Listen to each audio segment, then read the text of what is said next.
ตรีมเมอร์ส่วนใหญ่ไว้วางใจนึกจะเติมเกมต้อง Richman Shop เท่านั้นแล้วมาเติมกันเยอะๆนะ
Richman Shopโนหนึ่งเรื่องเติมเกมเหนือกว่าทุกการเติมผู้สนับสนุนหลักอย่างเป็นทางการ League MSL Thailand เติมได้นับร้อยเกมพร้อมบัตรเติมเกมและบัตรกำนันอีกมากมายเติมถูกเติมไวผ่อนได้มีเงินคืนจ่ายสะดวกไม่ว่าจะโอนหรือผ่อนชำระและใหม่ล่าสุดรองรับการแบ่งจ่ายผ่าน SPay Later ดูแลทั้งก่อนและหลังการขายทุกช่องทางบริการ 24 ชั่วโมงร้านเติมเกมที่สตรีมเมอร์ส่วนใหญ่ไว้วางใจนึกจะเติมเกมต้อง Richman Shop เท่านั้นแล้วมาเติมกันเยอะๆนะ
Richman Shop โนหนึ่งเรื่องเติมเกมเหนือกว่าทุกการเติมผู้สนับสนุนหลักอย่างเป็นทางการ League MSL Thailand เติมได้นับร้อยเกมพร้อมบัตรเติมเกมและบัตรกำนันอีกมากมายเติมถูกเติมไวผ่อนได้มีเงินคืนจ่ายสะดวกไม่ว่าจะโอนหรือผ่อนชำระและใหม่ล่าสุดรองรับการแบ่งจ่ายผ่าน SPayLater ดูแลทั้งก่อนและหลังการขายทุกช่องทางบริการ 24 ชั่วโมงร้านเติมเกมที่สตรีมเมอร์ส่วนใหญ่ไว้วางใจนึกจะเติมเกมต้อง Richman Shop เท่านั้นแล้วมาเติมกันเยอะๆนะ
การแข่งขัน MSL Thailand Season 1 Powered by Moonton Official Telecommunication Partner True 5G Official Gaming Phone by Infinix Official Sponsor by Richman Shop Official Gaming Chair Partner DX Racer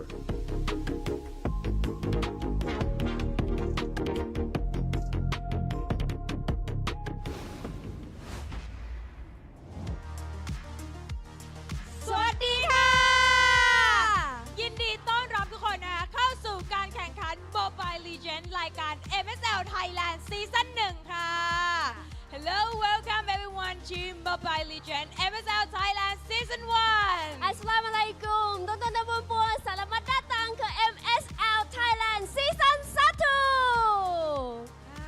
สวัสดีค่ะ วันนี้นะคะก็กลับมาพบกับมินมินิมินนะคะและ มาปางค่ะ ก็จะเจอกันเป็นวันที่ 2 แล้ว ใช่ในรอบ Pay Off นะคะ ใช่แล้วนะคะแล้วก็ตอนนี้เราได้ 4 ทีมนะคะที่ผ่านทั้ง regular season มาแล้วก็ผ่านด่านเมื่อวานมานะคะ ใช่แล้ว จนมาถึงวันนี้วันที่2ด้วยกันทั้งหมด 4 ทีม มีทีมอะไรบ้างคะ ทีมแรกนะคะ KOG King of Gamer Club ค่ะ และทีมที่ 2 นะคะ ทีม Tenacity และทีมที่ 3 ค่ะ ACT Esport Club และทีมสุดท้ายนะคะก็คือทีม Bacon Time ใช่แล้วค่ะ เดี๋ยวเรามาพูดถึงเนาะเหตุการณ์ ใช่ Pay เมื่อ Off วานนี่คือช็อก ช็อกแล้วช็อก ซี อี นี ก มาสุด แล้วก็ช็อก 2 ช็อก ๆ ช็อกทั้งวัน 3 ใช่ นะคะ ช็อกทั้ง เมื่ วันแล้วก็ลุ้นแบบชนิดที่ว่า อุ้ยแย่แล้วเท้าจิกพื้นใหญ่เลย ใช่ทุกเกม ทุกเกม มีเรื่องให้ลุ้น ใช่ ตลอดทั้งวัน ไม่ใช่แค่ทุกคู่ด้วยนะ คือทุกเกมจริงๆ ทุกเกมจริงๆ ทุกแมตช์ ใช่ จ ทุกเก ริง ม ๆ ลุ้นแล้วก็มีแบบพลิกตลอดเผ็ดเลย เผ็ด เผ็ด มาก เลย ทั้งสวนเลยเมื่อวาน อ่ะเริ่มตั้งแต่คู่แรกเลย KOG ใช่ KOG สถิติไร้พ่า ส ย ถิติอินซีดัมไร้พ่ายของเราก็ต้องบอก ค่ะ เลยว่าเมื่อวานเนาะก็ เสียสถิติ เสียสถิติ เรียบร้อย โดย ACT Esport Club นั่นเอง โอ้โห ใช่ ก็คือ แล้ว ทำให้อินซีดัมของเราเนี่ยพ่ายเลยเมื่อวาน ใช่นะคะ แล้วก็บุรีรัมย์ยูไนเต็ดอันนี้แอบ ทีมเต็ เชียร์ งทีมเต็ง ใช่ แล้วก็แอบเสียดายด้วยนะ ใช่ คะ เพราะว่าจริงๆ ทีมบุรีรัมย์ก็คือมีฟอร์มให้เราเนี่ยได้ลุ้นในทุกรอบเลย ตั้งแต่ ค่ะ regular season จนมาถึงเมื่อวานนี้เนาะ ใช่นะคะ แต่ก็แพ้กลับบ้านไปแต่ไม่เป็นไร เพราะว่าเรายังมีโอกาสซีซั่น2 ก็หวังว่าจะได้เจอบุรีรัมย์ที่แบบฟอร์มทีมขึ้นมาแข่งแกร่งอีกครั้งเนาะ ใช่แล้วค่ะ ใช่ แล้วเบคอนไทม์เมื่อวานก็คือม้วนเดียวจบ ค่ะ ชนะ ซึ่ง เทนาซิตี้ ก็ เป็น แปล ไง กมากเหมือนกัน เพราะปกติแล้วเนี่ยเบ ต้อง คอ แบ่ น ง เขา แต้ ต้อง ม แพ้ ไหม ก่อน อ๋อ ใช่เบคอนเขามันจะเป็นต้องแพ้ก่อน ต้องแพ้ก่อน ใช่ เป็นการถูกคำสาปไว้ เขาจะต้องแพ้ก่อนให้มีอะไรได้น่าตื่นเต้นแต่เมื่อวาน ค่ะ แบบเฮ้ยม้วนเดียวจบ 3-0 เลยนะคะ โอ้ ชนะเทนาซิตี้ก็เลยทำให้เทนาซิตี้นะคะ ตกมาอยู่สายล่าง ใช่ ใช่ ใน แล้ว วันนี้ ค่ะ นั่นเอง ทำให้วันนี้ King of Gamer นะคะ จะได้ ค่ะ เจอกับเทนาซิตี้ค่ะ ใช่แล้วนะคะสำหรับทีมที่ชนะนะคะ ก็จะลงมาอยู่ที่สายล่าง แต่ทีม ใช่ แพ้อันนี้คือก ลับ ตกรอบเล บ้านก็คือพรุ่ง ย นี้ไม่เจอแล้ว ใช่แล้ว ถือว่า คู่ ลุ้นตั้งแต่คู่แรก แน่นอน ลุ้นตั้งแต่คู่แรกเลย แล้วก็เท้าจิกพื้นกันเหมือนเดิม คลาสสิกเลย รู้ไหมคะตอนแรกแอบนิดนึง ตอนแรกโต๊ะเราอยู่ตรงนี้ แล้วแบบว่า ใช่ ดูไม่มันเลย เพราะว่าปวดคอ เชียร์ไม่มันเลย ขอเลยรีเควสขอพี่ทีมงานไปว่าขอนั่งข้างหลังเลยค่ะ ขอมองจอเด่นๆนะแล้วเราจะไม่เอียงคอดูอีกแล้ว เห็นทุเหตุการณ์ จ้า เห็นทุกเหตุการณ์ เก็บทุกเม็ดนะ เก็บทุกเม็ด ใช่ อ่ะคู่ที่ 2 ของวันนี้นะคะจะเป็น ACT ACT Esport Club นะคะ พบ เจอกั กับ บ เบคอน Bacon ไท Time ม์ใช่ ทีมที่ชนะนะคะก็จะเข้าสู่รอบแกรนด์ไฟนอลในวันพรุ่งนี้ไปเลย ใช่ ส่วนทีมที่แพ้ ก็มาเจอกับทีมที่แพ้จาก สยล่ง คู่แรก ใช่ ใช่ จะมาเจอกับสายล่างนะคะ ใช่นะคะ ถ้าทุกคนพร้อมแล้วดีกว่าน่าจะ สำหรับ พร้อม คู่ แล้ แร ว กแน่นอนทุกคนแบบว่าเมื่อไหร่ 2 คนนี้ จะไปสักที จะไปสักที อยากดูนักแข่งแล้ว สำหรับคู่แรกในวันอุ้ยเสียงมาแล้ เสียง ว มาแล้ว เสียงบอกว่าพร้อมแล้วเราไปได้แล้ว ไปได้แล้ว สำหรับคู่แรกในวันนี้นะคะ เป็นการเจอกันของ King of Gamer Club ค่ะ กับ Tenacity พร้อมไหมคะ พร้อมแล้วนี่พร้อมแล้ว นี่พร้อมแล้ว พร้อมแล้วพร้อมแล้ว ถ้าทุกคนพร้อมแล้วนะคะ ขออนุญาตส่งต่อให้กับแคสเตอร์ทั้ง 3 คนได้เลยค่ะ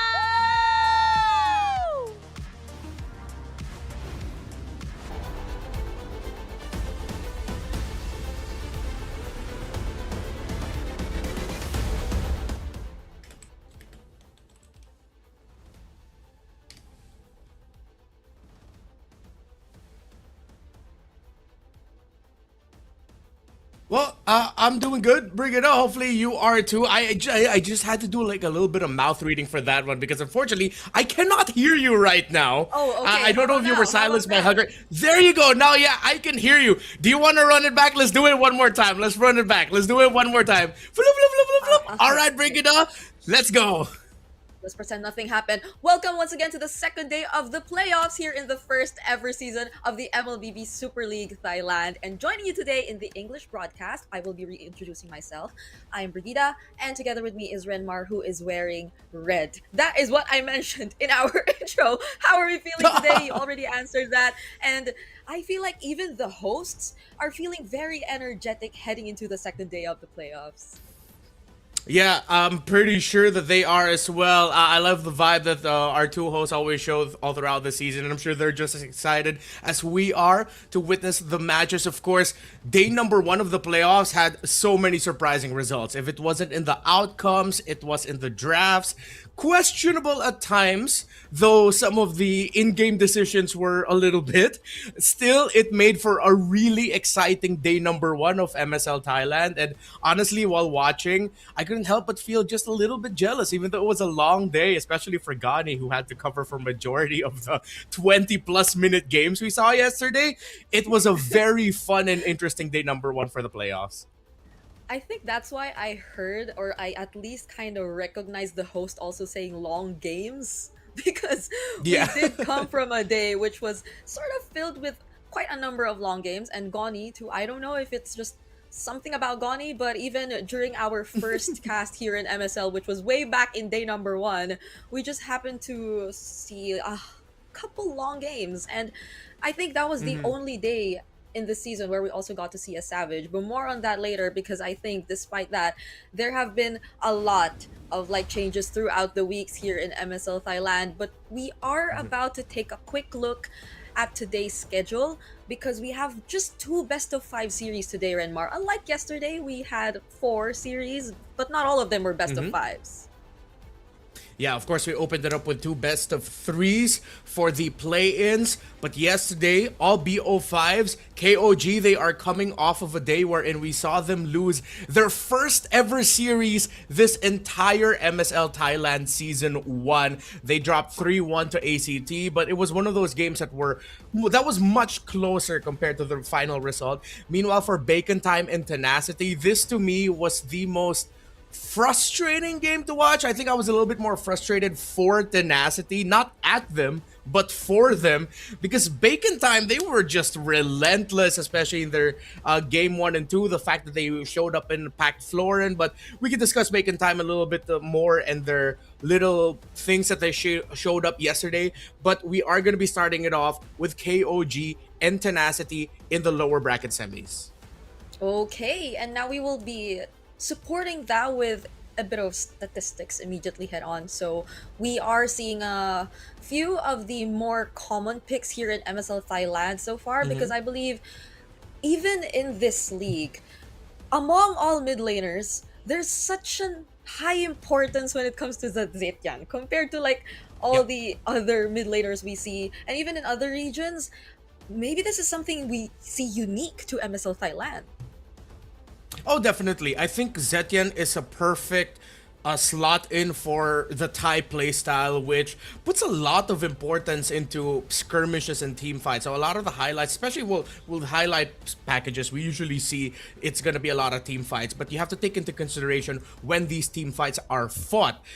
Are they fought around objectives? Are they fought randomly in the river? And for a couple of the series and games that we saw yesterday, a lot of it was just boiling down to team fights that broke out of nowhere, because a team decided, hey, an opportunity looks good here, even though maybe minion waves don't look that really good that we can push with, although this is one of those exceptions. They definitely had a minion wave here.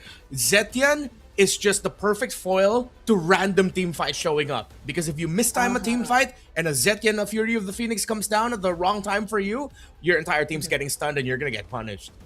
Yeah, which is why I also think the Badang is sort of a high pick, because in a similar way, if the team fights do happen or do favor them if they happen more randomly, then these kinds of heroes which are just capable of disrupting and turning around the situation might just work in their favor. And these are high priorities for Carnes in KOG, and on the other hand also BS from Tenacity. So they have their own signature picks, if I may say so, but at least now that they are going to have a rematch in a way, because I think the last time that they met each other was way back in week number 2, and it was still Yep. a maxed out series. It was a 2-1 in favor of KOG, and with Tenacity coming from a very unfortunate sweep, but we're hoping that they could somewhat bounce back and regain their momentum after losing to Bacon Time last night. Yeah, my question right now, though, for KOG is, how shell-shocked are you that you lost your first series of the season yesterday? You're still here in the lower bracket, but now you're going up against a team like Tenacity, who I'd like to think they are a team that definitely would like to pounce on the weakness of a team. Whether it's in-game, whether it's outside of the game mentally, they're going to do what they can to draft and execute to make the most out of that. I will stand by something I've been saying about Tenacity for the longest time this season, wherein they are a team that really revolve around mainly two people, Song Jinwoo and Water. What pick does Water get? If I'm KOG, never give the joy to Water, or at least, actually no, don't even try to counter draft against it. Just make sure that Water doesn't get his joy. Meanwhile, for Song Jinwoo, if he gets something that can be annoying and can set out of nowhere, you're gonna be in a world of hurt. And we're seeing them right in front of the stage right now, ready to head into this do or die for the both of them. Because yes, as you mentioned, KOG, I don't think it's something we really expected for them to immediately find themselves down to the lower bracket after finishing the regular season so strong in that top 1 spot. But Tenacity, this time around, will they actually get a hold of those heroes or those enablers that you mentioned that would really unlock their potential in this matchup? And I really like to put an emphasis on Coach Justin as well. That's another fellow Filipino you're seeing. But now we are going to take a look at the team lineup. So there's KZ. I think our Filipinos out there would really recognize him, but these standout players from this team as well, 33rd Zed, Payan, and Nile. Yeah, I think Payan really needs to put in the extra work here to try and out-carry Grift at the side of Tenacity. Meanwhile, I think Rome is going to see a lot more importance here between Nile and BS. Watch out for their picks in the draft. Yeah, this is VS, who we again highlighted earlier on. We got to see what his preferences were. It's mostly the high loss, and even Lord Guys, the Valentina. I think it's gonna be a key hero for Tenacity here. I'm wondering if we will be seeing the trades between the Zetian and that hero later on, because you practically get the same thing. If you get the Fury of the Phoenix, then you can still have a response to all those messy and random team fights happening. Let's watch อี this กหนึ่ง first. ทีมคือผู้ท้าชิงที่พร้อมโค่นทุกคน นี่คือศึกของสองทีมที่ต้องการพื้นที่เพื่อไปต่อ พวกเราอาจล้มลง แต่เราจะไม่จบลงตรงนี้ ความพ่ายแพ้ครั้งเดียว จะไม่ได้เปลี่ยนสิ่งที่พวกเราเป็น พวกเราจะพิสูจน์ให้เห็นว่ายังคงเป็นทีมที่แข็งแกร่ง ผมไม่ได้มาที่นี่เพื่อหยุดแค่รอบนี้ พวกเรายังมีเป้าหมายเดียวคือแชมป์ ตลอดฤดูกาลที่ผ่านมา พวกเราก็แข่งมาหลายเกมครับมาอยู่จุดนี้ก็ไม่ได้แข่งมาเพื่อแพ้ครับเทนเนสซิตี้ก็มีความมั่นใจในตัวเองว่าจะกลับมาเพื่อชนะอีกพวกเราก็ต้องการไปต่อครับเราก็จะทำทุกอย่างเพื่อมันพวกเราขาดแรงกดดันมากๆและสุดท้ายเราจะคว้าชัยชนะ นี่คือโอกาสสุดท้าย และจะมีเพียงทีมเดียวเท่านั้นที่ได้ไปต่อ ทุกอย่างจะถูกตัดสินในแมตช์นี้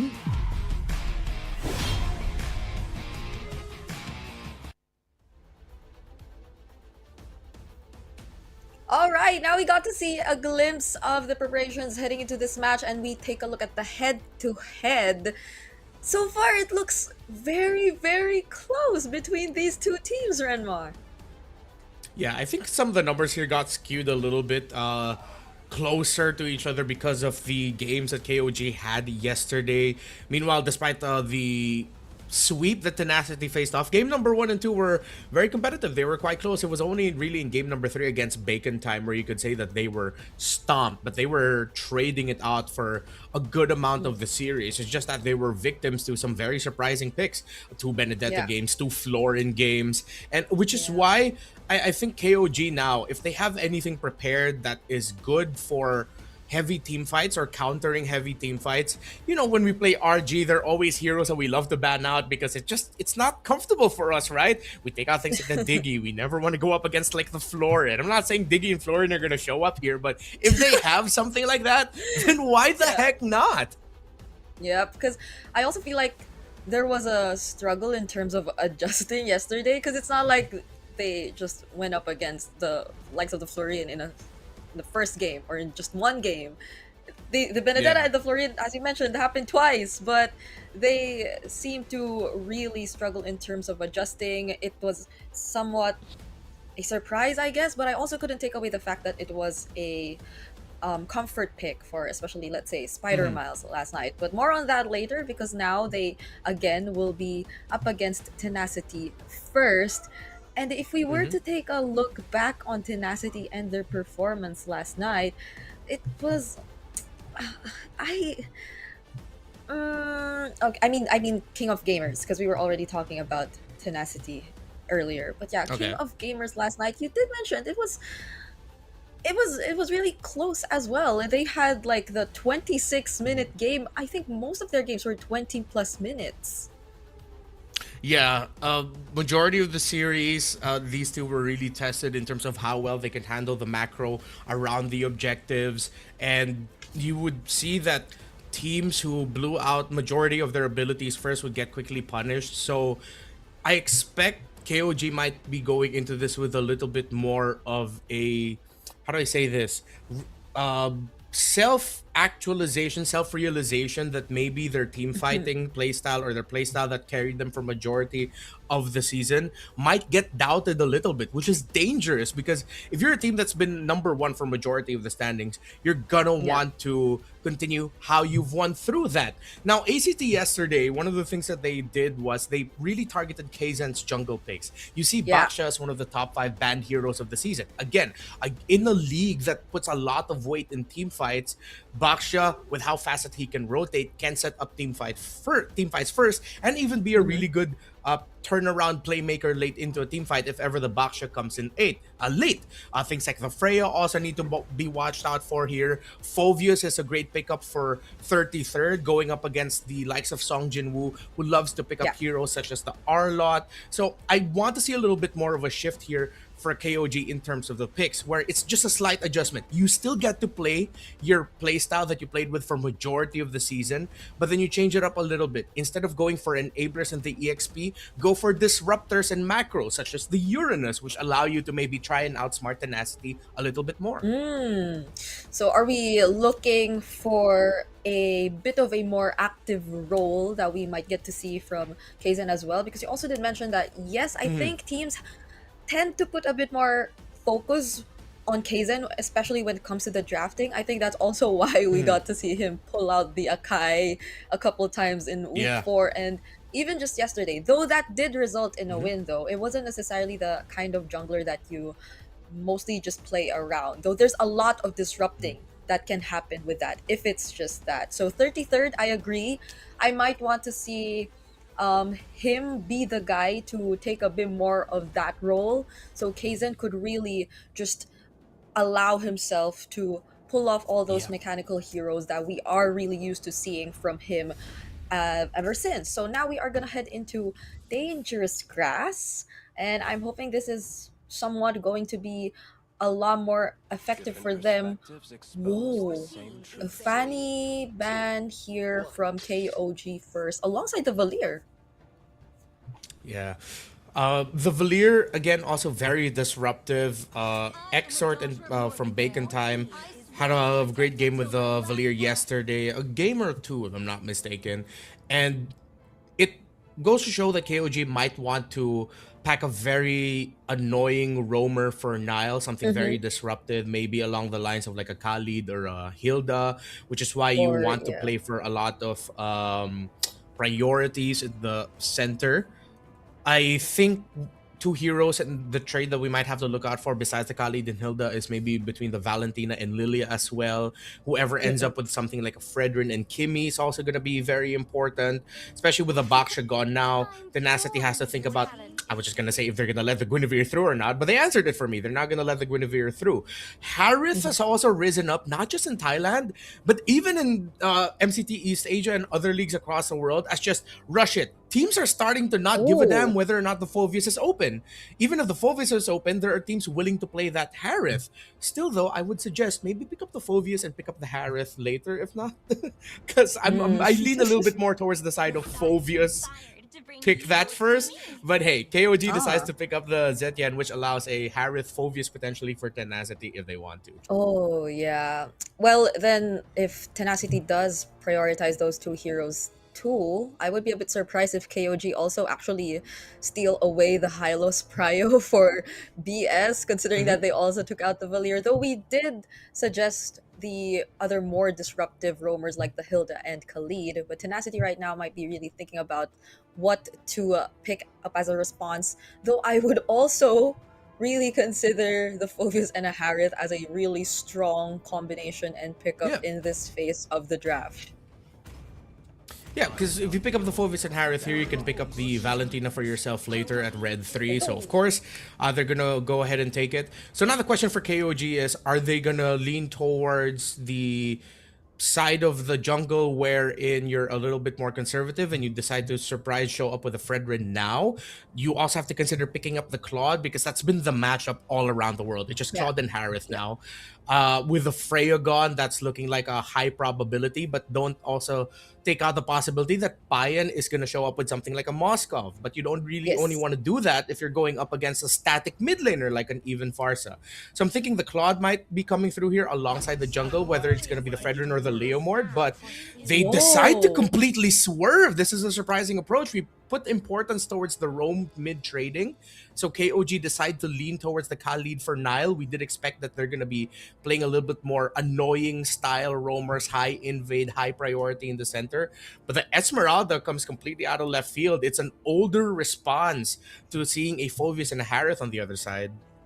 Yeah, and this is likely going to EXP anyway, right? And it's only been mostly KOG using the Esmeralda upon checking the statistics. It's been like 2 picks for them so far with 100% win rate. Things seem to be looking really good for them using this hero pick. Yeah. And also, as expected, the Lilia then shows up in the center. So this is why we put a lot more weight in the Khalid, Lilia, Valentina juice in trade. I wouldn't be surprised if KOG decide to ban out the Hilda and maybe even potentially the Cho if they don't want to go up against any type of roamer that might have the same tempo as the Khalid. But even more so, a high loss would slot in very well. KOG might want to consider banning that out.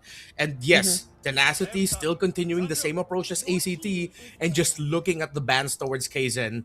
I appreciate that they respected the Akai, respected Tenacity for the respect for the panda, you know? Although I do feel like we would want to see and cast an Akai game at least. It is always going to be taken away from us for now because it really works. Although I also feel like there might be a need for a bit more damage if we take a look at the lineup from KOG at least, especially towards the late game. But again, we still don't know what Payan is going to pick up. So there's always a possibility that he just grabs that really scaly gold laner that hopefully can match what the Harith is going to be capable of if we ever do get to the late game. And now they take out the Moscow, which could be one of it. Yeah, I think this is a little bit of a confidence show here by Tenacity that we don't care about the matchup. Good ban there on the high loss. It slots in much better. I think they're much more okay with going up against something like a Hilda. You don't see enough right now to warrant picking up like a Gata Kacha at red 4. So we might just see the Hilda lock in now, or maybe even the Cho. Yeah, I think if Payan's going to end up with something like the Claude later, he's going to have to be ready up against Grift, just being very aggro in lane. With how they're banning, with how they prioritize the Harith early, this really feels like they're showing that Grift is confident that he can just beat up Payan in the laning phase. Yeah. Willingly gonna let go of the Claude. I think they're gonna be really okay with that. So now they complete, or at least they pick up the Leomord for their jungle role, and that's another option down for Kaizen as we wait for whatever jungle pick he is going to consider later on. Yeah. What else I could think he- he's just gonna have to settle for something like a Fredrin, but then with the Lilia already there, it's gonna be really tough. They don't have the Fredrin Kimmy combo together. It's gonna be a juice in. Their damage spread is quite sad. I think they're gonna have to settle for something maybe surprising here. Pack a Nolan for the burst. Nolan, yeah. Maybe a Joy, but then with the Phoveus locking down on you with a heat-seeking shoulder tackle, might be tough. So go for raw burst here. If they go for something a bit more tanky, might not be good. Unless there's something surprising like a Martis. Oh, okay. That's a lot of magic we're seeing from KOG Yeah. right now. Oh, Uh, and I think this I is think- a really good response. Yep. With the center of the map, you get priority with Glue and Lilia together, but let's see. There can be some matchups, especially with how well you can time the Desert Tornado and then the lift from the Zetian. You might be able to win out the trade early on against the Glue and Lilia. But then the inevitable thing is once you hit level 4, once you're heading into Turtle 2, especially around the Turtle 2 timers, that's when you just start to see Lilia play really confident and now start giving a lot of difficulty for heroes such as Khalid and the Jusin. Now with the Harley pickup for Kaizen, I'm a little bit here or there about it, but I mean, it's a Harley. It's still really good. Let's see. It's just off to me that it's packed with a magic EXP laner like an Esmeralda. Yeah, this is still dangerous grass nonetheless, so hopefully they're able to maximize that. But yeah, the presence of a glue is making me feel kind of iffy as well, because I've just seen countless instances wherein the glue just suddenly is able to get his stacks on the Harley, and that just changes everything. Although the Claude could have a much better time getting his stacks in as well, there are just so many interactions that we have to watch out for when it comes to this game as we finally head into game number 1. And as expected, they will be taking a bit of the better control so far when it comes to the river. Could have to take a close look as well at the laning phase here between the Claude and Harith if Grift is going to be very aggressive. But so far, Nile and 33rd have been pressuring Water's side of the Whoa. jungle. Yeah, it's been Water already down to at least 30% HP. I guess this is one of the advantages of really having a lot of fighters early on who are just as tanky as these two. Water, oh my goodness! Wasn't even able to take that green camp and he got dived under the turret! Perfect rotational start there by Nile and 33rd. Question was, where was BS? What's he doing all the way on the other side? You already see your jungler getting pressured like that. If the glue timed this rotation with the Leomord, it could have been better. Okay, now that's a trade that maybe would be great for Tenacity. They got to stop Kaizen from at least stealing away more jungle camps, and they even got a kill. So it's been a not so good start for both of our junglers so far. Yeah, now same question for Kaizen. Bro, you're good. You already saw that the Water got taken down. He would be able to get back there in time, but still, Kaizen, let's see if he's going to be able to hit level 4. He should be. Water needs to get his purple buff first, so Kaizen's going to get here first. But KOG will be able to gank the EXP lane. Whoa, Deadly Magic already used. Water still not level 4. He needs that purple buff. Now he finally is, but KOG are finally starting this turtle. Great zoning coming out from Nile and Zed as well. But it seems like BS is ready to go in anytime. 33rd with the zoning. They might actually find first a kill on Nile as Kaizen takes the turtle, and the trade is gonna be Nile. But Water somehow, again, KOG find Water, not so good for Tenacity, and they get to take down Song Jinwoo as well, possibly even BS, but he gets to run away, and 33rd will not force to chase. Oh, my skepticism towards the Esmeralda is getting answered really quick with how 33rd started this off with the invade alongside Nile in the Lizard of Tenacity, how he's targeting during the team fights. Yeah, I am now reminded why Esmeralda in very specific situations is a really good pick. Water forced to use the Phantom Steed again. Might just want to fight back this time, but they won't. They need to farm first. They recognize the 2-level gap that exists between these two junglers already, and I guess they can't afford to waste any more time. If Tenacity, especially BS and Lord Guys, can stabilize around the center and see if they can get some good pokes in heading into Turtle 2, that should give them the advantage. Again, that's one of the expected timers for a lineup that is that has a Lilia and then it's also paired with a glue. But look how 33rd and Nile still want to continue the aggression towards Water's Lizard, and Song Jinwoo is forced to respond to this Esmeralda rotation. Yeah, the laning, I think, is the main thing that KOG really wanted to address. We're not seeing the threat of a Phoveus just yet, because it's always 33rd. Look at 33rd already 2-0-1 and leading in gold even in our charts.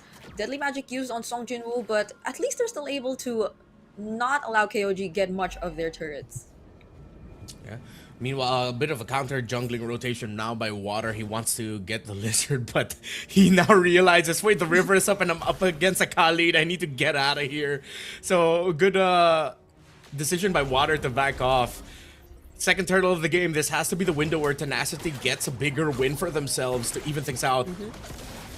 Okay, Lord Guys just can't go in. BS already down to half HP. Song Jinwoo coming in from the sides, forced to flicker out just because of that. And the Raging Sandstorm from Nile. Now it's 33rd jumping in as well with the Falling Star Moon. Song Jinwoo's not able to do much, not even as the Phoveus in this game, as KOG take this second turtle for themselves and might just want to keep going. Look at how they take away that orange buff from Water. Water just wants to play professional MLBB, but he can't. He's like, what are you gonna do when the opposing team keeps invading you and you can't jungle comfortably? KOG have just rotated perfectly out of the lanes. They've been active. It is a much more active 4-man here with KOG. They're not just playing static. They're invading, they're pressuring, they're controlling the river, controlling the opposing jungle. And Tenacity's gonna have to wait longer to find their window because their Turtle 2 window has closed. They don't have that much of a window for Turtle 3.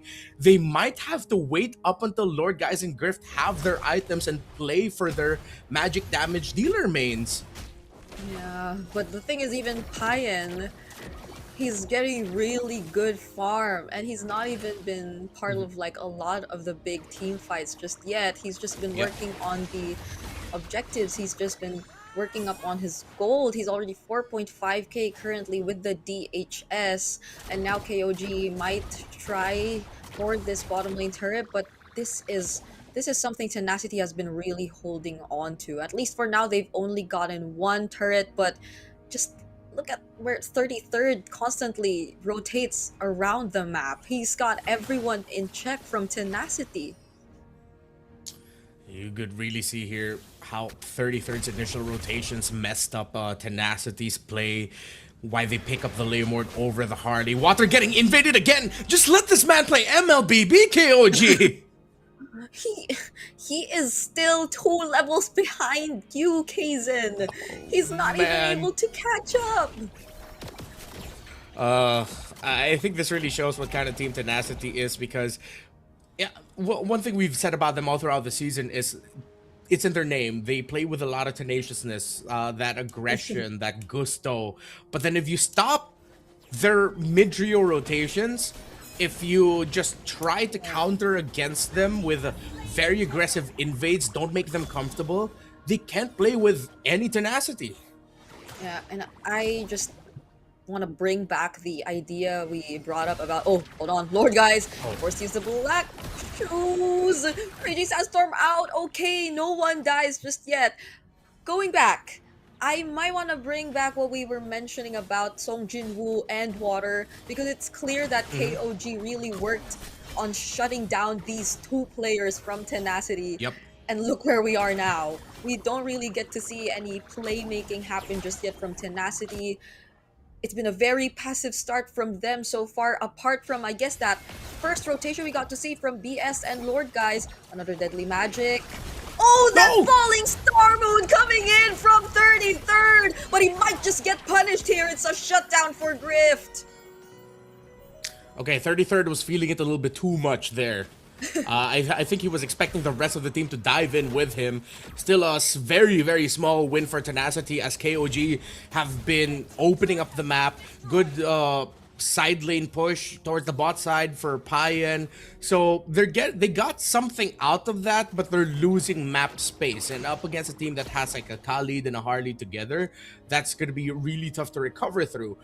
Oracle was the second build item of 33rd. He didn't even go for the Esmeralda build that wants to build for defense. It goes for an enchanted talisman. That's how you know that you're in the lead.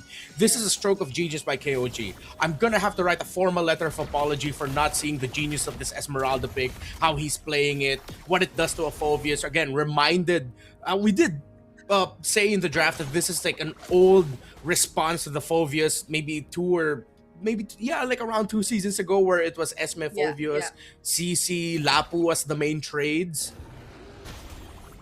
I'ma have to sign that letter as well, because I also got blinded by the idea or the fact that we had a bit too much damage from the side of KOG.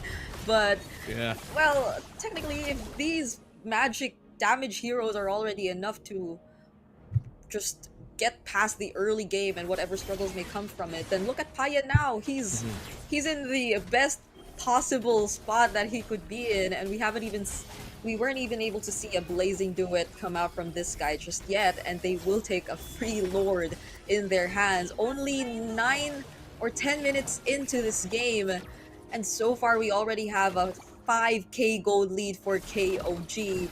They might just try and take this mid turret, but Tenacity are gonna really try their best to defend.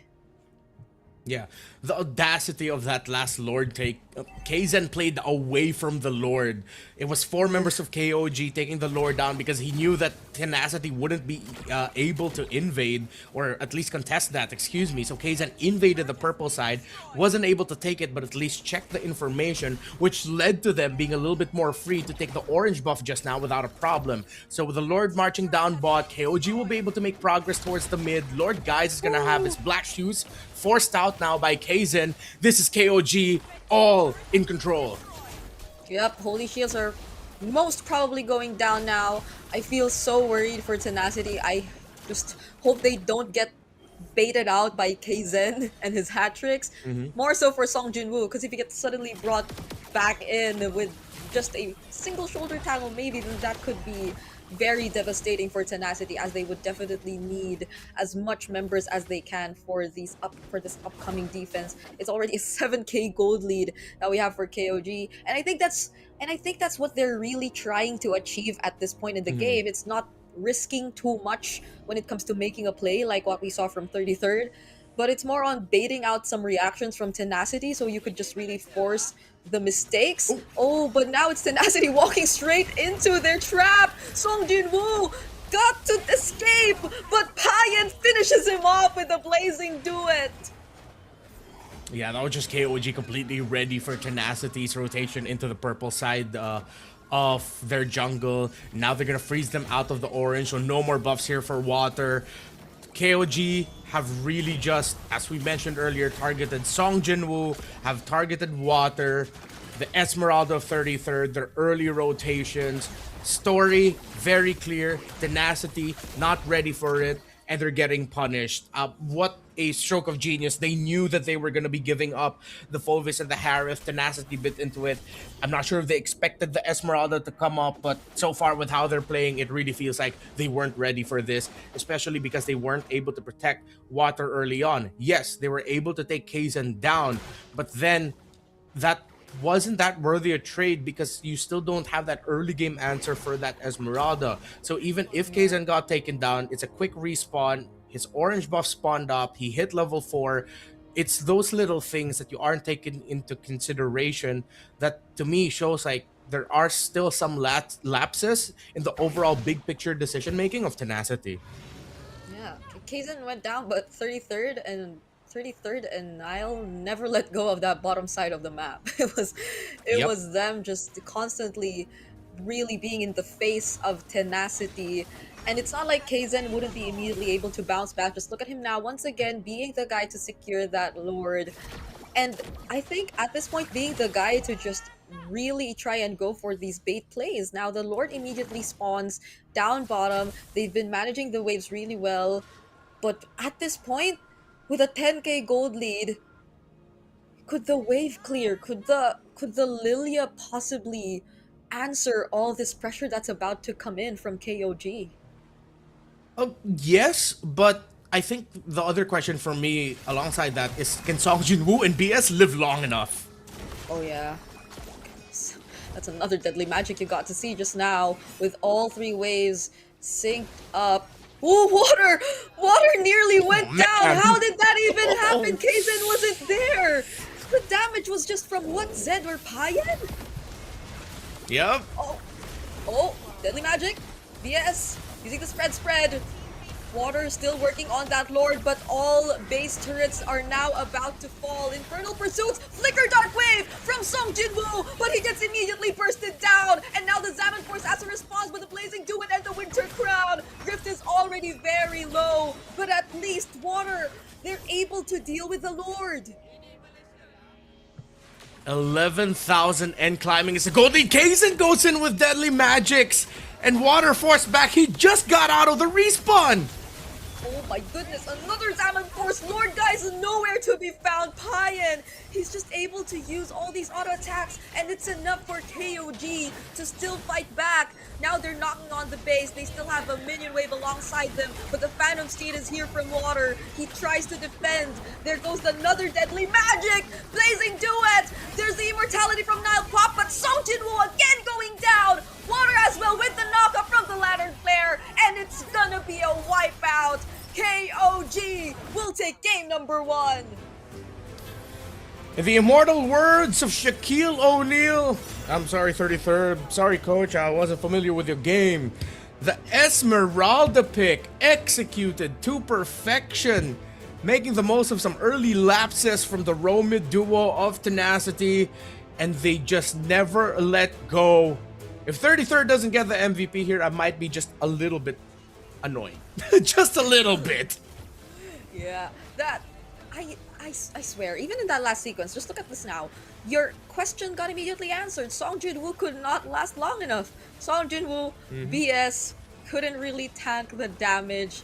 And Lord Guys couldn't even throw out all those blooms just because of the threat that you could anticipate in terms of the burst coming in from KOG. Like, it's either Kaizen, it's either Zed just jumping in, and everything just seemed so well coordinated for KOG in that game number 1.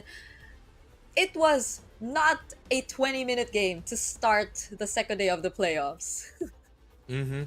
It was a fast one, very decisive early on.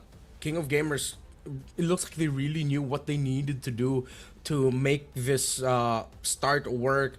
Usually in these beginnings, I would hopefully think that we can credit the coach for this, because you know those moments where after the draft shows up, you see the coach go looking left, looking to the right. He's gonna be speaking into his microphone. He looks like he's angry, but he's just like really dictating some conditions and some early plays that they can go for. If that was coach's call, shout out to the coach. If that was 33rd and Nile just deciding on the fly, hey, let's just invade this guy's lizard. Shout outs to them. It's crazy to think that it was one rotation very early on in the game that just got Tenacity super uncomfortable for the entire game.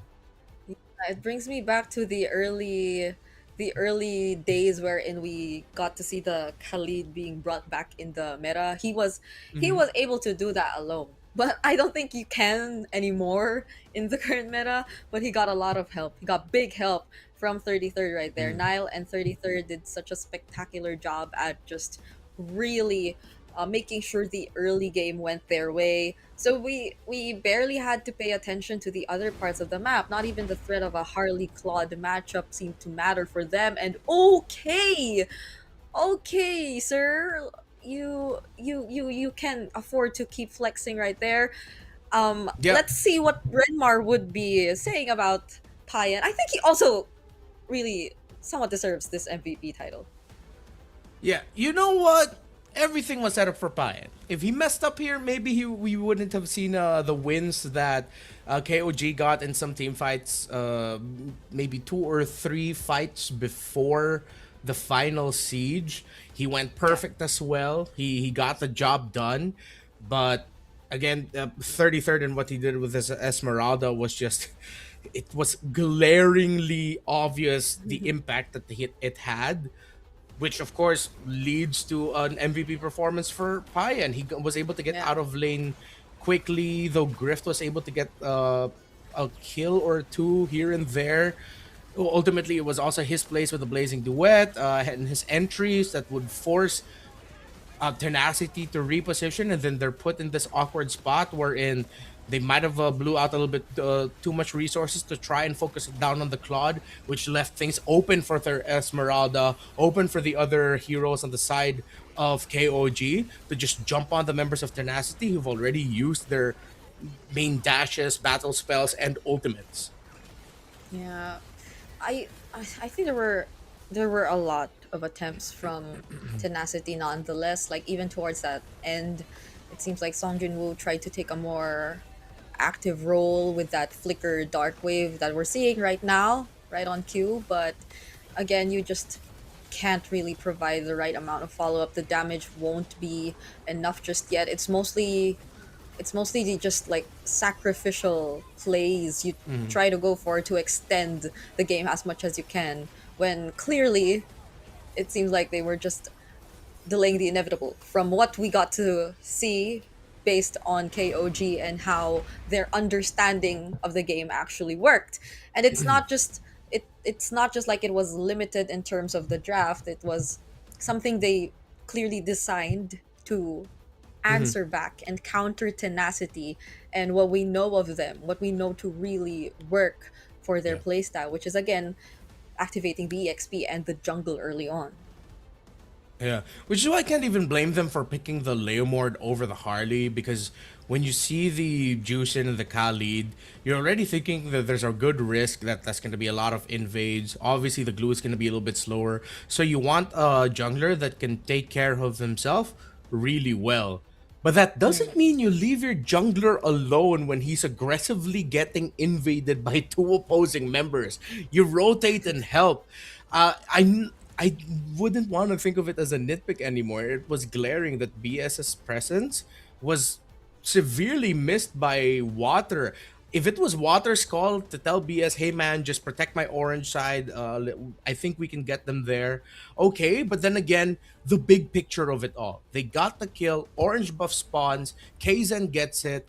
The Esmeralda was unbothered, meaning that the Esmeralda can aggressively just jump on the Leomord, come turtle 1, and then if your Leomord is uncomfortable and he gets zoned out, how is he going to win that retro battle? If KOG wins that retro battle, then their Juicin and Khalid is inspired, or not inspired, but encouraged to keep fighting and keep being aggressive. Well, in a way that is an inspiration in itself, Yes. because they get the turtle buff. But yeah, there's a lot of things that you can really pick apart from the decisions of Tenacity. But I wonder if this now sets unexpected precedents of Esmeralda coming back, with the Phoveus and Harith becoming rush picks.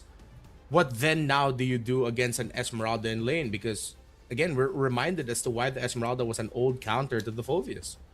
Yeah, I don't know if it's just really KOG and the amount of preparation that they made for the playoffs specifically, or was it something that they learned along the way as they were preparing for the playoffs? Because again, if you take a look at the statistics of the entire tournament, it's only been KOG and Valley Thai bringing out the Esmeralda for this entire season. So it's really just today that we probably got to see the threat of the Esmeralda, but it was always up against the Phoveus. So if we're putting like an emphasis on like a on the Phoveus as a power pick, then maybe, just maybe, Tenacity, unlike yesterday, might really have to be or make sure that they can adjust on the fly, because this is a much more dangerous spot than they've been in last night, and they cannot afford to lose twice to the same idea or the same strategy like what we saw from them last night going up against Bacon Time. Yeah. Well, like heading into this, we one of the picks that we suggested for them was like maybe Uranus in the EXP lane for 33rd, which in some ways it would have done the same thing that Esmeralda did in the start of the game. We know that the Uranus can temper the Phoveus, maybe even beat it in lane. So Yeah. it's them taking this the step up because they already saw the Phoveus, the Harith on the other side, and they said, okay, we already know the Esma is good against the Phoveus. It's also going to be even better knowing that there's Harith on the other side. There's more shields that you can steal. And in the long run, that turned off Tenacity from picking up something like the Hilda in the roam that maybe could have helped out and even be more devastating to deal with for the Zetian and the Khalid.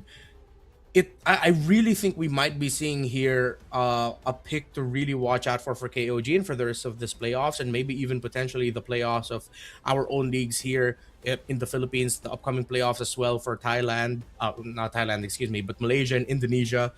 KOG are cooking something with this with the Esmeralda. Yeah. Honestly, like there are just suddenly these picks that have been showing up more frequently. I feel the Esmeralda included, that might just change the way we really expect the drafts to go a little bit. And I think we started seeing that a bit more in the mid lane because of like the gourds, the amount of gourds that are suddenly showing up. So I know a fellow talent of ours is very, very happy about this, but that's just one of the many changes that we're seeing. So I'm wondering, I think here in MSL Thailand, there also have been some gourd games. I think just yesterday we got to see some. So that's one. We will be looking out for that from ACT, I guess. Yeah, I think it is gonna boil down now to what trades happen in the EXP with a Esmeralda pick floating around. Are you now gonna be willing to give up the Harith? Like, let's say hypothetically they both end up in the exact same sides: KOJ blue, Tenacity red, same exact bans. Then if you're not going to be getting the Phoveus and Harith, does that mean you're going to be going to pick up the Claude? Are you going to open up the option? Because one of the reasons why Esmeralda fell out is because she got way too squishy with the presence of so many strong like Trinity heroes, with the carry and the Claude showing up a lot more. Moskov still as an option. That continuous damage is something that the Esmeralda isn't that fond of. She shines a little bit more against burst types. After that burst, you get to build up shields, continue your aggression. So that then changes the trade into the gold lane. I think the most stable ones are most likely going to be Roman mid. I don't see a lot of room trying to escape from the Juicins, the Zetians, the Khalids, Hildas, even the Glue Roam option still really good. Maybe a slight shift in the jungle, but more maybe just towards the race of picking up things like the Harith, rushing for that, the Suyo, but then of course the Suyo was This was snubbed just in game completely one. snubbed. Yeah, it was snubbed Yeah. in the last one too. Nah. Huh. Yeah, the Freya got a Wait, bit okay, more. I'm gonna ask you a question. What? Do you think that Tenacity were just a little bit too scared of the presence of the Khalid? The Khalid. Because when was the Khalid? Oh, Khalid was like first phase. Yeah, it was picked up in blue 2-3. So the Lilia, Leomord, and the Glue were the choices after the Khalid. Right? I, in a way, Yeah. but I'm hoping they don't get too reactive again. If that were Yeah, to exactly. be the Yeah. case. Yeah. Because I think if the Tenacity start getting reactive, they don't play their game. Yeah, exactly. They changed the game plan a bit too much. Well, we did expect like the exact sequence from Tenacity nonetheless, but maybe try to not just be too reactive and also adjust on the fly, like in game. Because again, the Yeah. BS play, where BS really positioned himself Yeah. throughout the early game was something Yeah. that we were wondering about. Yeah, I mean, you could definitely say that was BS. A bad spot. It was the bad spot to be in. You should have really tried to protect your jungler just a little bit more. So, hopefully, yeah. I think we've picked apart Tenacity enough. I trust the Yes. coaches. I mean, they've had a terrific season. They could have been one of the teams to make it into the top 2 spot. Of course, because of the I think it was Bacon Time who had more games. Yeah, it was Bacon Time who had more games to close out the final week, that they had the higher chance of stealing the slot away from Tenacity. So just show off again why you got to the spot wherein it looks like Yeah. you were gonna be alongside King of Gamers getting into the second round right away. They have it in It looks them. like it looks like 33rd's just all smiles though. Like I'm really liking Yeah. the way he's smiling right now, and I understand why. After that Esmeralda game, Yeah. you can afford to smile as much as you want. And this is our player head to head between Kzen and Water. So interestingly enough, there are much better stats what we get to see from Water, but it's probably also because of just the heroes that they choose to play. Yeah, of course, Water, he flows with it. If he gets his assassins, if he gets his favorite picks, just expect him to shine. I wouldn't be surprised if maybe if down to the wire, let's say this ends up becoming 2-0, even if it looks really awkward, they might just pick up a Joy in game number 3 and still somehow get a win with it. That's how good he is with that pick, and that's how comfortable they are playing with that.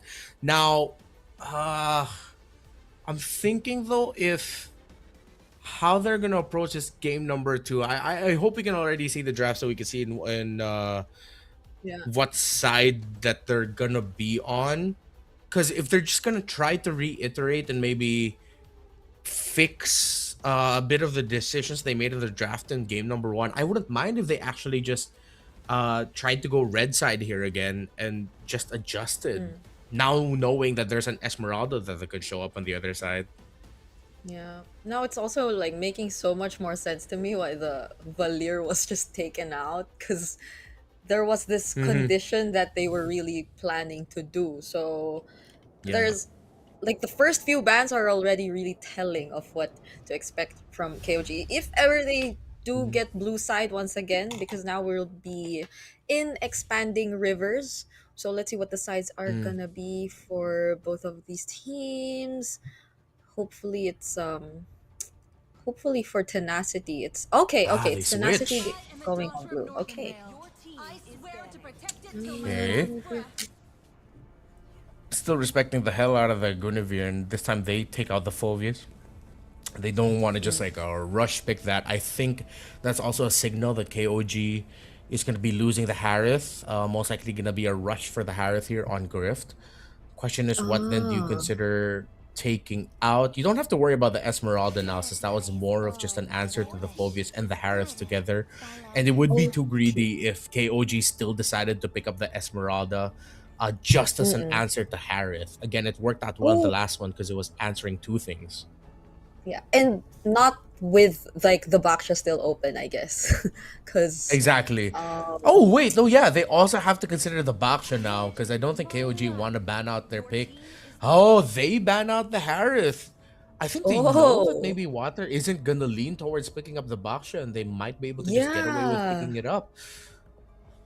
So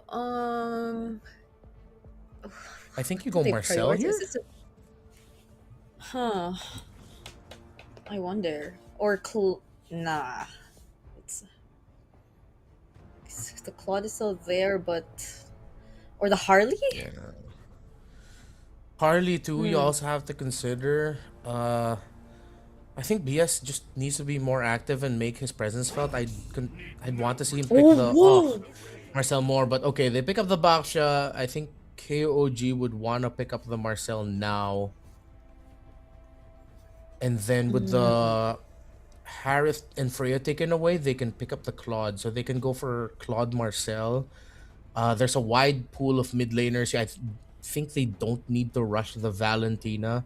I think teams have also grown to the point where they're now willing to play Marcel against the Valentina. They're not that scared anymore of giving up a golden hour. This is so great for the Baksha pickup though, because we're in expanding rivers. So like, hopefully, this time around, Water doesn't get, or Water gets to play MLBB. You know, like Yeah. hopefully this If he time still around, doesn't get to play MLBB as a Baksha, bro, I feel really bad for him. Oh, wow. oh. Well, the Zetian was something I was also considering because of like how the passive works. I just didn't expect like Yep. the Cho to come out this early on. Same. Well, that's always been one of the things that we considered when Cho was a little bit more active in the meta. Oh, a Selena. Okay. I think, yeah, this was something banned out by Bacon Time. It was either game 2 or game number 3 against Tenacity. So now knowing that you're up against the Cho and with all of the vision on the map, especially since I learned not to hate on an early Selena pick after how Mingwin performed in MPLPH with this hero. I would like to say, with the Baksha, with the traps that you can place, interesting. Considering that you're the roam mid combo, you go for that swerve, you still end up with the Suyo. So this is a lot of pressure by Tenacity, and I like that now they focus on the roam mid trio to dominate. But then you give up the Sora without the Valentina to worry about. This could be punished in the early objective fights just when Sora hits level 4. If you're not careful, they still ban out the Valentina as a potential of it going into the EXP lane. So good checklisting here by KOG, but I like the priorities of Tenacity. It's not them being reactive. It's them with their best foot forward of wanting to take control. Now they're sticking to plan, and I am already starting to imagine how the rotations are gonna look like. The Baksha, the Selena, either can go first. If you land that Abyssal Arrow or Baksha Shield Unity, you could already expect the other to follow. And so early game positionings are definitely gonna be key for King of Gamers here. Both junglers, by the way, really commendable Suyo users. Just a 43-50% win rate difference between the two, but now it's the junglers that are now being focused on for Tenacity. Kaizen again finds himself in this spot, but it seems like he's always okay with being in second phase because he has like an entire or such a deep hero pool anyway. Yeah. I think KOG were also ended up having to ban out the Uranus because in my head they might have wanted to try to take out the Lapu. It's one of the best heroes that you can use to deal with the Sora, and also because you just have someone who doesn't have to worry about getting knocked back by the Zetian passive to just force the passive away. But then you take out the Uranus because the Uranus takes out pretty much does the same thing, just with a different kit overall, but it would have been more annoying for them to deal with. Because if you kick the Lapu to the back, there's a good chance you might be able to take him down, make him waste his abilities. But if you kick a Uranus, especially if the Uranus is packing Purify, it's not going to be a good time. Tenacity still respecting the utility jungles that could show up.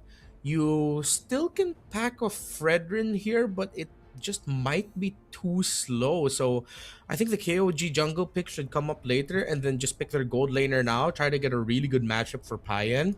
With all of the dive on the side of Tenacity, you don't have to worry about an artillery mage. I think Moskov is well warranted. More mobility. There we go. Yeah. Exactly as you mentioned. And meanwhile for Tenacity now, we finally are able to take a look at their sides. What does Song Jin-woo finally play in this scenario? You gotta consider he's going up against the Sora, so if they really want to have a better laning phase, against the Sora, since the Uranus is out... Well, we mentioned the Lapu earlier. I think would be really good. Lapu... It's just... Yeah, it's just really gonna be a Lapu at this point. Okay. We're waiting for Kaizen. Is it a Fredrin or is it something else that he has in mind for the jungle? Yeah, Huh. Fredrin. This might be a really tough Fredrin game. You're up against the mobility of the Suyo. I think they might just end up having to settle for something like the Leomord, which is still open. But then that might be a little bit too dependent on them getting some kills early, and with the boxer there, that might not be happening unless you're already level 4. I'm thinking there's a surprise pick potential. They banned the Because the Hayabusa Lamor just feels too early. safe. Oh wait, no, Yeah. yeah, Haya, but you're up against the boxer and might be you might not be able That's to play. true. Okay, so it is a bit of a surprise. They get the Joy. Okay, let's see how Case is gonna play the Joy against Water, who has made a name for himself as one of the best Joys in the world. That's gonna be a statement right there from Kazan if Yeah. ever he still gets to perform out of his mind on the Joy. Such a shift from playing a game number 1 on the Harley, still a Magic, if it's just that, but we're seeing Yeah. a lot of mobility from both sides this time. Nothing too reactive whatsoever, and that's what I really like, especially coming from Tenacity. So they clearly have this plan in mind. I'm just worried about still the early game execution. Like, how are they going to position themselves and rotate? Because that's what drastically changed the outcome in game number 1, Yep. despite how promising their early game picks were. Yeah, it's also really tough, I think, to find the balance for them when they initiate the team fights, because they are 4 heroes who love to dive, centered around a gold laner that if the Cho gets to him, if the Joy gets to him, of course the Joy, the old counter to the Granger, then where are you gonna get your damage? The thing is though, if Tenacity get a really good early to mid game, even if by late game Grift still is, you don't feel his damage, he doesn't have stacks on Skypiercer. By the way, this is gonna be Water. Hopefully he's the one not packing Skypiercer, because he'll be way too greedy if you give it to the Suyo. You still have the damage available for you with just the other 4 members of Tenacity. Now, I think one of the heroes we also have to watch out for mainly is the Cho. Is Nile just gonna quickly try to pick off BS when he shows up? That's a back show with a Revitalize. Might not be the best target. Is it gonna be Lord Guys? Is he even gonna be showing himself enough for you to get a kick off onto him? So it's gonna be a tough time for Yeah. Nile to decide how he's gonna play the pick off hero. Yeah. Or do they still want to go for pickoffs this early on, considering all the things that we really laid out? Because even in terms of farming, Tenacity are just able to speed things up so much, and they seem to be really wanting a pickoff here in mid. Oh, the stun doesn't land. Kaizen will still stay alive. Nile was very low though on that Cho. Yeah. So now topside here, BS gets to lane really quick, and Grift is doing a good job of dueling it out with Pyan in the lane. But Kaizen's still going to be able to get some farm, heading into Turtle 2. Water's already in the area, and looking to build an advantage through the EXP lane. 33rd, gotta be careful here. They get to clear the waves first, but it seems like they're gonna go back. 33rd fights using that cloud form, and he still survives, but not for long. Song Jin-woo takes him down finally, but Kaizen trades out Water. No retribution for Tenacity. Abyssal Arrow does not land. Nile gets to walk away. KOG might have just won that somehow. Yeah, it's sad that we can't be seen on camera, because I have both my hands put up right now just thinking, what the heck? Well, what do you got? You already hit level 4 on your Lapu Lapu. What are you doing? Trying to get a kill onto the Sora. Yeah, you got the kill, but now KOG look good for this turtle. Oh, Brave Spider in from Song Jin-woo, but the response coming in from KOG, and Water for the second time around gets picked off. Kaizen just locking onto man. BS. It's a double kill for him, and Song Jin-woo follows next. Can Lord Guys finish off? No, 33rd. He survives. There was no trade from Tenacity there. Oh man, that's you just said it. We're gonna have to look at the execution of how they're gonna pull this off early, and they make a big blunder in deciding to try and take down the Sora against a fast rotating lineup with the Joy and the Cho. I'm I can't even. I'm sorry. What's going on, Tenacity? What's happening? we again, this was a draft that we both clearly favored, especially when we saw the first 3 picks come out. But Yeah. it does not stop there. There was a much more bigger condition that had to be fulfilled, so we got to see its full potential, and as of the moment we're not really seeing that much. They don't even get to land much of these abyssal arrows and these Baxter Shield unities as much. It's just really KOG being the more prepared team, even though Tenacity seems like they've been the guys wanting to start the fights each and every time. I mean, you already have a really strong row mid trio where it should be you getting Turtle 1 and you don't, Should be. and you ended up giving 3 kills to the Joy early. And to add insult to injury, it was the Zetian that got the last hit of the Turtle too. It's like some sort of unknown deity of mischief has just decided to choke on Tenacity. And here's Nile with a kick. SOD's not gonna land, but it's an easy pick, kick, and kill for KOG. I like that. Pick, kick, and kill. And we got to see Yes. right now, KOG, they feel very confident going in for those pickoffs, because what's stopping them from doing so? They're already ahead. Their joy's been snowballing so far in the past 5 minutes, and that's a Joy up against Water. Water, who again we mentioned earlier, has been phenomenal on the Joy as well. So this is such a statement that we're seeing so far from Kaizen, but this is depending too if KOG actually don't make a blunder themselves, because they're getting a really good hold of this game so far. Song Jinwoo shows himself up, but Kaizen's just focused on taking this turtle. They do get to spot out Griff though. Okay, Tenacity now starts to go in. Water this time around actually secures the Retribution. They get brought back. There's the Revitalize as well, but it seems like BS will be the first target. 33rd takes him down, and Tenacity will disengage. Yeah, still, with Tenacity being able to take the turtle, that's a start. At least the early kills and losses that they got didn't balloon into something like a 3,000 or 4,000 gold lead. But now they really have to double down on the idea that where are you going to find the balance of playing for making sure Water gets items and Grift gets items? Because Grift already has an early death. Pine got to farm up relatively well. Kaizen has 4 kills, 0 deaths, meaning that the Joy damage is going to be very online. Water just built up a War Axe too, alongside Song Jinwoo. So it's a question of, will you actually have the firepower as you're transitioning to a point of the game where KOG significantly has more? A fight breaks out here in the mid. Nile gets stunned up, but the Fury of the Phoenix buys a little bit of time for KOG to back off and disengage.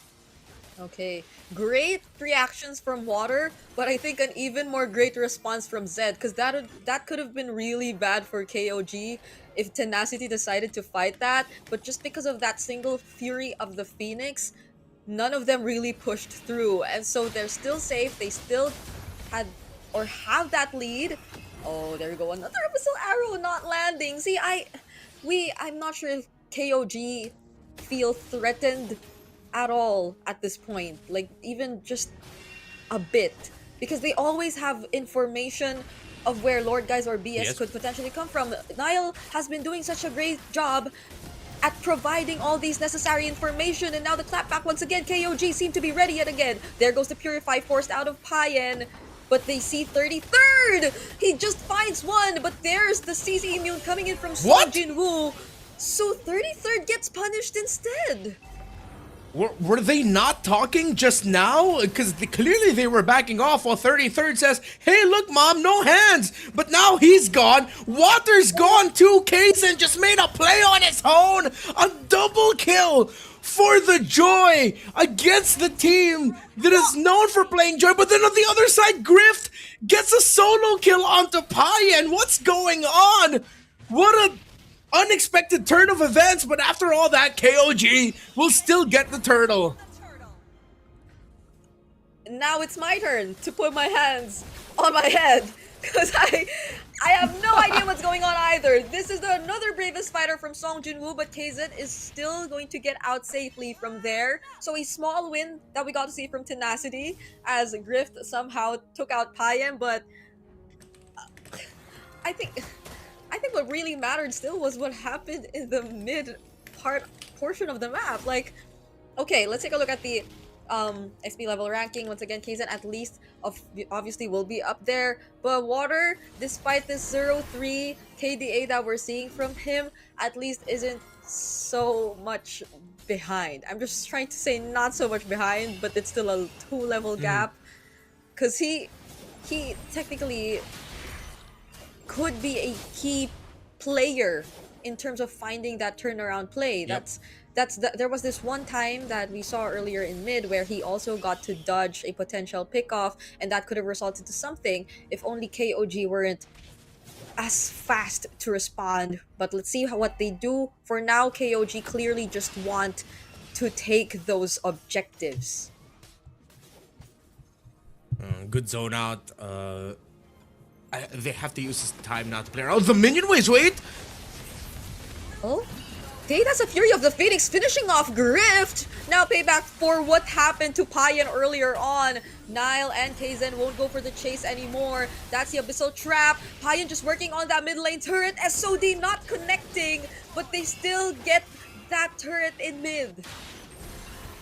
I'm gonna have to go back and spot out how Grift went down. Was it really just a Fury of the Phoenix? Because that's unfortunate. There was Lord Guys and BS who found an opening because of where the members of KOG were placed after the trap was set off, with BS being close by. Still, it was iffy for them to take that fight, but you saw that then they readjusted with a re-engage, but then they just lost the Granger. I think it's more unfortunate than anything that Grift ended up going down there, because that could have been a great turnaround for Tenacity.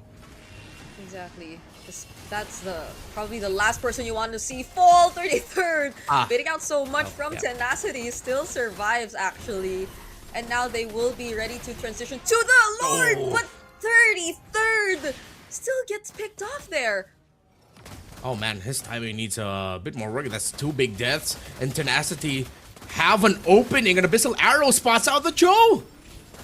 Okay, this might just be something for Tenacity. Water secures the Lord for them, but Kaizen just in time might go for something, but Tenacity, with the amount of ability they have, it'll be so easy for them to just take whatever they want and get out whenever they feel that it's no longer safe. And that's exactly what we saw happen as they took away that Lord. I'm actually surprised at how fast they were able to blitz that Lord.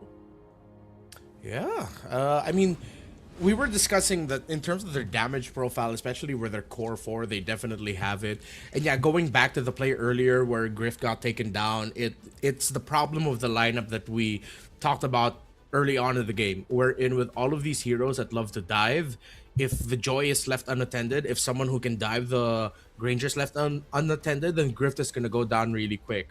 But then they were able to recover for that play with how they positioned. They found a little bit of a health trade in the mid. 33rd went down, and that ended up becoming a big reason as to why they were able to win that. So a little bit of adjustment here for the timing of 33rd, and when he enters, I think would be really great.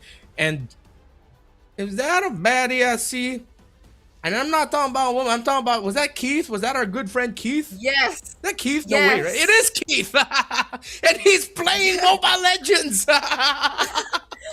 During the pause. See how dedicated of an MLBB player our good friend Keith is. He's playing MLBB during the pause. So that's what we were actually trying to point out, guys. He's a good friend of ours right there at the venue of MSL Thailand. And I actually like how we're seeing so many audience come support the playoffs, because again, this was the first season of the MLBB Super League Thailand, and we're already starting to see fans wearing jerseys. Look at these, or probably family members like wearing KOG jerseys. Though that's so cute, because they're really just out there supporting these teams. You definitely have to give it your all, because we gotta remind everyone that this is actually the lower bracket semifinals we're currently watching.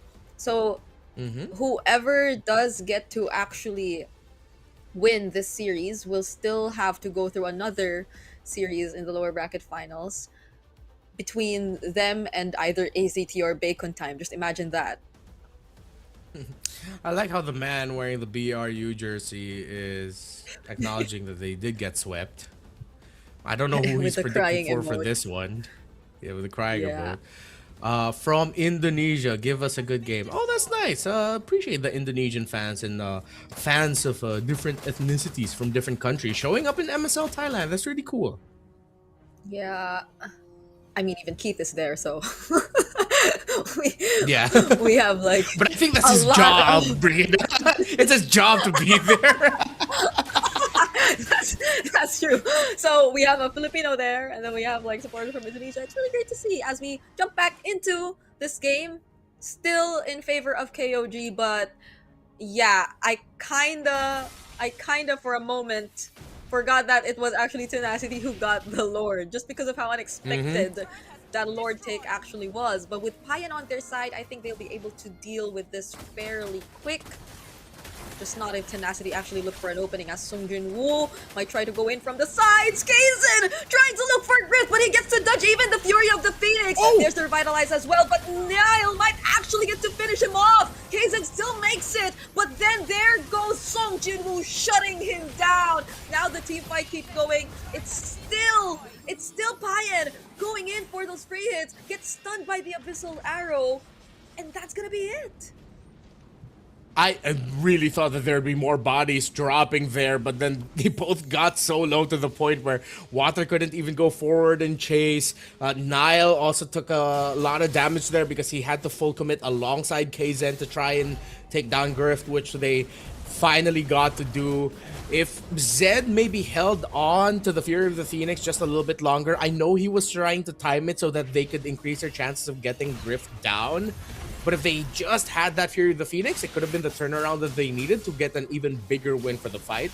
Still, that was handled as well as it could be by both teams, not just KOG for trying to take down Grift, but by Tenacity for reducing the wins that they could have gotten. And they even got big shutdown gold on Kaizen as well, because when they got him, he already got his 7th kill. Yeah, he was about to go legendary by the time they actually got to take him down. Oh, finding Lord guys here. Not able to finish the kill though. Now it's 33rd trying to run away. Yes, you see the back to shield Unity. That's the counter set coming in from 33rd. He brings them close to his team. Payan with the dash in, but he gets stunned by Song Jin Woo. Now has to reposition as Water takes out both Nile and Kaizen. Damage is gone for KOG. It's only Payan, Zed, and 33rd left. The range, you could feel it from Tenacity. They're slowly turning things around. This is why you pick up the Lapu Lapu up against the Sora, because the Sora has been able to use his main abilities, his main kit, and the Lapu Lapu gets to lock on the opposing carries. Then it's going to be hard to recover from that, especially if, as we saw earlier, Nile already used his kick as well to get in the better spot to take down BS, and Tenacity have just played this and recovered through the strength of their lineup, through that pick-off that they found from 33rd. So who was one of the biggest heroes in game number 1 in 33rd and the Esmeralda has now become one of the, I wouldn't call him an enemy, I wouldn't call him, let's just say it was through some mishaps, there we go, from 33rd with some mispositionings, him getting punished, that led to Tenacity finding this win, these streaks of wins throughout this game. They got Lord 1 because 33rd went down, they got Lord 2 because they decided to overcommit on trying to take the Baksha down quickly. 33rd has to really be more careful now. This is like the point in time where in order to redeem yourself, you gotta look for that really good turnaround play, but it's all Song Jin Woo and Water once again, finding Payan even under 2 turrets. Kaizen looking for more trades. Water gets to dash out, and now they work on the Lord first, but this is terrifying. Just look at how confident Song Jin Woo and Water both were as they went for that dive up against Payan.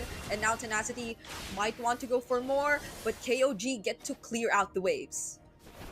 The perfect land shaker, flicker combo, and Water diving in alongside him. It's a risky strat, but as long as you have at least one person backing up the Granger, then you're gonna be well supplemented. Make it hard, make it difficult for Kaizen to try and take that Granger down. And as long as you have someone to peel, you are gonna be good. KOG's errors have led to them losing a lot of advantages that they had in the map. And now they are only just left to one tower. Good thing for them is going to be the bad thing for them is it's going to be in the same lane as where the Lord is going to be spawning. So they're going to have to send Payan to manage topside. Still, it was with this Moskov that Payan got some early weekly MVPs. A surprising play from him. Heroics through this Moskov. It's his signature. Can his signature deliver and show why it is his pick of the season for a reason? Yep. They're now all holding onto Payan and what he could potentially do, even despite this very risky situation where Tenacity are just not holding back and they're just doing what they can. The dive potential, you could definitely see it as they just constantly try to look for Payan each and every time. But there seems to be a different call for KOG, but Tenacity are quick to sense what that is. Can Niall find another key way of the dragon? Or is it just going to be them brawling it all out themselves? Kaizen has a different plan in mind! He goes in all alone! Payan now here to finish off what he started! But Water and Grift, they had enough damage to take care of themselves! Zed falling down too! 3 members are gone for KOG, now making it 4! 33rd leaves Niall all alone for this defense. Can he actually do it? Probably not, as an entire wave comes crashing in and Tenacity equalize the series. It was a Hail Mary play by KOG. They forced it. They wanted it. It looked good, but they weren't ready for the Granger and the Suyo to be helping each other out to survive. What could have been heroics by Payan ended up being a victory for Tenacity through Grift and Water. We absolutely have to see the replay of that last team fight. Kaizen, this was that moment. Kaizen was so confident going in. I guess there was a clear communication that the goal was to just reduce the HP for both Water or Grift, enough for Payan to finish them off. But as you mentioned, it was just Grift and Water being more prepared to fight back during that entire sequence. I think this is also one of the reasons why we really look for teams to check some conditions first, because that's a risky play. Definitely, if it aligned for KOG in that last one, we would be praising them for taking the risk. But you also see the other side of the coin into why, especially here in the Philippines, teams want to tick this checklist first of vision before they execute. We've been hearing that just a little bit more, as well as we've been getting more Infinix mic checks that give us a little bit more information. So now for Water here, his MVP performance, I don't know if it's because he was making a lot of the calls of deciding to go, but definitely you felt his presence more as the game went on, especially after they got this Lord 1, wherein Water played a little bit more comfortably. It's the Water that we know has helped bring Tenacity to the point of them being one of the top contenders here in MSL Thailand. Yeah, and so far you just probably cannot use the joy against this guy. He will not allow you to win against him with that joy. Could have been something really, especially based on how decisive Kaizen was during the entirety of that game, but in this scenario it was really that last play.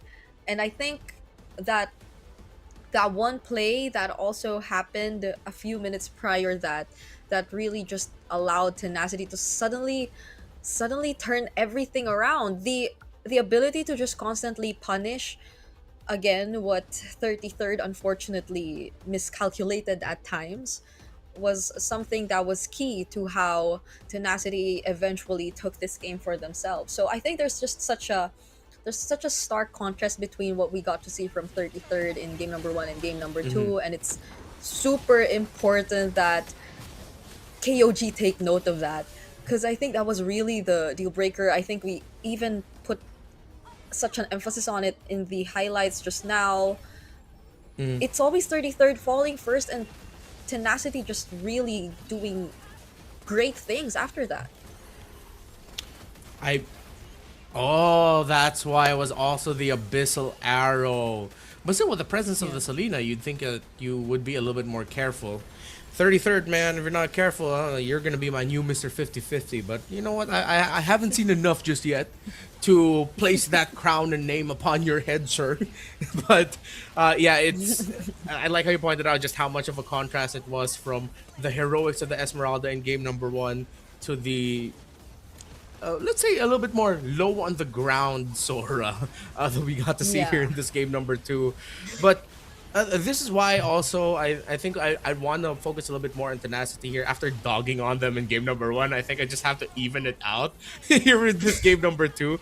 I like how you saw one of their biggest strengths here, and something that we pointed out even before the series started, which is once they smell weakness, once they see something that they can capitalize on, they're gonna be relentless with it. In this game number 2, it felt like it was, hey, a few mispositionings on the Sora actually becoming one of the main tanks of the team because the Cho is the pick-off type. Okay, let's punish the Sora. And yes, it was KOG who controlled for majority of the game, but once they got a string of kills onto 33rd, then it started going Tenacity's way. And KOG, you saw them becoming desperate. They had the kit to make those desperate plays, definitely, but that was, I feel like, a little bit more of a reactive and desperate KOG, where Tenacity was just, they had one simple checklist. Where's 33rd? And is he gone? Yeah. Things were more, I think that's a really good way to put it. Things were much simpler for Tenacity, even like composition wise, because I could just see so much more hero synergy among their heroes rather than that of KOG, because I don't know if it's just like the playstyle we got to see from the way they played game number 2 as well, but there were a lot of times wherein they were just like doing the more unexpected sequences. Certain players were going in first rather than the ones I was expecting to. And even the timings on like the Fury of the Phoenix, I think there were a couple times we pointed out it could have been better if they used it during this particular moment rather than during or before the team fight broke out. So I think it was more like individual plays we got to see from KOG, which was very different from what we saw in game number 1 that worked for them too. Because like 33rd and Nile were inseparable early on, but it felt like they had two different things that they were trying to achieve here in game number 2. It's either you go for those really big pickoffs, which didn't really happen a lot of times, or those massive 2 or 3 man setups from 33rd, which also didn't happen most of the time. Yeah. It's unfortunate where KOG ended up just experiencing what Tenacity experienced in the early game. Where in Tenacity, we were questioning as to what's happening. You guys are supposed to be the lineup that has the lead, the lineup taking control, because you can bully KOG early through the center of the map. You have a terrific combination of the Baksha, Selena, and the Suyo. What's going on? But then as the game went on, it ended up those questions that we had for Tenacity early on ended up getting carried on over to KOG, wherein it was a little bit more simpler though. What's happening with the Cho and the Sora? Some miscommunications here and there. I think it was glaring that one play wherein 33rd decided to go, "Hey mom, look at me," while the rest of KOG already had their eyes set and going into the objective in the lower portion of the map. But hey, I think we have an interview here. ตอนนี้นะคะเราก็อยู่กันที่ BCC Hall เซ็นทรัลลาดพร้าวชั้น 5 นะคะกับการแข่งขัน Mobile Legends รายการ MSL Thailand Season 1 นะคะตอนนี้เนี่ยก็เป็นเกมที่ดุเดือดมากๆเลยนะคะระหว่าง KOG กับ Tenacity นะคะตอนนี้ก็คือเสมอกัง 1-1 นะคะพี่1ผม1เนาะเดี๋ยวเรามาแวะสัมภาษณ์แฟนคลับกันหน่อยดีกว่าเริ่มจากฝั่งนี้ก่อนได้เลยค่ะ ครับสวัสดีครับชื่อออมสินนะครับวันนี้มาเชียร์ KOG KOG ครับผม ด้านนี้ล่ะคะ สวัสดีครับ ชื่อเต้นครับ มาเชียร์เทนาซิตี้ครับ แล้วในทีมที่เราเชียร์เนี่ย เรามีเชียร์ใครเป็นพิเศษไหมคะ แบบว่าคนไหนเป็นไอดอลของเรา โอ้โห ผมเชียร์ทุกคนเลยครับ เพราะว่าทุกคนเล่นเก่งมากๆเลยครับผม แล้วก็สามัคคีกันมากเลย คือแบบแต่ละช็อตที่ออกมาเนี่ย คือแบบทำผมแบบสะดุ้งเลยอะ สะดุ้งเลยนะ สะดุ้งเลย โอเค ด้านนี้ล่ะคะ ก็วันนี้มาเชียร์ไอ้น้ำวอเตอร์ครับ ไอ้น้ แต่ก็เชียร์ทุกคนเหมือนกันครับ ผมเชื่อว่าวันนี้พลังแพ้สายล่างไงก็ชนะแน่นอน เพราะว่าวันนี้เนี่ยถือว่าเป็นเกมที่เดิมพันเลยนะ เพราะว่าถ้าแพ้ก็คือตกรอบเลย อันนี้มาดูเป็นครั้งแรกไหมคะ เคยไปดูที่ลีโดมาก่อนไหมในรอบ regular season เคยดูครับผมแบบโอ้โหตื่นเต้นมากจนต้องแบบมาดูที่นี่ให้ได้เลยอะ ไม่แล้วเนี่ยเป็นรอบสำคัญด้วยไง มันเป็นรอบ pay off ด้านนี้ล่ะคะ เคยไปดูที่ลีโดไหม เคยไปครับ แล้วโหรอบนี้รอบสำคัญจริงครับ แถมของแจกยังเยอะด้วย ใช่ ของแจกเยอะมากนะคะ ใครนะคะที่อยากมาดูหน้างานแบบสดๆนะคะ BCC Hall เซ็นทรัลลาดพร้าวชั้น 5 เดินทางสะดวกไหมคะ สะดวกมากๆครับผม ใช่ MRT BTS สะดวกมากเลยนะ ครั คะ บ แล้วก็มีโค้ดแจกนะคะ มีเสื้อ มีหลายอย่างแจกนะคะ แล้วก็สามารถมา 5v5 ด้านหน้าได้ด้วยแล้วตอนนี้เนี่ยคือเกมมันเสมอ 1-1 ก็คือแบบว่าตึงๆเลยตอนนี้ เราคิดว่าทีมที่เราเชียร์เนี่ยจะทำแต้มได้ไหมคะในเกมถัดไป ผมว่าทำได้อยู่แล้วครับ เพราะว่าอินซีอยู่ที่สูงเสมอ เอ้ย อินซีมันอยู่ที่สูงเสมอ เทนาว่าไง ผมว่าบางทีแพ้สายล่างอาจจะชนะอินซีก็ได้นะครับ เอ้ย คือตอนนี้เนี่ยเอาอีกแล้ว เฮ้ย คือทีมงานนะคะ เลือกแต่ตัวซีเคดมานะ เวลาสัมภาษณ์อ่ะ คือเขาขิงกันยิ่งกว่านักแข่งอีกนะคะ บางที เอ้ย มีอะไรอยากฝากบอกนะคะ KOG ไหมแบบให้กำลังใจนักแข่งแล้วก็ทีมที่เราเชียร์หน่อยในแมตต์ต่อไป ผมเป็นกำลังใจให้ครับทุกการแข่งขัน ผมเชื่อว่า KLG ชนะได้แน่นอนครับ KOG ดิวะเทนาแพ้ดื้อค่ะ ก็ต้องให้กำลังใจเขาเยอะๆครับ เพราะว่ามันก็เป็นแมตช์สำคัญนะครับที่ ใช่ วันนี้แมตช์สำคัญ จะไปรอบชิงด้วย ใช่แล้ว ก็อยากจะให้กำลังใจพี่เขาครับสู้ๆครับ แล้วก็อยากจะบอกขอโทษ KOG ด้วยนะครับ ที่วิลเลจปูจักเทียนมันลดไปอะไรเงี้ยครับ โอ้ย โดนไป1 ทีถ้าทุกคนพร้อมแล้วนะคะ ขอขอบคุณน้องๆแฟนคลับด้วยนะคะ ขออนุญาตส่งต่อให้กับพี่แคสเตอร์ทั้ง 3 คนได้เลยค่ะ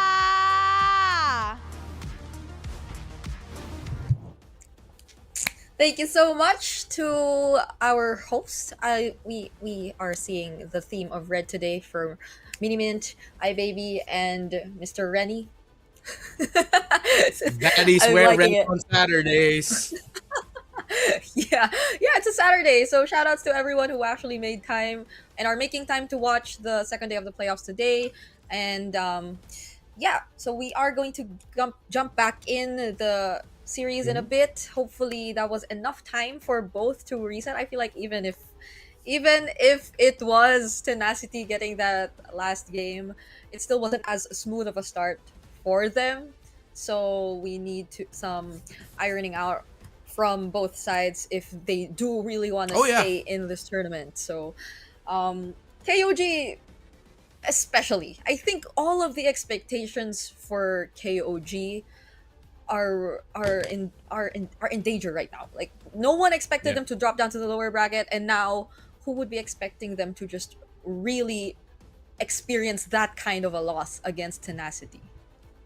Yeah, I think the two really desperate plays that we saw engaged by KOG are a little bit of a indication of where they could be mentally.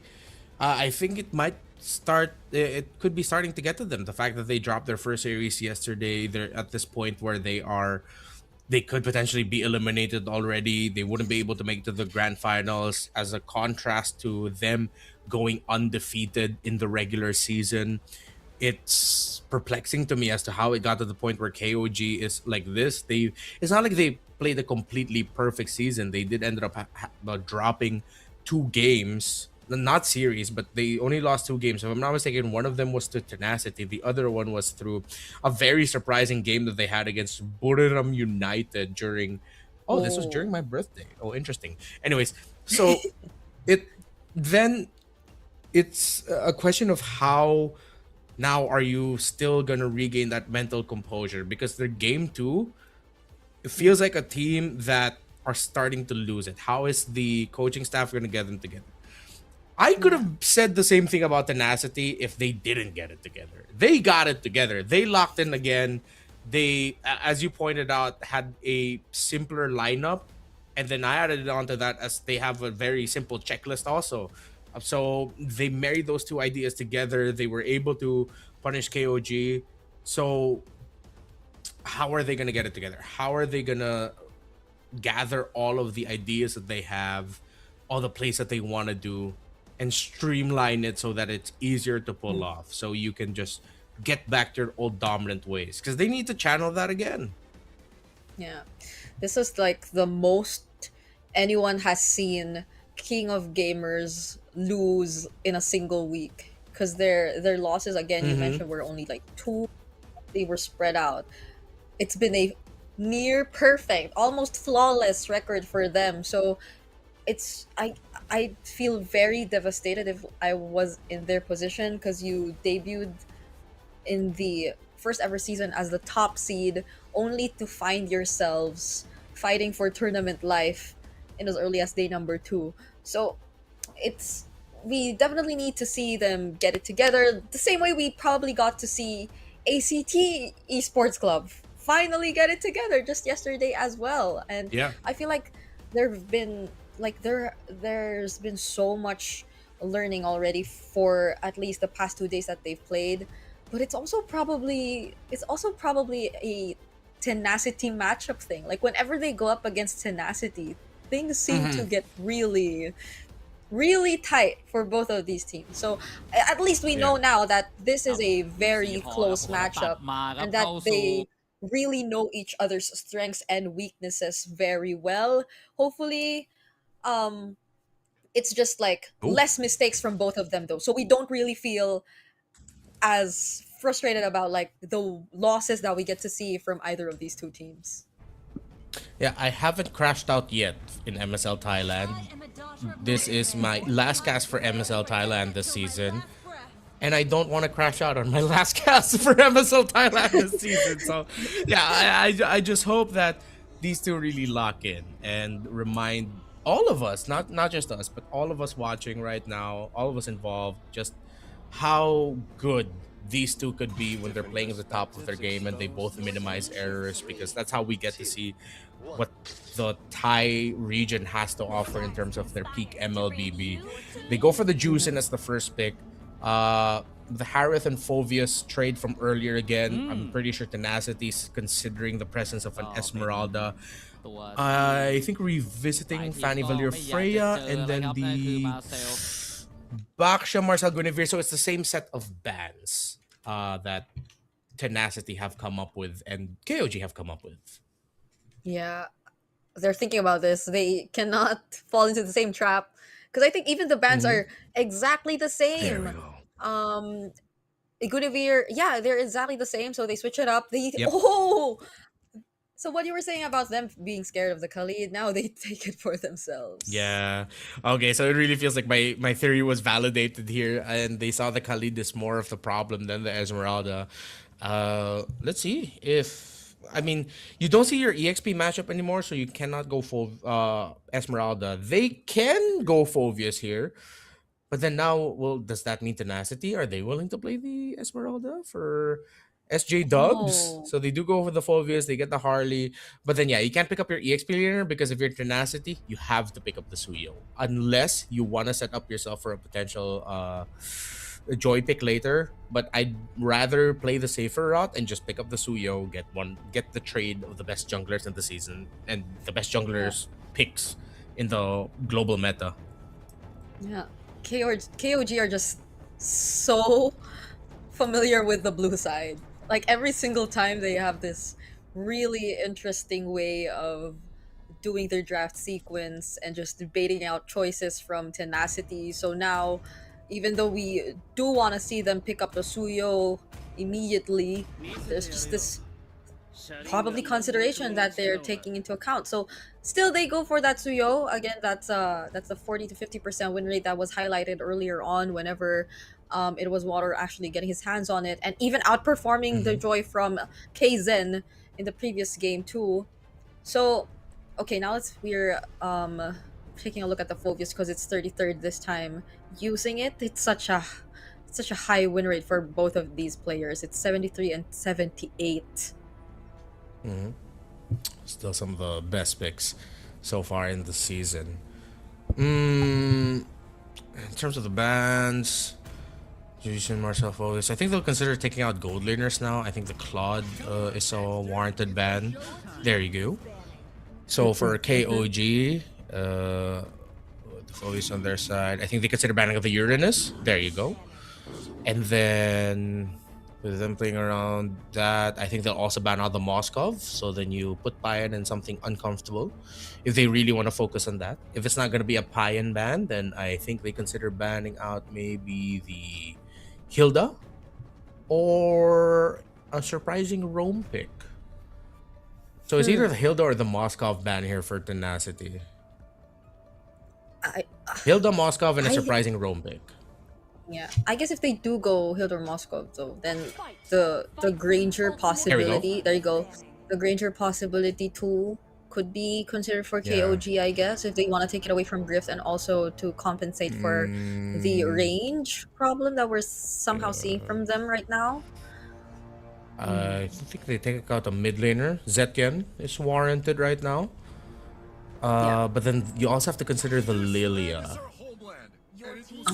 They go for the Lapu, huh? I think that might be a little bit too focused on the ban, but hell, I think they're playing around for matchup comfortability. But also with the Lapu Lapu gun, you lose a really good EXP lane option that could be big setup. You can still pick up Sora if you're Tenacity, but the Phobius presence might make things a little bit tricky. I think you play for... You know what? I think they can just pick up their mid laner now and just pick an EXP laner later. Again, we already mentioned the Zetien. And no matter what you end up with, it's going to be good. Or the Valir, but you don't see the other side yet. Yu Zhong, right. Forgot about the Yu Zhong. It's a good pick. Okay, so it's been quite an option here in Thailand as well. Now for KOG, in order to complete their lineup, we're looking at again the gold laners, the Moskovs, the Grangers also still out there. Ability wise, it's definitely going to be so important. Okay, there's the Moskov. Now it's a roam pick. It's a roam pick that we're actually waiting for from Nile. I think they have to go revitalize here. You're either gonna go Hylos? with the Hylos or the Kalea, but I think Hylos would make things a little bit more stable. Because if they go pick off, it's a little bit too greedy. Plus, it's a Zeus in you're paired with. So yeah, the safest pick that they could go for. Oh, this looks really tough for KOG. The Yu Zhang was a really good pickup. And then their mid laner, if they just go Valir here. Oh wait, no, sorry, the Valir's been banned. Excuse me. Yeah, Zetien is okay. Zetien or Lilia actually would really hurt. Oh, Lilia Khalid will mess up that high loss. Right. Lord Guys is known to use just like a lot of the mid laners out there. Interesting for the... No, because honestly, there's just so much setup potential with the Eve pick too. Like you get to complement either the Raging Sandstorm and the Black Dragon form, so...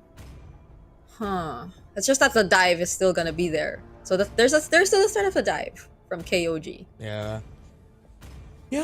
Tenacity get the combo with the Eve and the Harith. I think they were thinking a little bit more about that.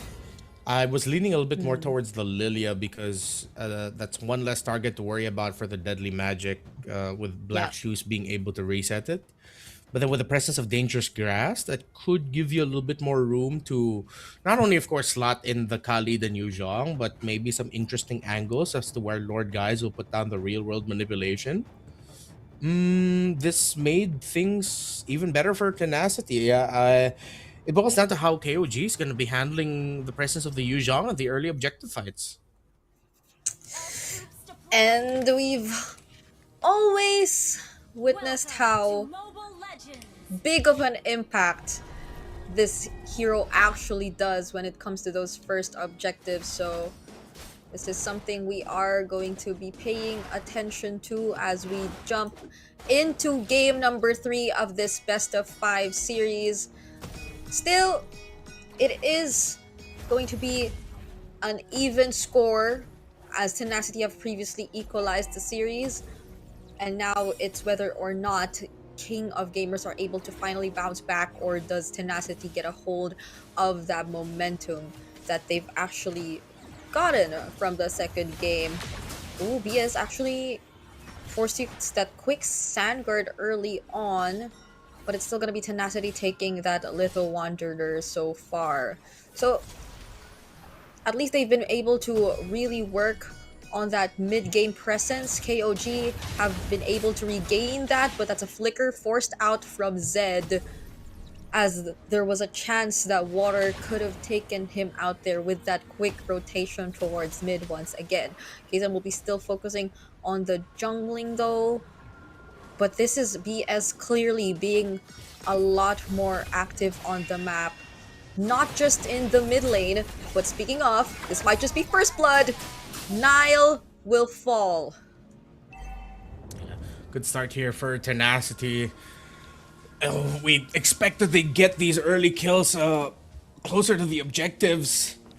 But now falling down there means Kazan has to hold the pixel bush so that he gets information around that. But they know they're using the old bush trick to spot out Kazan in the shrub. Water just was able to recover just enough to not get taken down by the deadly magic. But KOG will be able to get this turtle. But no, they decide to back off. They realize it's too risky again because of the presence of the Yu Zhong.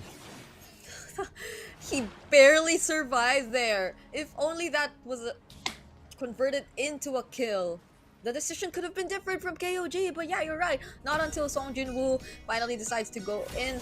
KOG won't probably feel as encouraged to just contest for this objective as much as they would want. Kazan, it seems like the plan is the same. They're going to keep disrupting the farm. They're going to keep poking down the members of Tenacity. It's great that BS was the guy to be the recipient of the deadly magic right there, though. Oh, but the petrify from Song Jin-woo! And the Shah is just making sure that Kazan was the guy who got surprised this time. I wonder if 33rd gave any info to Kazan that there's a chance that the Yu Zhong could be there. That is unfortunate. They didn't see the Yu Zhong in lane, so there should have been a discussion about the team there. But here at the center of the river, both ultimates dropped by the mages. The high loss falls, water goes down as KOG are finding the turnaround, and they get the clap back. They take 3 members of Tenacity out. Kazan getting back in that fight changed the trajectory for KOG. Now they're able to take in some kills for themselves and even steal away that purple buff. It was already such a great setup from Lord, guys. This was something already mentioned earlier too, as we take a look at the instant replay. As a response to that glorious pathway they got trapped in with that real world and the raging sandstorm. But even then, Kazan catching up, delivering those damage. Not even Tenacity could have expected that to happen. Isn't Harley just so busted? I mean, I wonder when we're finally gonna... I mean, it's not unbeatable, but it's such a broken pick. And yeah, I'm hoping to see changes eventually. Let's see. Maybe it might be too much to hope for. Yeah. Harley's so busted now instead of like Suyo's so busted. Yeah, I mean, eventually teams got to adjust to it, but I mean, that's where we find ourselves now. Anywho, Fury Hammers for both the EXP and the Jungler of Tenacity, while there has to be an abundance of tough boots here for KOG because they're going to be playing against the Petrify, the RWM, Immobilization when you get out of the field, and of course the Raging Sandstorm stun when it lands. Genius Wand already active here for the Harley, and yes, it's gonna be the Skypiercer path here for Water, as he most likely will build Skypiercer first and then full build the Hunter Strike. Now Deadly Magic was used to bring BS somewhat low, but BS didn't even need to use his second skill to heal up. Yeah. Okay, now 33rd definitely has the info, has relayed the info. KOG are in position, but the Black Dragon form is already used by Song Jin-woo. Glorious Pathway and Real World laid it down at the same time. Kaizen is yet to make his entrance. Oh, but 33rd goes in first. Doesn't stop Water from getting the retribution on the objective though, but now they are going to commit on the team fight. Kaizen coming in from the side will try to take down Song Jin-woo, but the cards, they don't actually land at the right angle, and it's actually Water turning things around in this team fight. Water helping save BS, who just dropped down to his knees, prayed and got the answer. Well, it's part of his kit. It's not like it's divine intervention or anything. He literally heals. That's what he does. And Zed is not going to be able to finish that Khalid off. And tenacity. Great discipline by both of those two teams. At first, I was wondering why they're not rushing the turtle even after they've dropped down their ultimates. But then they decided to play for the fight, knowing that the enhanced dragon form that you get after using the black dragon form with the Yuzhong, there's a significant amount of time where you can make the most out of it. They saved it. Song Jin-woo saved his Petrify. KOG lost a 50-50, but then even then, that was a good decision to try and take that team fight. It was just better played by tenacity. I really like what those two showed off in the last fight.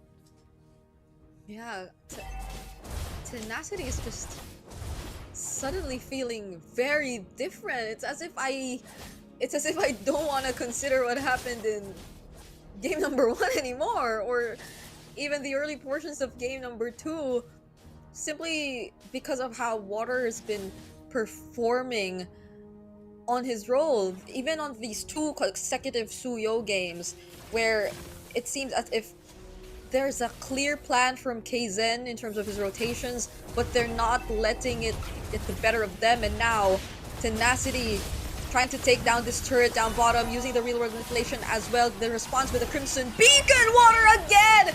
How did he find Payan right there? Lord guys will be the trade. 33rd coming in from the sides, and oh my goodness, this time it's a 3-for-3 trade, but it's a triple for Water, not until he gets shut down by Kaizen just the same. 33rd still making it with the Flicker Dark Wave, but Griff has his dashes. It's a disengage. It's going to end up becoming a turtle for KOG. Big losses across the board. Tenacity might have bitten way more than they could chew there, with Water getting taken out. And this helps equalize things a little bit for KOG. Tenacity were getting closer into the realm of roughly around the 2,000, nearing the 2.5k gold lead. But then KOG got to balance it out.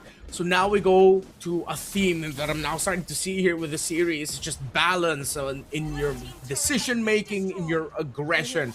Whoever achieves a near nirvana state of balance is going to be the one who wins the series. You can't be too aggressive. You cannot be too passive. It has to be perfectly balanced in both sides. It's been such a tricky spot for both of these teams to find that perfect balance. It's always just either one of them being a bit too aggressive or passive, and nothing in between. Only those very rare moments that they finally find it and take the game for themselves. Oh, but Griff actually used the Zaman Force right there. Now it's a potential dive from KOG as the SOD also lands. But there goes the real world manipulation. They're trying to defend this turret. They don't get to defend it though, but at least they find the kill on Payan. Oh, tough loss there for KOG. They need their gold laner up. Still, they have a lot of damage coming in through the Harley. Good read there by Kaizen to try and take down Water going through the lower portion of the map. Tenacity is going to be able to bring the tower up top. They're handling the zone and holding the shrubs really well around it. One level ahead is this Harith, but I think a closer look at the items once they show up. Still a bit of a trade here. Griffin again using the Flicker and the Zaman Force just with that single deadly magic. So KOG still have their ways of getting back into this game. They're still capable of holding these brushes. It's just that mostly it's Payan's having a not so great time. Like, I think that's one of the biggest differences we're seeing here. Maybe also because Griff has just so much support through the real world manipulation and what his teammates are capable of doing given the nature of their heroes, but Payan has to assume a more independent role, not until he has the right amount of damage even. Oh wow, that's big. They force out Raging Sandstorm. You get the deadly magic way faster. Yeah. I think. Now it's Tenacity not able to hold their positions for this Lord. Nile with a zone out, but the Black Dragon form doesn't stop KZ from securing the Lord though. The Petrify was a second too late, and Song Jinwoo in danger right now as Sony doesn't land on anyone. But 33rd might just get to finish off the kill. BS from the backlines actually gets to take down KZ, but 33rd finds Song Jinwoo, but in exchange of his life. What just happened there? Tried to take Payan down, but Water ended up getting taken out. Kaizen was already brought down really low from the little exchange that I believe it was him and Payan had with Yu Zhong. And BS was just able to find an angle to... It was either an enhanced basic attack that tracked onto the Harley, or he was just already there for the Desert Tornado. Still, if that SOD landed from Payan, that could have looked so much better for KOG. Still, though, they have the Lord marching up top. Let's see how much progress they can get with map control here, as Payan now will play the opposite side of the map, which will get marked by Song Jinwoo on the Yu Zhong. Okay, now it's KOG finally taking down some turrets for themselves. And I'm liking how Niles just always very active in terms of using that glorious pathway. Like for the past few team fights, I think that helps so much in setting the tempo for how the team fights would actually break out for both KOG and Tenacity. It also somewhat forces a response from Lord guys, to which KOG are eventually able to take advantage of if ever things go well for their side. So we're slowly starting to see how KOG are getting themselves back in this game. And even map control, I think there's no significant difference whatsoever anymore. There's no 1k gold lead existing between these two teams anymore too. So it's much more even now compared to what we saw happen for the first 12 minutes. Yeah. Already up to 3 core items for the Harley, 4 for the Suyo, of course. A little bit of a cheaper path for him, as even with the Skypiercer that he had to pick up along the way. I want to see Kaizen try what he's been doing recently, which is just using his deadly magic to force out a big ticket ultimate before the big fights, such as this one. Take out the Raging Sandstorm, and then you already know the projection is you're watching out for the Yu Zhong, because it's going to be the Yu Zhong's turn to set up instead for BS on the Khalid while he waits for the cooldown of the Raging Sandstorm to go off. So if Kaizen can continue that, that's going to be a big boon to the team. Take out a big ticket ultimate, whether it's the Eve, whether it's the Yu Zhong or the Khalid, before the major team fights. Yeah. So now it's I guess Tenacity as a response to that. Also being very particular with how they position themselves. Right now it's Song Jinwoo and Water sticking close to each other, just so there will be a much faster response from Tenacity if ever Kaizen does find one of them. Oh, now he does actually, but they're not quick enough to actually set things up. Kaizen will still have the upper hand here as they transition to the Lord. I think they can try to go for a... I thought they would try to bring it even lower to force Tenacity to use their ultimates and then disengage. Potentially maybe even turn it into a 50-50, but KOG would have looked better for them. Good spot here by 33rd. He's in a really great angle. So is Ned and Zyle. Zed and Nile. While the mid lane minion wave is getting handled by Kaizen. Slow push.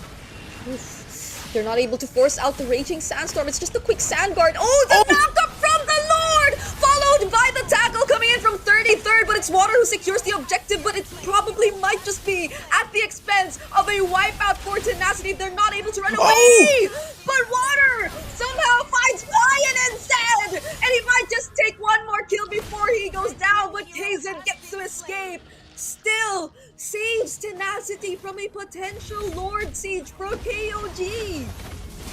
Retry win for Water, and he got the kills to temper what could have been a big win for KOG despite them getting the Lord. Once you saw that Sky Piercer symbol right on top of Payan, that could have been chained into even more, but then Kaizen handling it well to even end up securing the kill onto Water.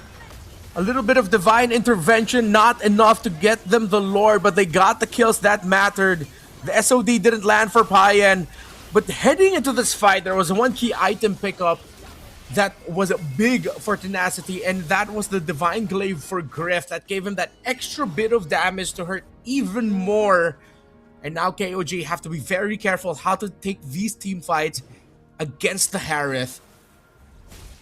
Yeah. I'm just hoping the next time we see the SOD actually casted, it lands though. There hasn't been much from Payan, at least in this game. I think you could also attribute it to Song Jin-woo doing such a great job at just making sure he feels very hesitant to go in and struggles overall to find the best possible position as a Moskov to throw out those auto attacks, because it's clearly Song Jin-woo being such a great disruption to KOG and what they've been wanting to happen across this entire game. Evidently, he's been trying to do that game plan of just forcing out reactions from KOG, but in that one moment where BS was actually able to sustain it and only use the quick sand guard, then you got to see a bit of a difference with how Tenacity actually chose to respond. Okay, now that's an SOD landing, but they probably might not go for that. Very risky for KOG, but they push Tenacity back. Don't you just wish they took that? I mean, it definitely was going to be risky. And every bone in my body said, nope, yeah, KOG should not force the fight here, especially with where Song Jin-woo was in the L bush. He could have just entered with a Black Dragon form, messed up KOG, but that would have been fun. Instead, we get some what is expected and very good fundamental MLBB, which is just playing through the minion waves. But I wish we got a little bit more spice there, just for a moment. And hey, you know, with the season that we've casted together, you know that I usually go towards the side of caution and stability. Yeah. Maybe a little bit more spice. That's new.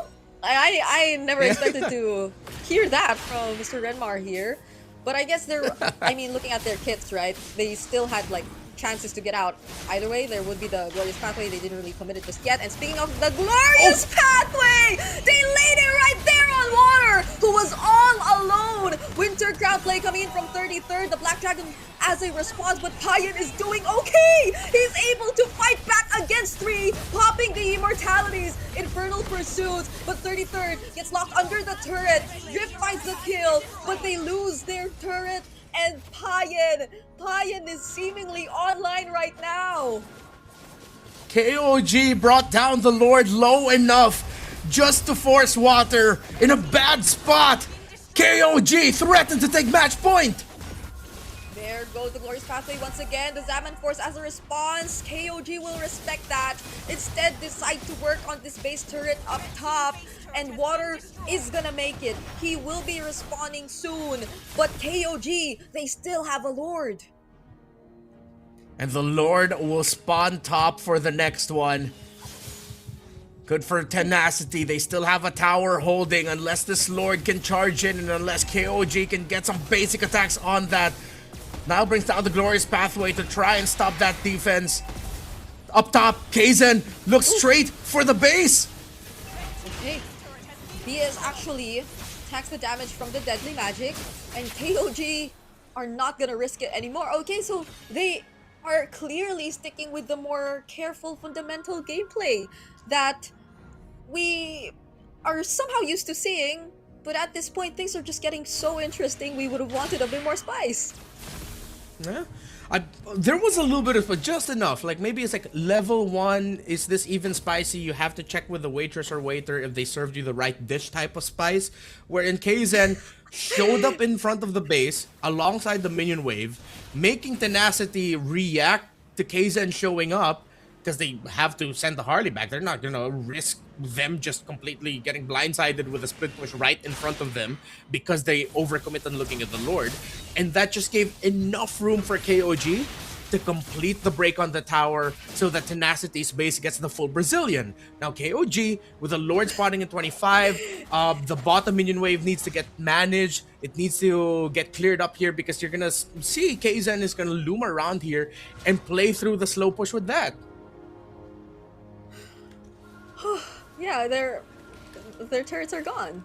It's a cleanup by KOG here. Yes. In this map, in this game, as they position themselves for this upcoming Lord, which is, by the way, an evolved Lord, because we're already 20 minutes. The first 20-minute game we're going to see today here in MSL Thailand. And Water has to be very careful about this. He cannot put himself in a dangerous spot yet again. Nile already using that glorious pathway, and that was all it took, literally. Yeah. KOG just blitzed that Lord. Tenacity weren't able to do anything. Yeah, they couldn't take the risk with all of the minion waves getting pushed and in favor of KOG. If they risk that fight, high chance that it's gonna be a split push somewhere. It's gonna be you getting wiped out because you're now thinking of scrambling back mid-team fight to try and defend from all the minion waves coming in. 33rd gets spot out, but he gets to flicker out of here. And they use the real-world manipulation! Okay, the SOD did not land right there. KZen 2 doesn't find the deadly magic just yet. But then here we go, KOG using the glorious pathway. Yet again, they're already in the base. The Lord is in the base. KZen's just trying to put in a bit more damage, but just look at the amount of damage you get to see from Payan. They get to secure match point after that grueling 20-minute game. Tenacity, the name of your mid laner is a reminder of the situation. Lord, guys, Lord, what are you doing using the RWM? As the Lord is already out and sieging, that is your main defense tool. Taking down the Phoveus, trying to pick him off before the base siege is not gonna be enough of an answer. Even though it would have been 5v4 for you, that's a scenario where KOG could have just thrown bodies. Tenacity, a moment of regret for them using that RWM. They needed that for the defense. Yeah. And so we're back to where we were 2 games prior to this, where it just felt very unfortunate. There was a sequence of very, I guess, miscalculated decisions that we got to see from Tenacity happen in that game, because you saw it. They already lost one major ultimate, which was the Black Dragon form. They used it right just as KOG got to secure the Lord. So you would expect them to play the more careful game after losing such an important resource, and considering that the Lord spawned immediately after that. Like, I was honestly surprised we saw the Lord marching inside the base already just a couple seconds after we were talking about that clash where they used the real world manipulation. So unfortunately that wasn't the case, and they had to pay the price. There was little to nothing that they could do, even though Water was just playing his heart out trying to go for that defense. There's only so much that you're capable of doing when the Lord's actually already inside and you're up against a marksman like the Moskov, because Payan probably did not care about anything else during that base siege. He just wanted to get and set his eyes on that win and on this match point that they finally secured for themselves. And he or Nile will be considered the MVP there. I said it earlier too. I love the way he just used this high loss.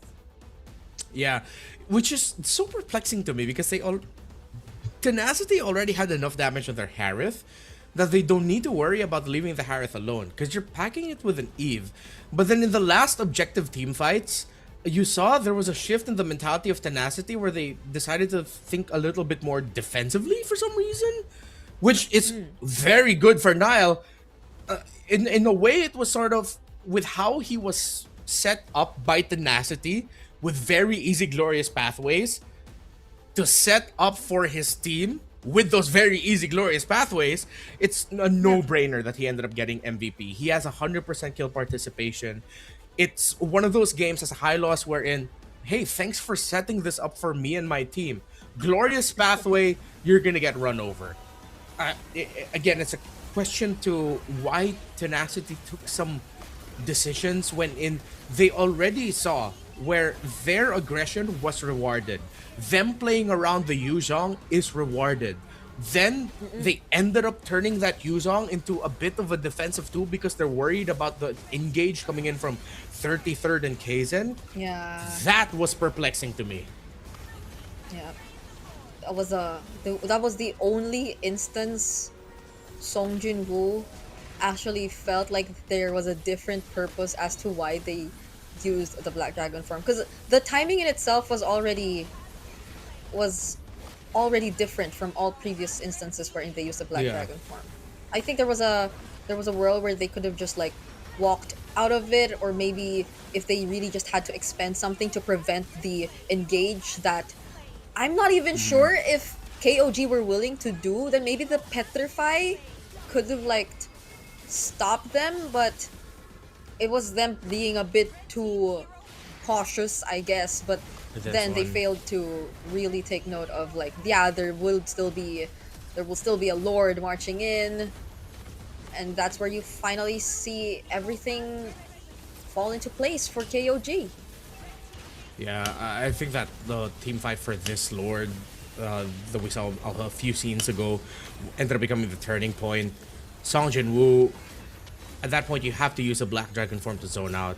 I think one of the biggest reasons why we saw a bit of a shift in the mentality of Tenacity in the objective fights is it seems like someone in the team made a call to address that Water was having a lot of difficulty getting close enough to the objective.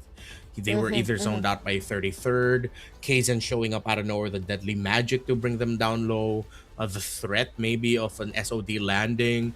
So Tenacity ended up thinking defensively. But in those are those moments where you also have to address that if you want that space, then just tell Song Jin-woo, hey man, can you pop your Black Dragon form to force them back? Because it will force them back. If KOG fight into a Black Dragon form being active, that's gonna be worse for them, because they will have to commit dashes to get closer into the fight. So I feel like this Yuzhong was just greatly wasted at one point, which is a shame because they were playing really well with it for a majority of the game. Yeah, no, actually, you're right, because that was a moment where even the real world was already committed, and typically once you secure objectives, especially at that point in the game, the default call would just be to get back, because you wait for the Lord. So either way, there could have been like a chance they wouldn't really consider the full commit. It's just that it seemed more accessible for KOG because Tenacity already decided to go for the fight. So it was just really unfortunate that we got to see that last sequence take place for Tenacity, who were already in a really good spot for a huge part of the game as well. But now it's going to be match point for KOG, and it's so far in line with what I predicted for today, because I did get a feeling that it would be somehow 3-1, but that's gonna depend on of course Tenacity still. Yeah. Hey, I just realized with both of us being here, I hope we don't end up getting 2-5 games, you know. I mean, more MLBB, I'm not gonna complain, but statistically, I think it's you, me, and Naisu who have casted majority of the 3-game series in MPL Philippines season 17. It's you, Wolf, and Naisu. The thing is Wolf no longer too. on me. Yeah, it's no longer on me now, actually.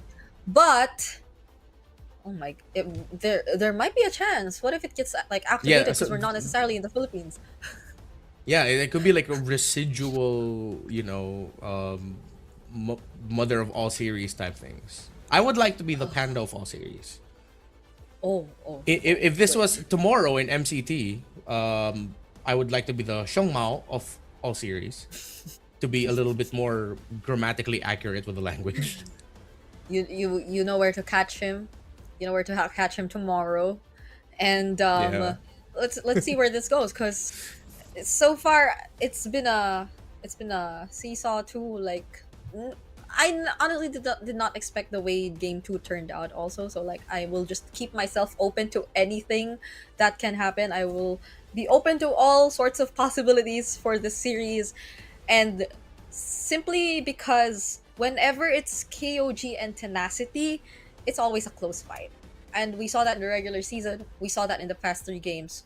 So why not? Why not in a potential game 5? We'll never know. But Yeah. hopefully you guys are having fun.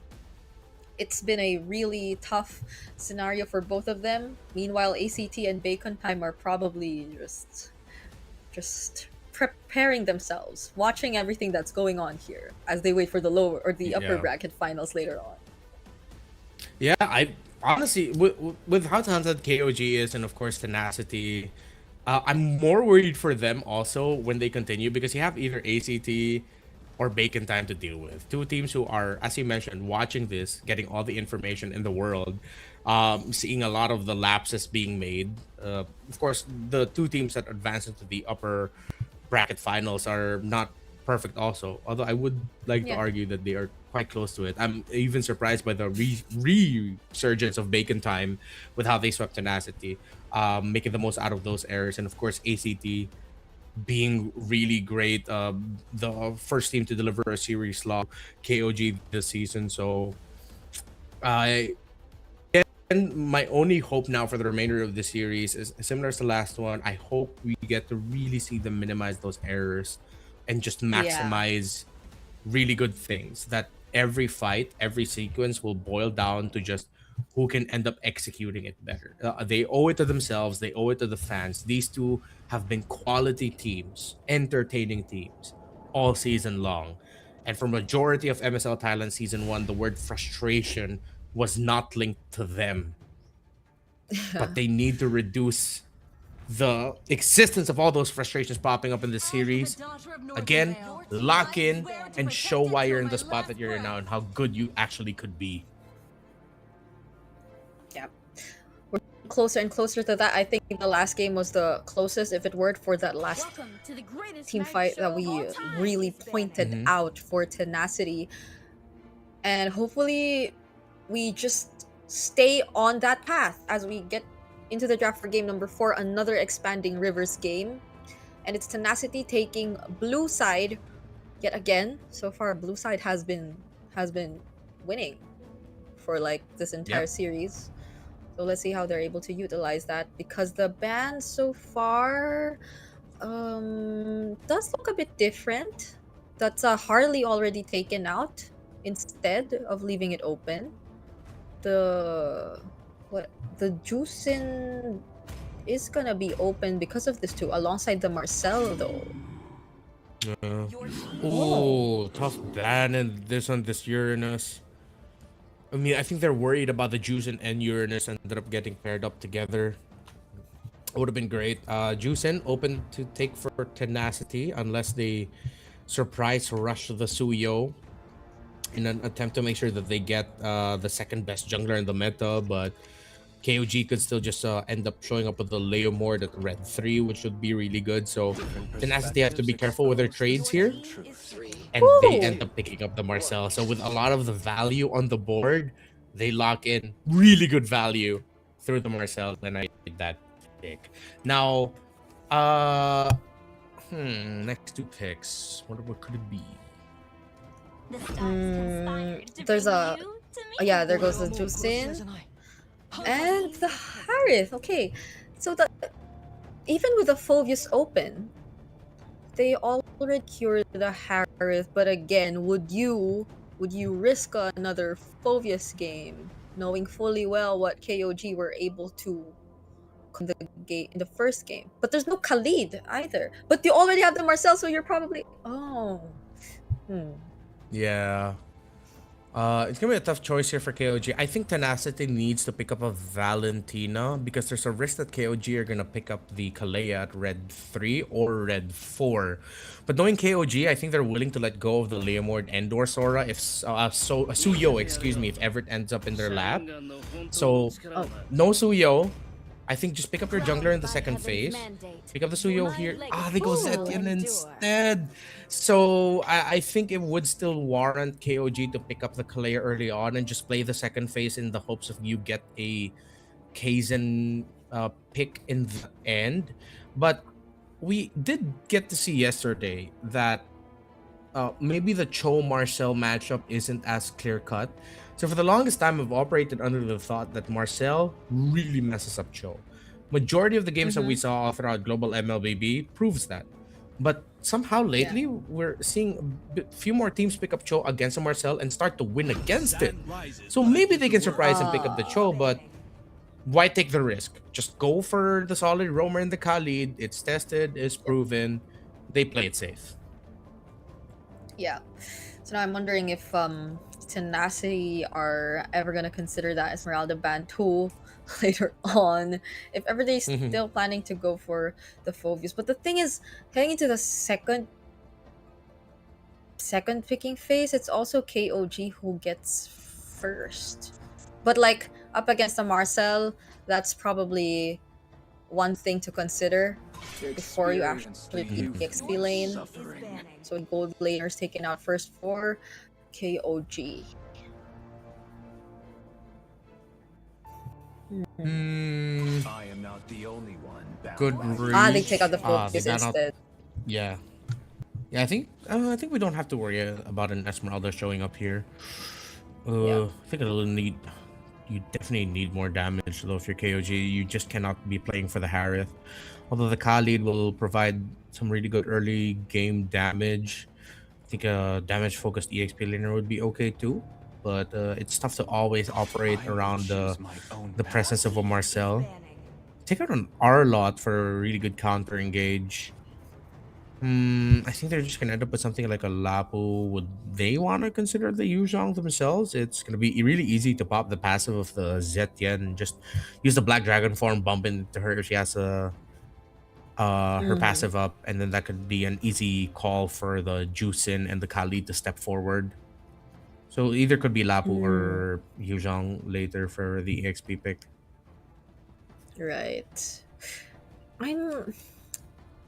I'm also actually wondering if there are like Terizla users even here in Thailand. Let me double check that. There have been a couple Terizla games, but none from Tenacity and KOG. Yeah, none from these. I think it just goes against their style. Few. Yeah. True. Because I believe there was a game yesterday where you even got to see a Terizla get picked up by Tenacity and Song Jinwoo, and just really doesn't fit how they want to play the game. Yeah, it's a setter, but it's...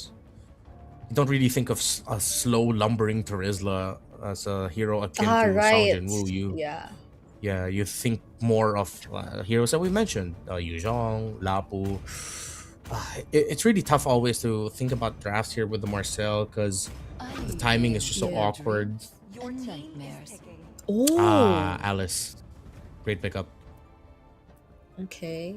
I guess the closest to the Uranus that you could possibly get since it's already taken out. Also like constantly just popping and pressuring the Zetian later on in game. So Tenacity with the gold lane and XP lane pick. There's a the carry for Clift. Yeah. There you go. Yeah, the Lapu Lapu as expected.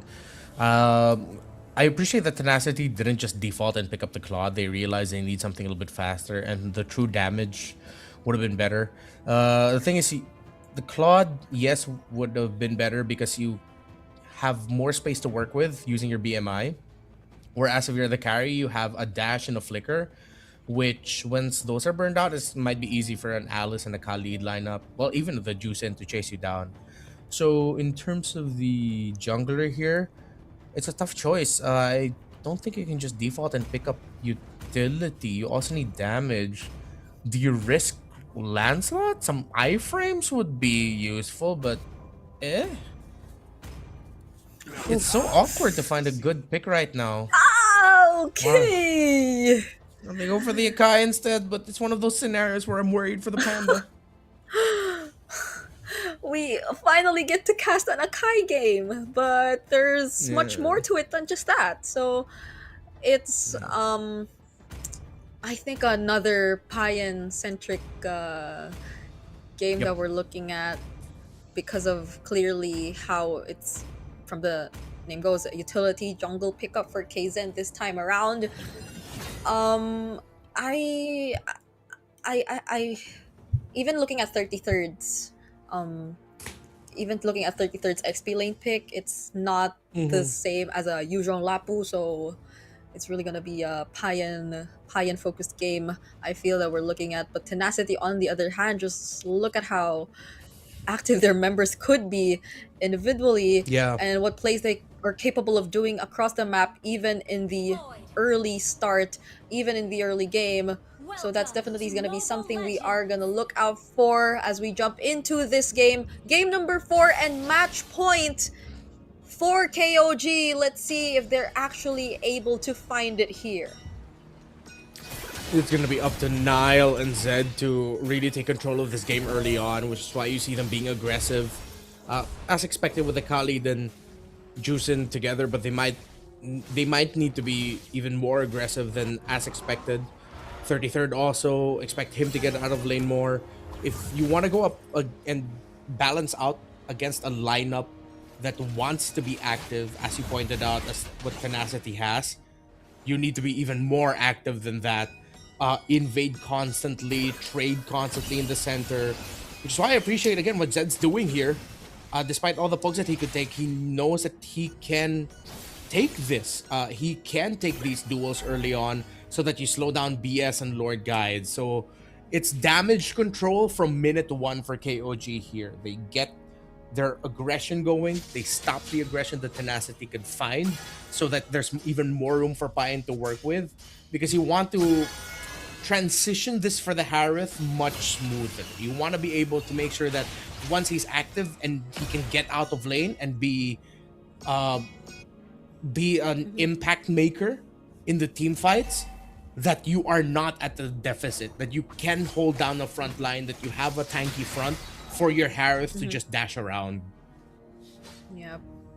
And so that's a very important role that both, or actually all three heroes of Nile, Kaizen, and 33rd will have to play. And as we look at them slowly position themselves here in this first hurdle, Song Jin-woo seems to be waiting for the right moment to just jump in with the bravest fighter, and he finally does. Forces out the Crimson Beacon from Zed, but there goes the Fury of the Phoenix just the same. Kaizen just trying his best to focus on this turtle, and he secures it together with the first blood, taking down Water. Not what we expected to see in the early start from Tenacity, and no casualties from KOG. Yeah, even with Griff joining all the way from the gold lane, KOG still ended up getting out of that without any problem. It's a really solid tanky presence that they have, of course, with the quicksand guard heal from the Khalid, the extra little bit of shields the Akai can build for himself, the risk of getting crowd control by the Juicin. KOG are playing this early game perfectly. All the conditions we ticked out for them in terms of being aggressive, not being afraid to trade, they're doing that. Because if they are more cautious compared to Tenacity, Tenacity can run them down. But if knowing the strengths of their lineups and respecting their own strengths, KOG are doing really well. Yeah, that all happened despite them seeing how Tenacity were already starting out their 4-man rotations right before that turtle of... Okay, Song Jin-woo again jumping in. Kaizen just literally dashed out of that. See now, it's KOG grouping up together and being the guys to just constantly pressure Tenacity. And now, from way up top, they're doing it on the opposite side of the map. Just how quick are these rotations that we're seeing from KOG right now? Yeah, they know that there's a window that they're trying to work through. If they give Tenacity any inch of room to work with, then there's a turnaround coming. 33rd rushes the Oracle, and that's a great pickup. That allows them to continue this aggression with the extra bit of sustain that he can build up for themselves. Instead of falling into the trap of maybe picking up a Cursed Helmet or a Dominus Eyes, he went straight for the Oracle. I appreciate that so much. Okay, now they'll have more reliable bodies in front for the upcoming team fights that will most likely involve Payan, since it will be down bottom. So they definitely have this turtle pit to themselves. Look at just what 33rd is doing! He's all alone in the purple buff, making sure that Song Jinwoo and Water do not gain access to this next objective. Great delay, Kaizen. Whoa, whoa. Okay. Diaz actually gets to run away from that. They split up and don't actually lose anyone in the process. 3 ultimates Wow. committed. This is, I think, that was a little bit too excited there by KOG. But I think also they decided to commit all those ultimates. Whoa, whoa. Okay, Water still has that extra dash back. They were also at the risk of just getting sandwiched until done by Tenacity. Oh, they spot out Kaizen! Oh. Okay, Kaizen got sandwiched there, but they did not really get to take him out. It's Tanky, Akai with a 1 assist, and he will just go back to his usual routine of farming. So no major losses from KOG just yet, but Tenacity, I feel, are still somewhat doing a great job at not allowing this deficit to grow any further. They even were the first ones to take away a turret, but that also doesn't take away the fact that it's KOG who's been pretty much in control of majority of the map, and they're the ones able to scout what Tenacity's been doing all this time. Yeah. Just continued aggression. They play through their Khalid and Juicin. Zed and Nile have set up a perfect start for KOG in this game. The Tenacity is just trying to scramble and find an angle, trying to find that balance of whether they help Water secure his buffs and farm, or do we help Griff get a little bit more. Those little moments, I think, yeah, BS and Lord guys need to take that as much as they can. They haven't really been able to play this game as much as they would have liked to with their combo. But with this aggression, that's a good start, and the Fury of the Phoenix landed perfectly onto Zed! BS didn't want to let go of that Juicin, and now Nile might be able to take down Song Jinwoo. The golden hour buys a bit of time, and Song Jinwoo gets out as the extra bit of shield from the passive of that Marcel allowed him to get out sooner. And that is a good save. BS has now brought Tenacity back in this game alongside Lord guys on that Zetian. Yep. That also could have been something much more if only 33rd was also caught in that golden hour, but just because he wasn't, there was a response from KOG to prevent the aggression from Tenacity, but now they secure this turtle for themselves and they slowly walk towards the mid, but KOG have been doing their best to avoid every single attempt from Tenacity, but at least they've regained the gold lead. Nile trying to get back into the lane, Payan as well. They don't want to allow this carry to push. It seems like that little mishap by KOG in the bottom side of the map when 3 of them were behind tower and 3 of them committed ultimates, allowing Water to push the opposite side and break the tower up top, has now costed KOG their lead. And some surprise aggression as well from BS on that Marcel. It finally clicked for him. This is what the Marcel is built for. He has the Zetian to supplement him as well. And if they can keep this aggression up, then it stops KOG from being able to play the game that they played. But Kaizen finds the heavy spin onto Lord guys. Payan breaks down the tower, drops down the Zalman Force, and Nile drops the Zetian. Meanwhile, Water is making work of the minion waves up top to allow that lane to push. Yet again, KOG still trying to find a bit more map control. Just as they break their first tower down bot, Tenacity will be able to break their second tower up top. Oh, the trades! Water on this Suyo has been making so much happen for Tenacity here, but I must say that was a really surprising attempt from KOG. Just the same, Kaizen going in with a heavy spin, and it was Nile providing that follow-up because Payan barely made it, but it was Lord guys who seemed to be the priority this time for KOG, and at least they're still gradually able to take out those small pickups every now and then, in contrast to what we were expecting of them to just really rely on their team fighting and playing around Payan. So it seems that they're still, to a certain extent, a bit more of flexibility that you could still expect for KOG, or it's probably also mainly just the calls that they're doing with this lineup, but you still have to be really careful. Tenacity still are in hold of the lead, and they have the better map control so far considering the amount of turrets already taken out. Yeah, Kaizen is one level below the Suyo. But so far, KOG have a little bit more advantage through the minion wave pushing down mid. But that top lane push is the headache that they're trying to shake, the thorn on their side. They can't just exactly deal with just yet.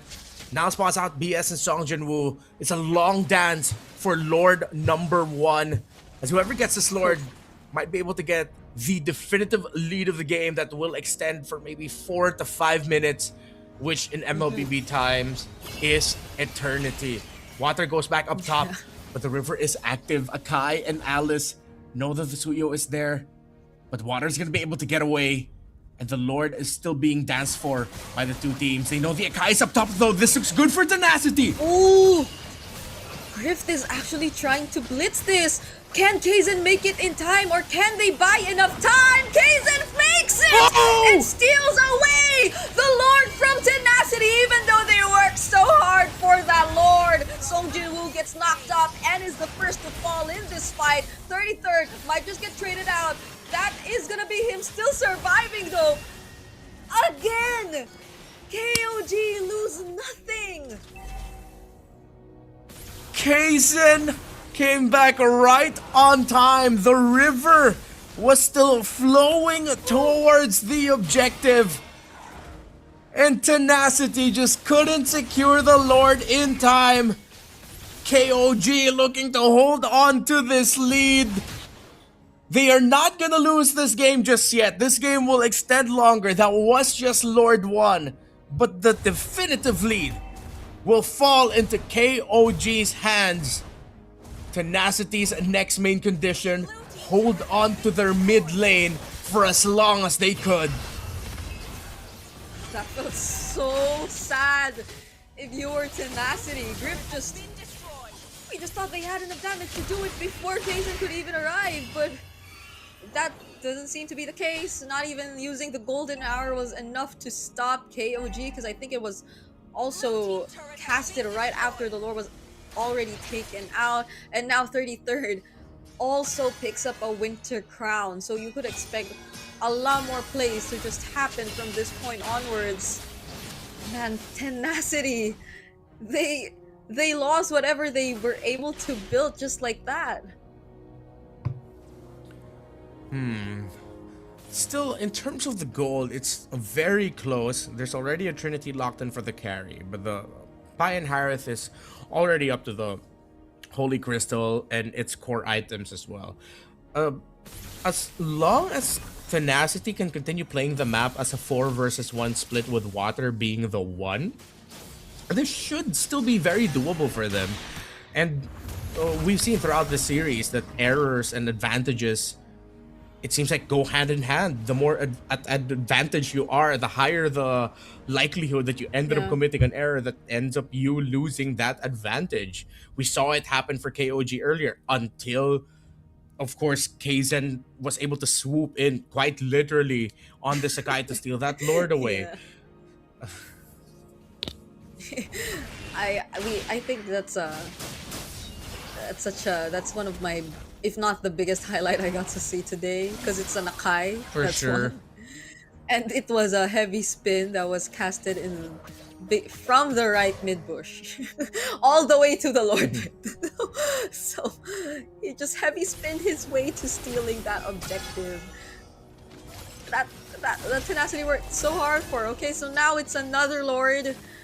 So clearly, as mentioned, it was not a definitive or a game-ending Lord steal whatsoever, but it's still was enough for KOG to finally take this Uh-oh. map control for themselves. Uh-oh. Water cannot Bang! run away from this. There was a turret awaiting him, even if he was able to escape that salmon force, and so they lose the most important member before this upcoming Lord fight. Man-marked, a miracle is what Tenacity needs to somehow get this Lord, but KOG will not let go of the lead that they found themselves. 2 Lords for KOG, and a push of all pushes and a defense of all defenses is what we're gonna see next. Yep. No holy shields left. We're already approaching the 15-minute mark, and it took less than 5 seconds for the Lord to spawn right after they were able to take it for themselves. And they finally get to expose all base, or almost all base turrets as well, with Payan taking down that tier 2 down bot.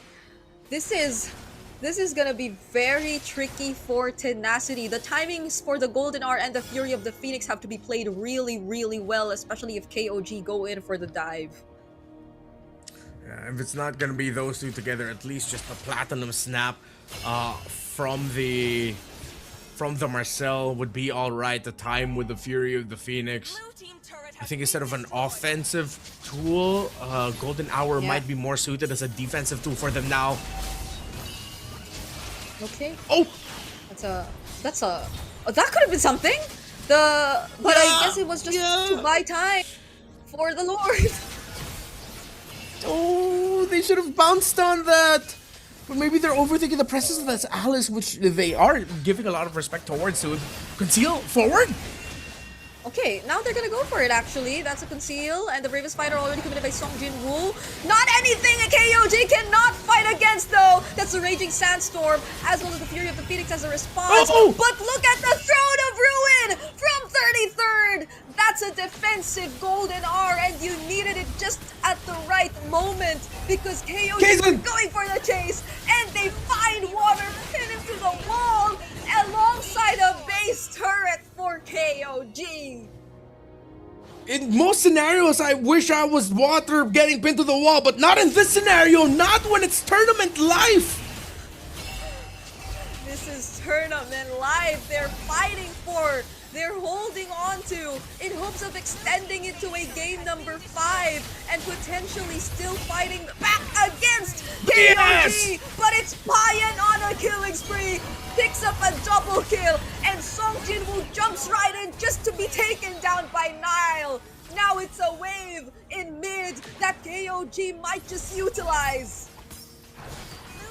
KOG, they suffered their first series loss yesterday.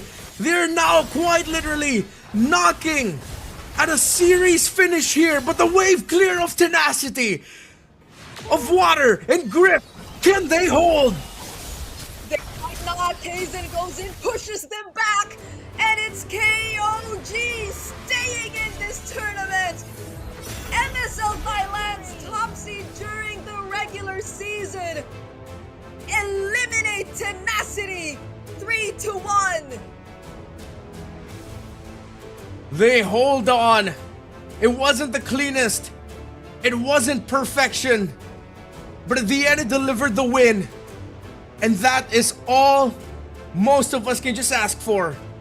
A win to keep fighting. KOG, keep on fighting.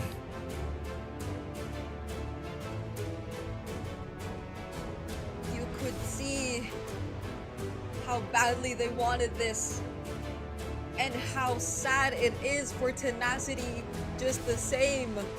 A really good showing from both of these teams, but only one can keep on going and keep on fighting, and that is gonna be KOG.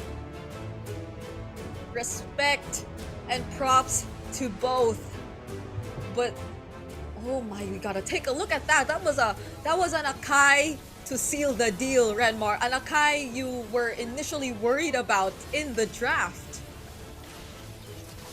And then he just came in with a lot of heroics. it was a risk to take that rush and Kaizen literally swept in. Pretty sure that was a deleted scene from Kung Fu Panda. I don't know which one, but you could slot that into any of the movies and it would have worked out. And it led to them getting that and leading to them getting an interview. Later. We will I be. thought it was gonna be now. Yeah, we will be. We will be hearing from them later. And I know we're excited for that because why? Yeah. That's what we're gonna hear Kaizen, we're gonna hear Coach Justin, we're gonna hear from Payan. And I highlighted these three because of course they're Filipinos, but for all the international audience out there as well, KOG, if you've been paying attention, is again the top seed. So there's just so much respect for this team. A lot of the teams we're seeing here in MSL Thailand are just looking up to them after that really clean record. And so far, they've just dropped a total of 3 games in their run so far here in MSL Thailand, because they dropped 2 in the regular season and yesterday they dropped 1. So 4. I think that's 4. They already dropped 4 so far. Oh yeah, you're right. Yeah, 4. Yeah, it's just 4 so far. So imagine that for your debut season, and they're just so versatile. I admire how versatile they were. The drafting, the surprises they got to present to us, and that last minute Akai pick again. These are one of those teams that are really exciting to watch, and ขอบ now คุณ let's มาก hear เลย from ค่ะ them. สำหรับความสนุกตลอดมาเดี๋ยวตอนนี้ให้น้องๆนะคะไปพักก่อนนะคะ เชิญพักผ่อนก่อนนะคะ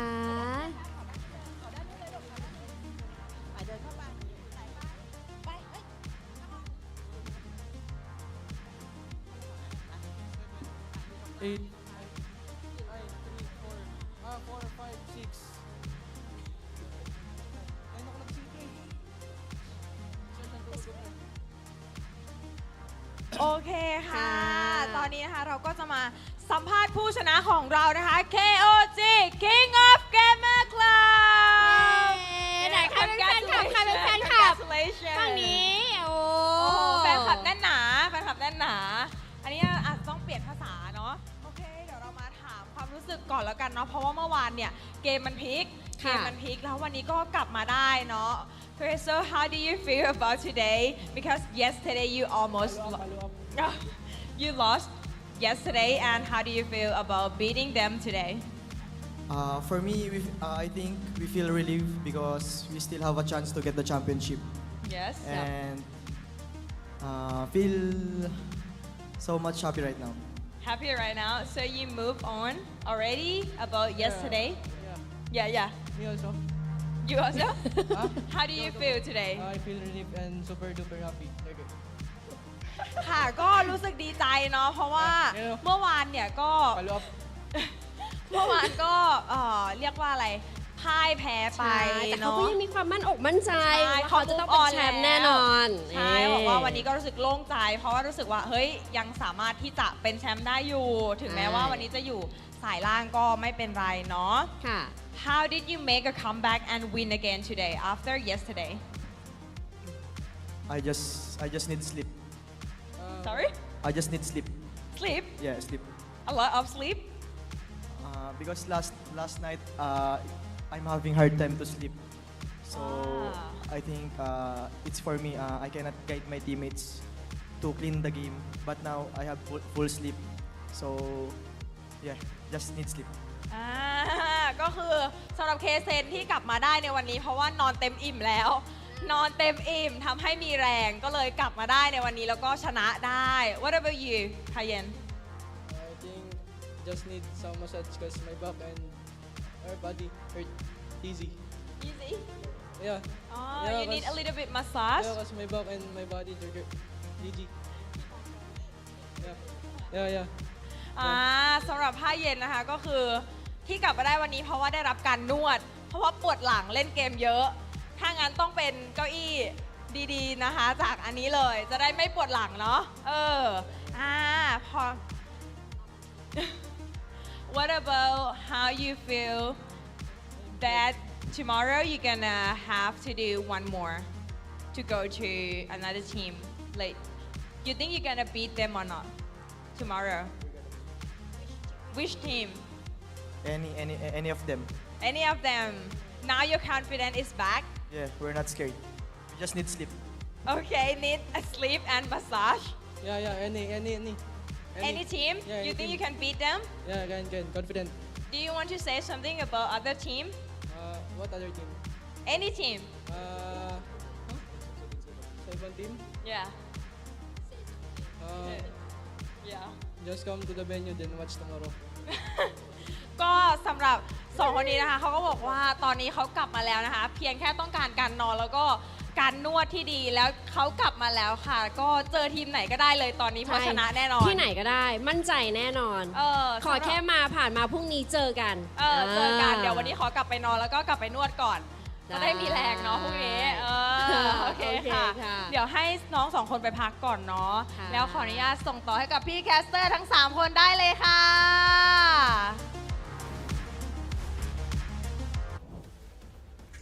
Thank you so much to our hosts, and we got to hear from both Kaizen and Payan. How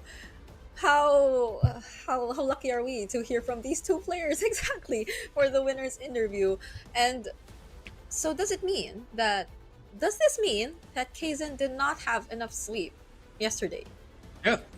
Yeah, that's what he said. Like, apparently they underperformed yesterday because Kaizen had a tough time sleeping, and now that he got sleep, well, I could see that maybe as to why sleep was the case. Because yesterday there were some moments where actually a lot more compared to today, where I was watching their match against ACT and wondering, oh, this is very uncharacteristic of KOG. A few of the decisions they made and all that. So maybe that was it. And then with the early mishaps or some of the mishaps that they got this game, I feel like that was also just a little bit of a smoothening out process, making sure like they're good, they're back. And yes, don't be surprised. Payan looks really young, but that dude is surprisingly ripped and buff. I remember seeing it in the regular season, and even I was floored. I was like, whoa, that kid's more buff than me. What am I doing with my life? I just turned 30 this year, and now it's not the time to have an existential crisis, because let's celebrate the MVP of the game. 0 deaths, and yeah, it was easy for him. I like how he sold his items there in the end to make sure that he would also get an Oracle, so that he also gets a little bit more shield for himself. That was great. Yeah, we did say that this would be a game where KOG were likely to play around Payan, because imagine the lineup being an Alice, Khalid, and then a Kai, just making things so much more accessible and possible for you. So it's great that we did not see just that. Well, Payan was able to accomplish what was expected of him, but also like individually these players also finding ways to activate their lineup even without the presence of Payan just yet. And I think we saw a lot more of this, especially in the early stages of the game. This highlight to be particular because Payan is nowhere to be found here, but look at how KOG were just able to handle things, even taking out water. I think that was another thing, no? Like, it was very uncharacteristic of water as well to die as often as we saw him here in this game. This out of all games, or if not get taken out, like be in very difficult positions yet again on the Suyo. Yeah. Oh. Yeah, I'm really trying to think of how this could have gone so much better for Tenacity. It really couldn't have just been them losing the Lord. It seems like after that, though, you saw a little bit of a crumble in their mentality. I mean, Water also didn't have the easiest game. Maybe you also have to take it into account that for the majority of MSL Thailand Season 1, and we pointed it out earlier, this is a team that really operates around the success of their EXP laner and the gold laner, Song Jinwoo and Water. And Water had a tough game. Yeah. He had to time his entries really well because of the heavy spin, the risk of him just getting brought in. The Alice pickup was also really great. I think this is why we, heading into the series, are looking for more picks from KOG that break tempo in team fighting, that make you think twice about dashing in, that if you mistime your aggression, it's easily punishable. You make the aggressive team overthink. Don't just allow them to go and go again. And they started that from minute 1 with how Nile and Zed handled the early game, how they handled clearing minion wave very quick, winning the trades against BS and Lord guys, going into the jungle, getting vision, delaying water, rinse and repeat. 33rd, you get out of lane, you threaten the Throne of Ruin when Tenacity dives, rinse and repeat. Heroics by Kaizen, something that has been a usual thing for majority of the season for KOG. Again, rinse and repeat. They brought back what made them great in the regular season, refined it, and not just that, redefined it. Yeah.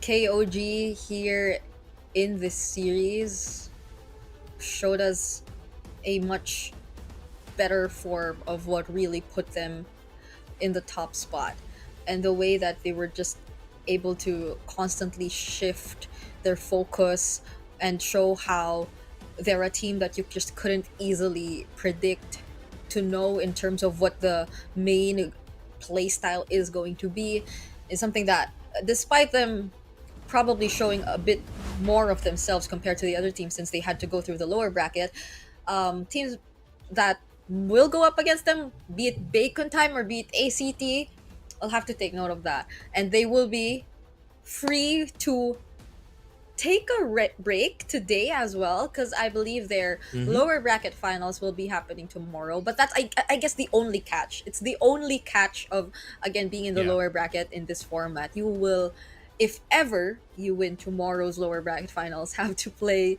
2 long series in a row in the last day. Yeah, you have a best of 5, and if I'm not mistaken, they also operate with a best of 7 in the grand finals. Yeah, so it's a grueling crawl, really. It harkens back to the earlier days of how we did things before. It was a separate BO7 day for the grand finals. Still, ACT Esports Club and the Bacon Time have a lot of info, but before they look forward to the finals, they have to look at each other first. With how ACT has performed so far in this playoffs, I think Bacon Time really need to respect their opponents here. Bacon Time have sort of exuded this air of being like the bad boys while still also being really well loved by the fan base in MSL Thailand. I think they need to balance it out just a little bit. They gotta respect what ACT can do, and we're gonna see that a little later.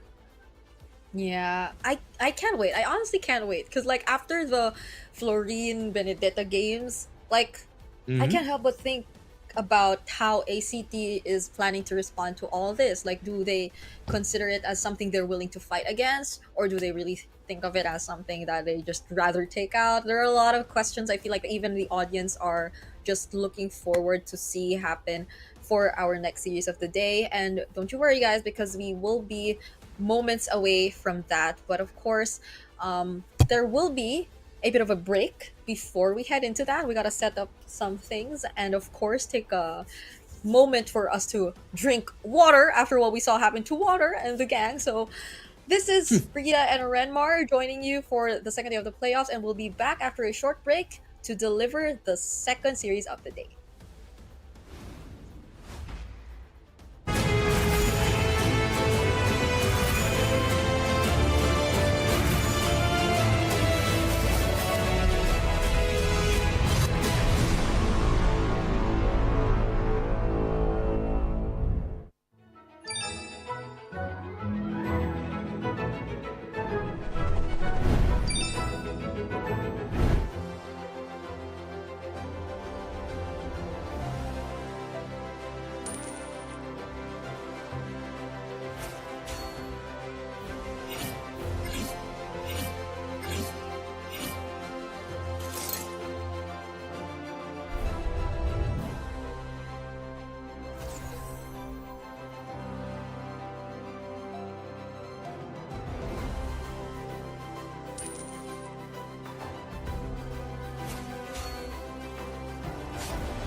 Richman Shop โนหนึ่งเรื่องเติมเกมเหนือกว่าทุกการเติมผู้สนับสนุนหลักอย่างเป็นทางการ League MSL Thailand เติมได้นับร้อยเกมพร้อมบัตรเติมเกมและบัตรกำนันอีกมากมายเติมถูกเติมไวผ่อนได้มีเงินคืนจ่ายสะดวกไม่ว่าจะโอนหรือผ่อนชำระและใหม่ล่าสุดรองรับการแบ่งจ่ายผ่าน SPayLater ดูแลทั้งก่อนและหลังการขายทุกช่องทางบริการ 24 ชั่วโมงร้านเติมเกมที่สตรีมเมอร์ส่วนใหญ่ไว้วางใจนึกจะเติมเกมต้อง Richman Shop เท่านั้นแล้วมาเติมกันเยอะๆนะ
Richman Shop โน1เรื่องเติมเกมเหนือกว่าทุกการเติมผู้สนับสนุนหลักอย่างเป็นทางการลีก MSL Thailand เติมได้นับร้อยเกมพร้อมบัตรเติมเกมและบัตรกำนันอีกมากมายเติมถูกเติมไวผ่อนได้มีเงินคืนจ่ายสะดวกไม่ว่าจะโอนหรือผ่อนชำระและใหม่ล่าสุดรองรับการแบ่งจ่ายผ่าน SPayLater ดูแลทั้งก่อนและหลังการขายทุกช่องทางบริการ 24 ชั่วโมงร้านเติมเกมที่สตรีมเมอร์ส่วนใหญ่ไว้วางใจนึกจะเติมเกมต้อง Richman Shop เท่านั้นแล้วมาเติมกันเยอะๆนะ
Richman Shop โนหนึ่งเรื่องเติมเกมเหนือกว่าทุกการเติมผู้สนับสนุนหลักอย่างเป็นทางการ League MSL Thailand เติมได้นับร้อยเกมพร้อมบัตรเติมเกมและบัตรกำนันอีกมากมายเติมถูกเติมไวผ่อนได้มีเงินคืนจ่ายสะดวกไม่ว่าจะโอนหรือผ่อนชำระและใหม่ล่าสุดรองรับการแบ่งจ่ายผ่าน SPayLater ดูแลทั้งก่อนและหลังการขายทุกช่องทางบริการ 24 ชั่วโมงร้านเติมเกมที่สตรีมเมอร์ส่วนใหญ่ไว้วางใจนึกจะเติมเกมต้อง Richman Shop เท่านั้นแล้วมาเติมกันเยอะๆนะ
Richman Shop โนหนึ่งเรื่องเติมเกมเหนือกว่าทุกการเติมผู้สนับสนุนหลักอย่างเป็นทางการ League MSL Thailand เติมได้นับร้อยเกมพร้อมบัตรเติมเกมและบัตรกำนันอีกมากมาย เติมถูกเติมไวผ่อนได้มีเงินคืนจ่ายสะดวกไม่ว่าจะโอนหรือผ่อนชำระ และใหม่ล่าสุดรองรับการแบ่งจ่ายผ่าน SPayLater ดูแลทั้งก่อนและหลังการขายทุกช่องทางบริการ 24 ชั่วโมงร้านเติมเกมที่สตรีมเมอร์ส่วนใหญ่ไว้วางใจนึกจะเติมเกมต้อง Richman Shop เท่านั้นแล้วมาเติมกันเยอะๆนะ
Richman Shop โนหนึ่งเรื่องเติมเกมเหนือกว่าทุกการเติมผู้สนับสนุนหลักอย่างเป็นทางการ League MSL Thailand เติมได้นับร้อยเกมพร้อมบัตรเติมเกมและบัตรกำนันอีกมากมายเติมถูกเติมไวผ่อนได้มีเงินคืนจ่ายสะดวกไม่ว่าจะโอนหรือผ่อนชำระและใหม่ล่าสุดรองรับการแบ่งจ่ายผ่าน SPay Later ดูแลทั้งก่อนและหลังการขายทุกช่องทางบริการ 24 ชั่วโมงร้านเติมเกมที่สตรีมเมอร์ส่วนใหญ่ไว้วางใจนึกจะเติมเกมต้อง Richman Shop เท่านั้นแล้วมาเติมกันเยอะๆนะ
Richman Shop โน1เรื่องเติมเกมเหนือกว่าทุกการเติมผู้สนับสนุนหลักอย่างเป็นทางการลีก MSL Thailand เติมได้นับร้อยเกมพร้อมบัตรเติมเกมและบัตรกำนันอีกมากมายเติมถูกเติมไวผ่อนได้มีเงินคืนจ่ายสะดวกไม่ว่าจะโอนหรือผ่อนชำระและใหม่ล่าสุดรองรับการแบ่งจ่ายผ่าน SPayLater ดูแลทั้งก่อนและหลังการขายทุกช่องทางบริการ 24 ชั่วโมงร้านเติมเกมที่สตรีมเมอร์ส่วนใหญ่ไว้วางใจนึกจะเติมเกมต้อง Richman Shop เท่านั้นแล้วมาเติมกันเยอะๆนะ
Richman Shop โนหนึ่งเรื่องเติมเกมเหนือกว่าทุกการเติมผู้สนับสนุนหลักอย่างเป็นทางการ League MSL Thailand เติมได้นับร้อยเกมพร้อมบัตรเติมเกมและบัตรกำนันอีกมากมายเติมถูกเติมไวผ่อนได้มีเงินคืนจ่ายสะดวกไม่ว่าจะโอนหรือผ่อนชำระและใหม่ล่าสุดรองรับการแบ่งจ่ายผ่าน SPay Later ดูแลทั้งก่อนและหลังการขายทุกช่องทางบริการ 24 ชั่วโมงร้านเติมเกมที่สตรีมเมอร์ส่วนใหญ่ไว้วางใจนึกจะเติมเกมต้อง Richman Shop เท่านั้นแล้วมาเติมกันเยอะๆนะ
Richman Shop โนหนึ่งเรื่องเติมเกมเหนือกว่าทุกการเติมผู้สนับสนุนหลักอย่างเป็นทางการ League MSL Thailand เติมได้นับร้อยเกมพร้อมบัตรเติมเกมและบัตรกำนันอีกมากมายเติมถูกเติมไวผ่อนได้มีเงินคืนจ่ายสะดวกไม่ว่าจะโอนหรือผ่อนชำระและใหม่ล่าสุดรองรับการแบ่งจ่ายผ่าน SPayLater ดูแลทั้งก่อนและหลังการขายทุกช่องทางบริการ 24 ชั่วโมงร้านเติมเกมที่สตรีมเมอร์ส่วนใหญ่ไว้วางใจนึกจะเติมเกมต้อง Richman Shop เท่านั้นแล้วมาเติมกันเยอะๆนะ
Richman Shop โนหนึ่งเรื่องเติมเกมเหนือกว่าทุกการเติมผู้สนับสนุนหลักอย่างเป็นทางการ League MSL Thailand เติมได้นับร้อยเกมพร้อมบัตรเติมเกมและบัตรกำนันอีกมากมาย เติมถูกเติมไวผ่อนได้มีเงินคืนจ่ายสะดวกไม่ว่าจะโอนหรือผ่อนชำระ และใหม่ล่าสุดรองรับการแบ่งจ่ายผ่าน SPay Later ดูแลทั้งก่อนและหลังการขายทุกช่องทางบริการ 24 ชั่วโมงร้านเติมเกมที่สตรีมเมอร์ส่วนใหญ่ไว้วางใจนึกจะเติมเกมต้อง Richman Shop เท่านั้นแล้วมาเติมกันเยอะๆนะ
Richman Shop โน1เรื่องเติมเกมเหนือกว่าทุกการเติมผู้สนับสนุนหลักอย่างเป็นทางการ League MSL Thailand เติมได้นับร้อยเกมพร้อมบัตรเติมเกมและบัตรกำนันอีกมากมายเติมถูกเติมไวผ่อนได้มีเงินคืนจ่ายสะดวกไม่ว่าจะโอนหรือผ่อนชำระและใหม่ล่าสุดรองรับการแบ่งจ่ายผ่าน SPayLater ดูแลทั้งก่อนและหลังการขายทุกช่องทางบริการ 24 ชั่วโมงร้านเติมเกมที่สตรีมเมอร์ส่วนใหญ่ไว้วางใจนึกจะเติมเกมต้อง Richman Shop เท่านั้นแล้วมาเติมกันเยอะๆนะ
การแข่งขัน MSL Thailand Season 1 Powered by Moonton Official Telecommunication Partner True 5G Official Gaming Phone by Infinix Official Sponsor by Richman Shop Official Gaming Chair Partner DX Racer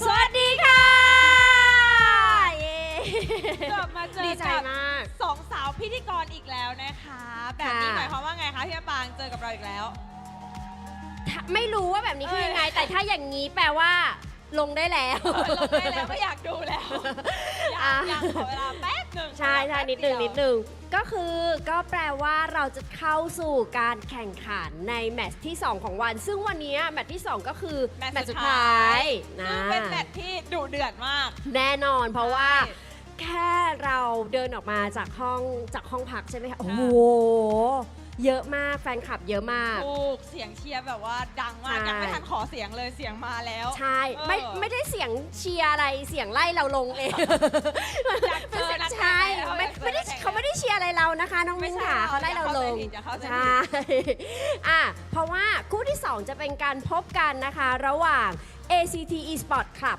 ค่ะ และ เบคอนไทม์ค่ะ โอเค อันนี้ก็ไม่ใช่เสียงเชียร์แต่อย่างใด พูดชื่อทีมพูดชื่อทีม โอเค อันนี้ก็คือถ้าทีมชนะในรอบนี้นะคะ ก็คือ ค่ะ เข้ารอบแกรนด์ไฟนอลเลย ใช่ ก็คือจะไปแข่งขันการหาผู้ชนะในวันพรุ่งนี้ ส่วนทีมที่แพ้ก็คือลงมาอยู่สายล่าง แข่งอีก1 รอบ ใช่ ไปแข่งกับทีม KOG ใช่ ค่ะ ก็ได้ลุ้นอีกได้ลุ้น ใช่ อีกนะคะ ได้ลุ้นกัน คือห้ามพลาดเลยนะคะพรุ่งนี้เพราะว่าสายล่างแล้วก็จะรู้แล้วว่าใครจะได้เป็นแชมป์นะพรุ่งนี้ ใช่ใช่ ค่ะ ใช่ค่ะ แล้วก็ฝากกันเอาไว้ด้วยนะคะสำหรับกิจกรรมบริเวณด้านหน้าพรุ่งนี้วันสุดท้ายแล้วนะคะ ใครที่บ้านอยู่ใกล้ๆนะคะ หรือว่าบางคนแอบเห็นว่าเขาตั้งใจที่จะมางานในวันสุดท้ายโดยตรงเลย ใช่ อ่า เพราะว่า มาเป็นคู่ชิง ครั้งแรกซีซั่นแรก ใช่ แชมป์ซีซั่นแรกมันต้องยิ่งใหญ่อยู่แล้ว อลังการการสร้างแน่นอนนะคะ และสำหรับใครนะคะที่สนใจเนาะอยากมาดูความมันนะคะแบบดุเดือดแบบสดๆหน้างานนะคะ สามารถมาได้เลยนะคะ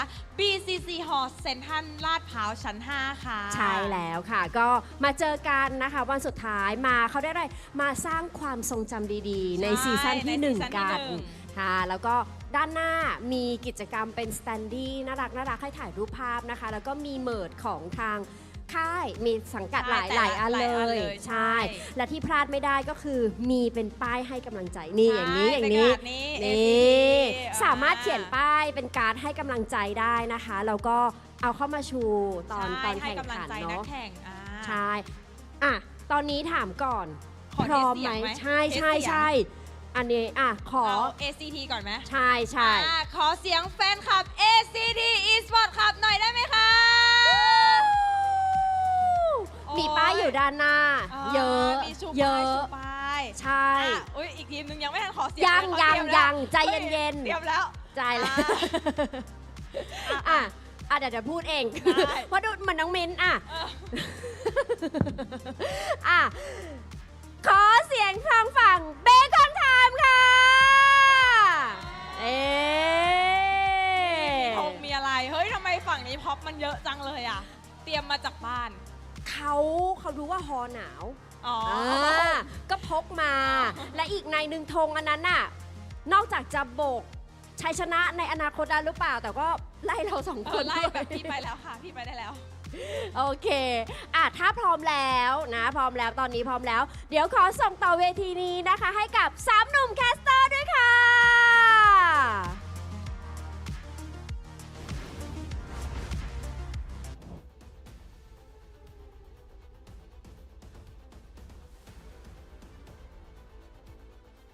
All right, welcoming you back to the English broadcast. It's still me, Brita, joined by Renmar to bring you the action for our last series here in the second day of our playoffs in MSL Thailand Season 1. I think this is a much awaited series, and you could already see it through the audience we have at the venue. How are you feeling about this series, Renmar?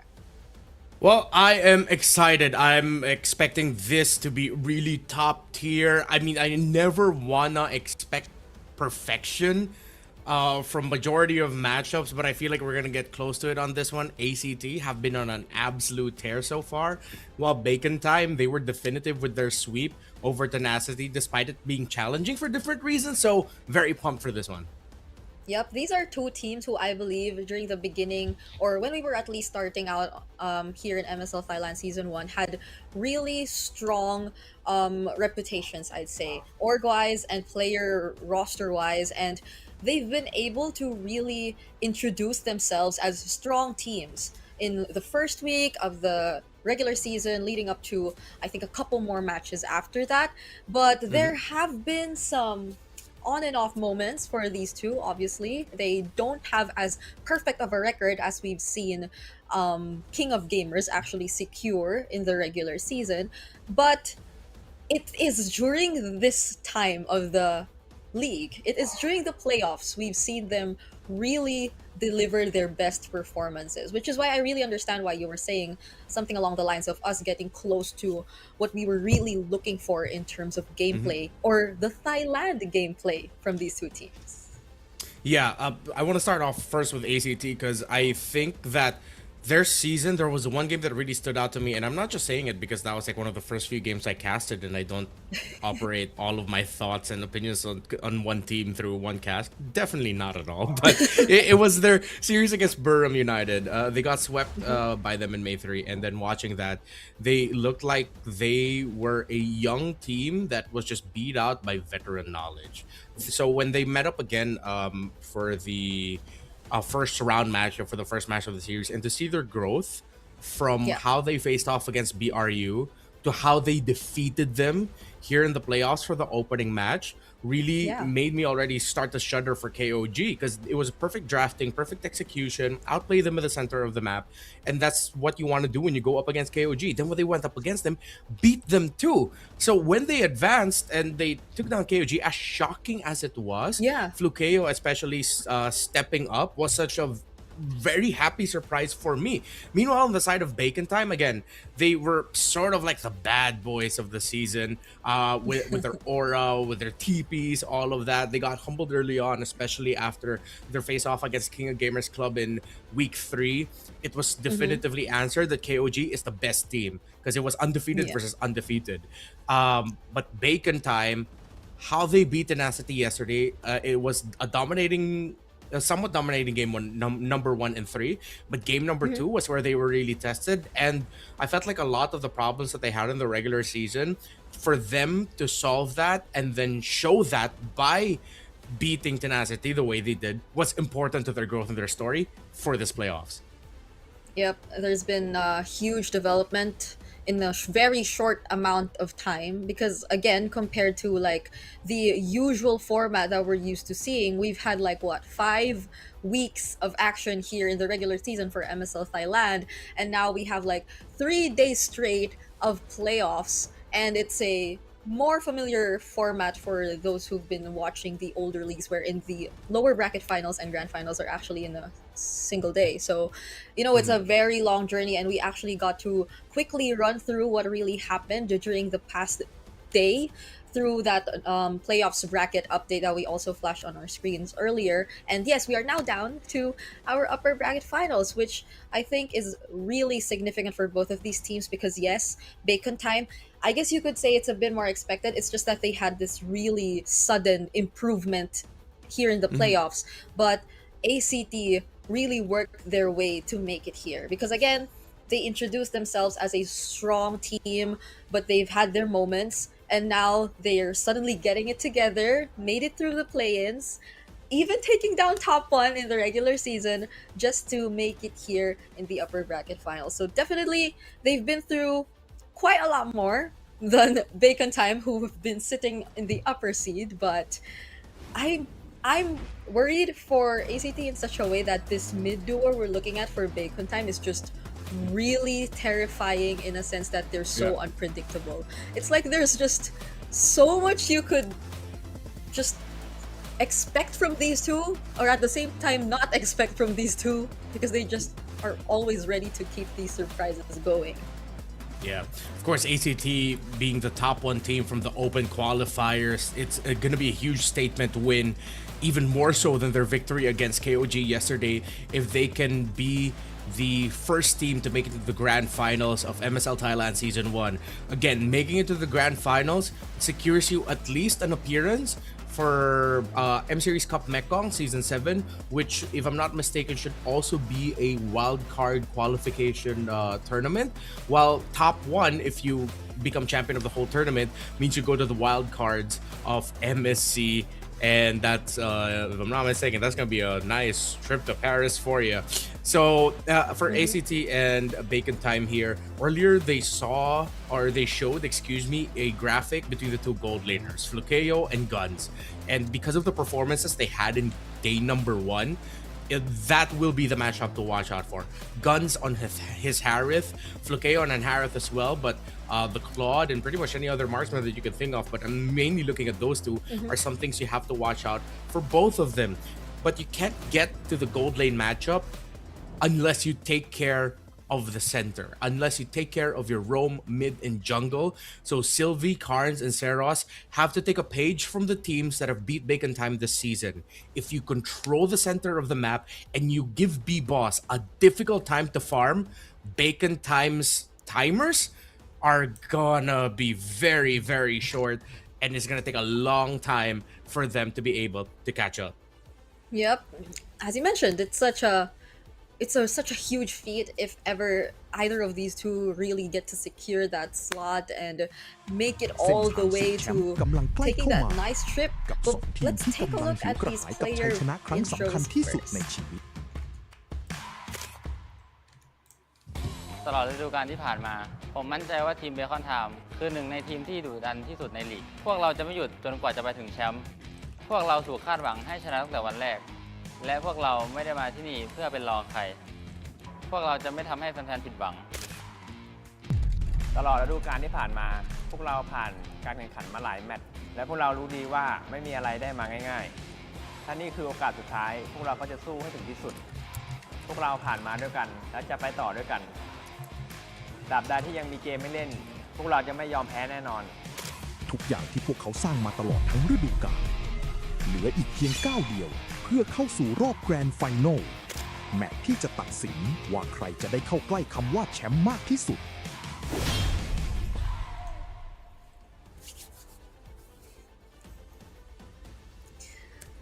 Could definitely feel the hype right there, and I think it's about time we check the head-to-head, but I guess we will be going back to what you previously mentioned about a bit of a highlight in terms of these two gold laners, because both Guns and of course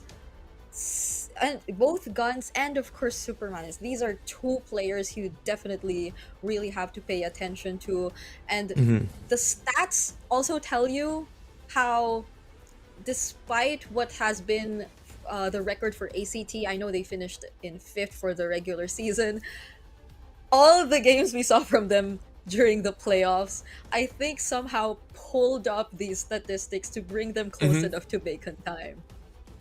Yeah, Bacon Time, one of the things that we mentioned earlier, of course, was them improving on some of the things that led to their losses during the regular season. And one of that is the recovery. If ever B-Boss doesn't have a good time in the jungle and Spider Miles and Exort aren't the ones dictating the tempo. So it seems like Spider Miles and Exort have sharpened that up a little bit so that if ever they're not the ones taking the first step with their rotations, at least they're keeping it somewhat close.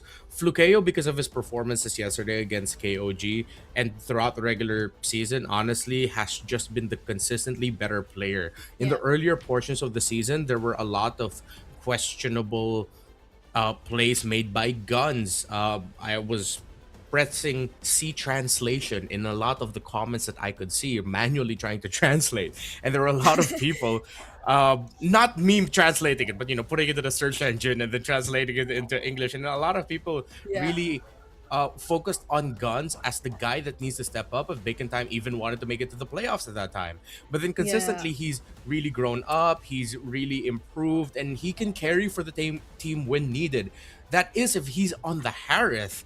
His best performances this season have been on that hero. Everything else has been kind of here or there. While Flukeo has a much wider pool. He can play that Freya really well. The carries up there. His Claude performances he has a few great ones also.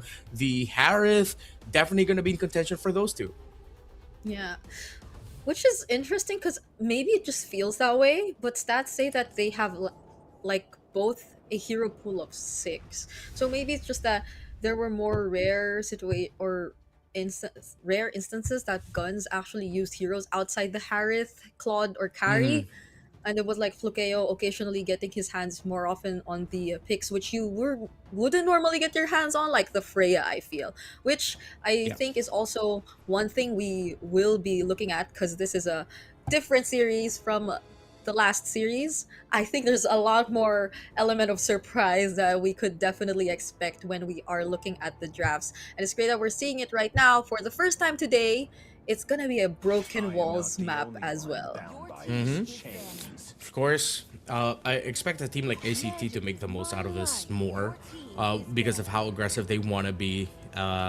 That's always something that you can expect from teams that in tournaments come in through open qualifiers. They like to build off of that momentum and that aggression, and ACT are not shy of that, especially with Sylvie and Seros, with how they play.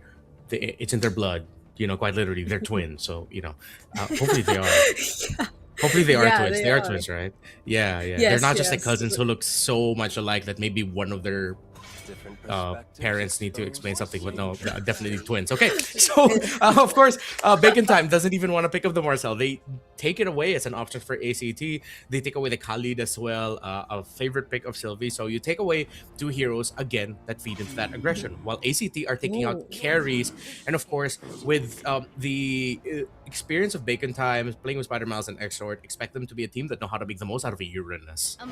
Yes, okay, they won't go for the Juice in Prio because the Freya is open, and it was something we mentioned earlier on, so that might be something ACT would want to consider instead. I'm honestly torn between wanting Exort to get a hold of a more familiar hero than one that's more surprising, like if I was going up against Exort, I don't know which I would prefer. If it's like a really normal power pick or something along the lines of a Gord, Faramis, or Kadita, because he's had games playing those kinds of mid laners here. Yeah, I also don't want to discount the Kadita might make a comeback after their pensions for it early on, but Bacon Time, I am quite surprised that they still picked up the Eve after seeing the Suyo and the Juice in, only because there's a risk that ACT can pack more dive, but they already have the Freya paired up with it. And then to add even more to it, they add the Baksha. So even if ACT dive on this Eve, there's a risk of you just getting completely blown up by the Freya alone. So at least it's well supplemented. And with how fast Bacon Time pick it, seems like Bacon Time, they are reading ACT really well. They know their tendencies.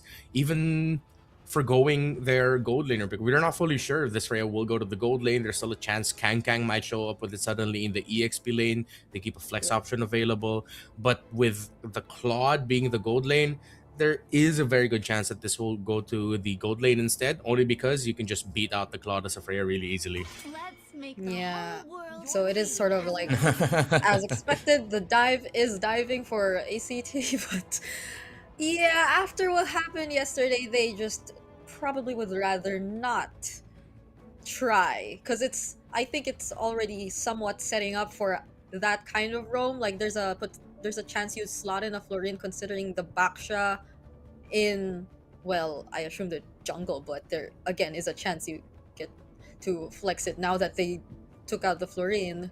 So now we could probably revert to the more common roamers like the Khalid and to pair up with the Eve, definitely the Khalid would be one, but Spider Miles, I can't tell anymore because he's had chip games.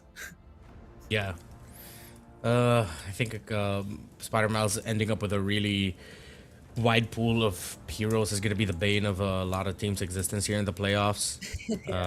I mean, at least for 2 more, because it's ACT and then whoever, I mean, either KOG or ACT, again, depending, we don't know how these results will end up. I think they can ease up on the roam bans and the EXP bans. I think they just try to manipulate the draft in such a way that maybe the gold is a little bit more obvious, but no, they're really just worried about the chip.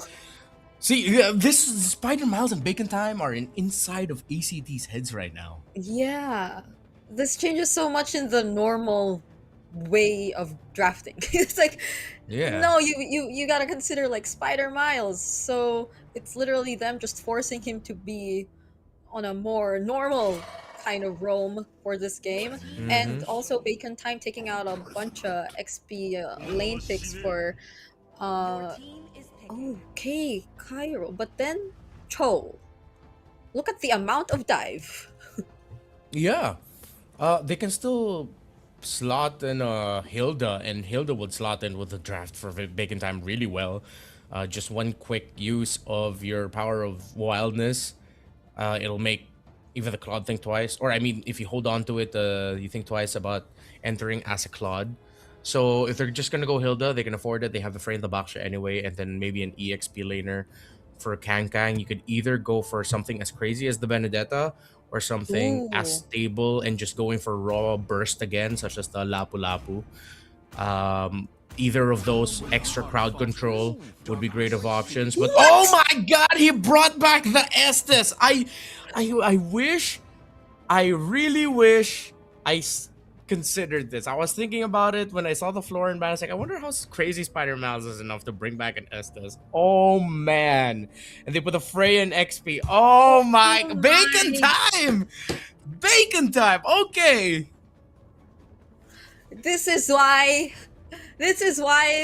Bacon Time and drafting against Bacon Time is such a headache. Yep. What?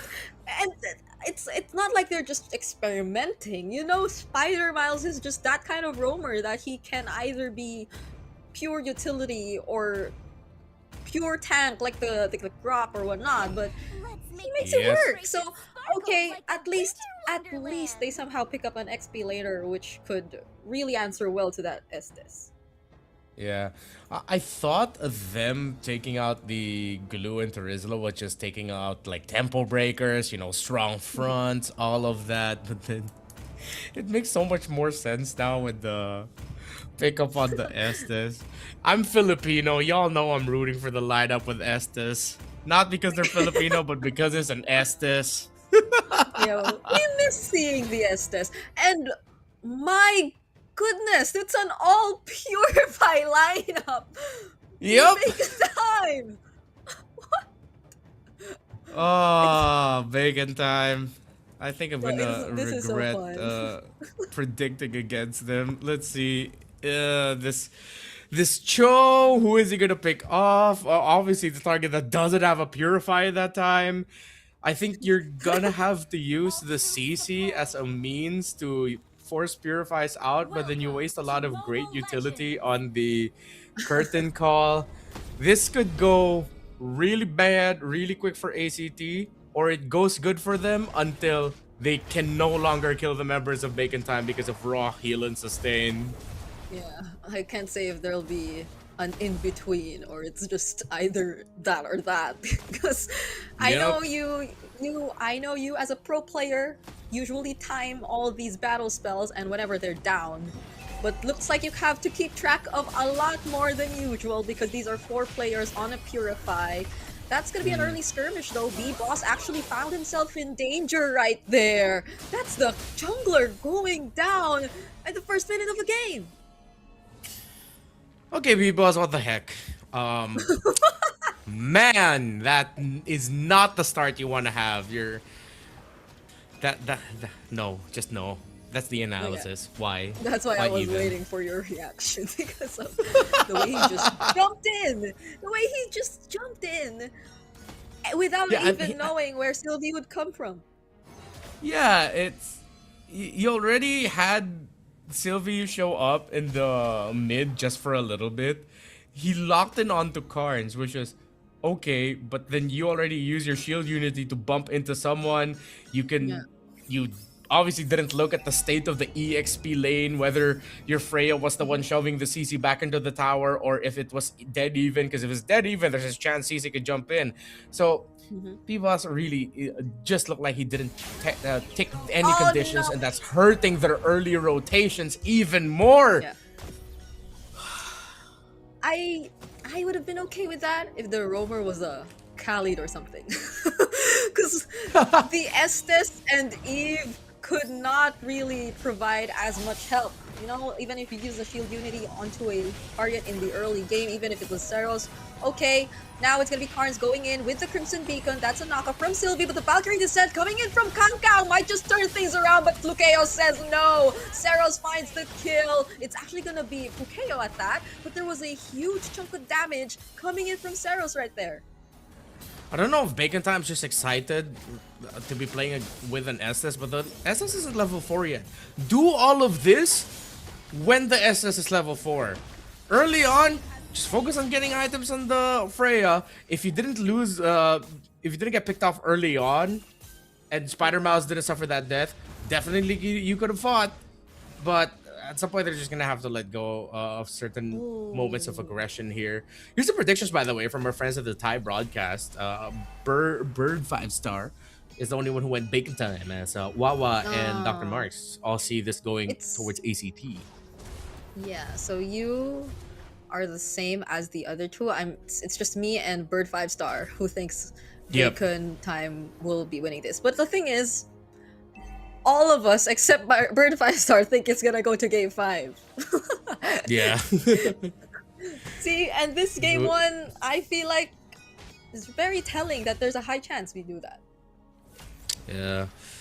Well, so far it seems like it's going towards the route that the other potential that we posed, which was it goes well for ACT until it doesn't. So far, it's going well for ACT, and we still cannot fully confirm it will hit that portion where until it doesn't. Because so far, they're doing everything really well. They're taking control of the river, of course, as expected with the Cho. With the early kills that they served up onto the jungler and opposing roamer, you get to control the river for majority of the game. I think Turtle 3 would be a turnaround. Okay. That's if they actually find their entries. Because at this point, it's just going to be B-Boss. And B-Boss, with the entries, has to be more careful. He cannot afford to do the same thing he did earlier on, especially with little to no help from Bacon Time. That's the way of the dragon used by Sylvie here. B-Boss still gets his purple buff though, so I think they're gonna be okay right before this next objective. Yeah, so close to the turtle, you use your kick. What? It's Sylvie on, but that's just pure confidence, knowing that even without it, they can completely bully B-Boss little by little. So now it's gonna be a level 4. Or, excuse me, yeah, Spider Miles is already max level, so at least he has the ultimate. B-Boss is only just a level behind Sarah, so she isn't that bad. Glowing Wand already for Exort, and Kangkang should have his first item locked in already. I think we'll see once we get to the player cam of Kangkang. It's either going to be the Golden Staff or the War Axe, but I hope it's the Golden Staff. Yeah, there's a Oh, sorry, he's EXP, so it's War Axe. Yeah, there are a lot of Purifies still up for Bacon Time. So let's see if Sylvie decides to commit the Way of the Dragon once again. Oh, it's gonna be on B-Boss once more with response from Kangkang, but Seros coming in from the sides. Doesn't look too good for Bacon Time here. B-Boss, though, still gets the objective, and it seems like Kangkang's doing such a great job at being an XP lane Freya in this clash.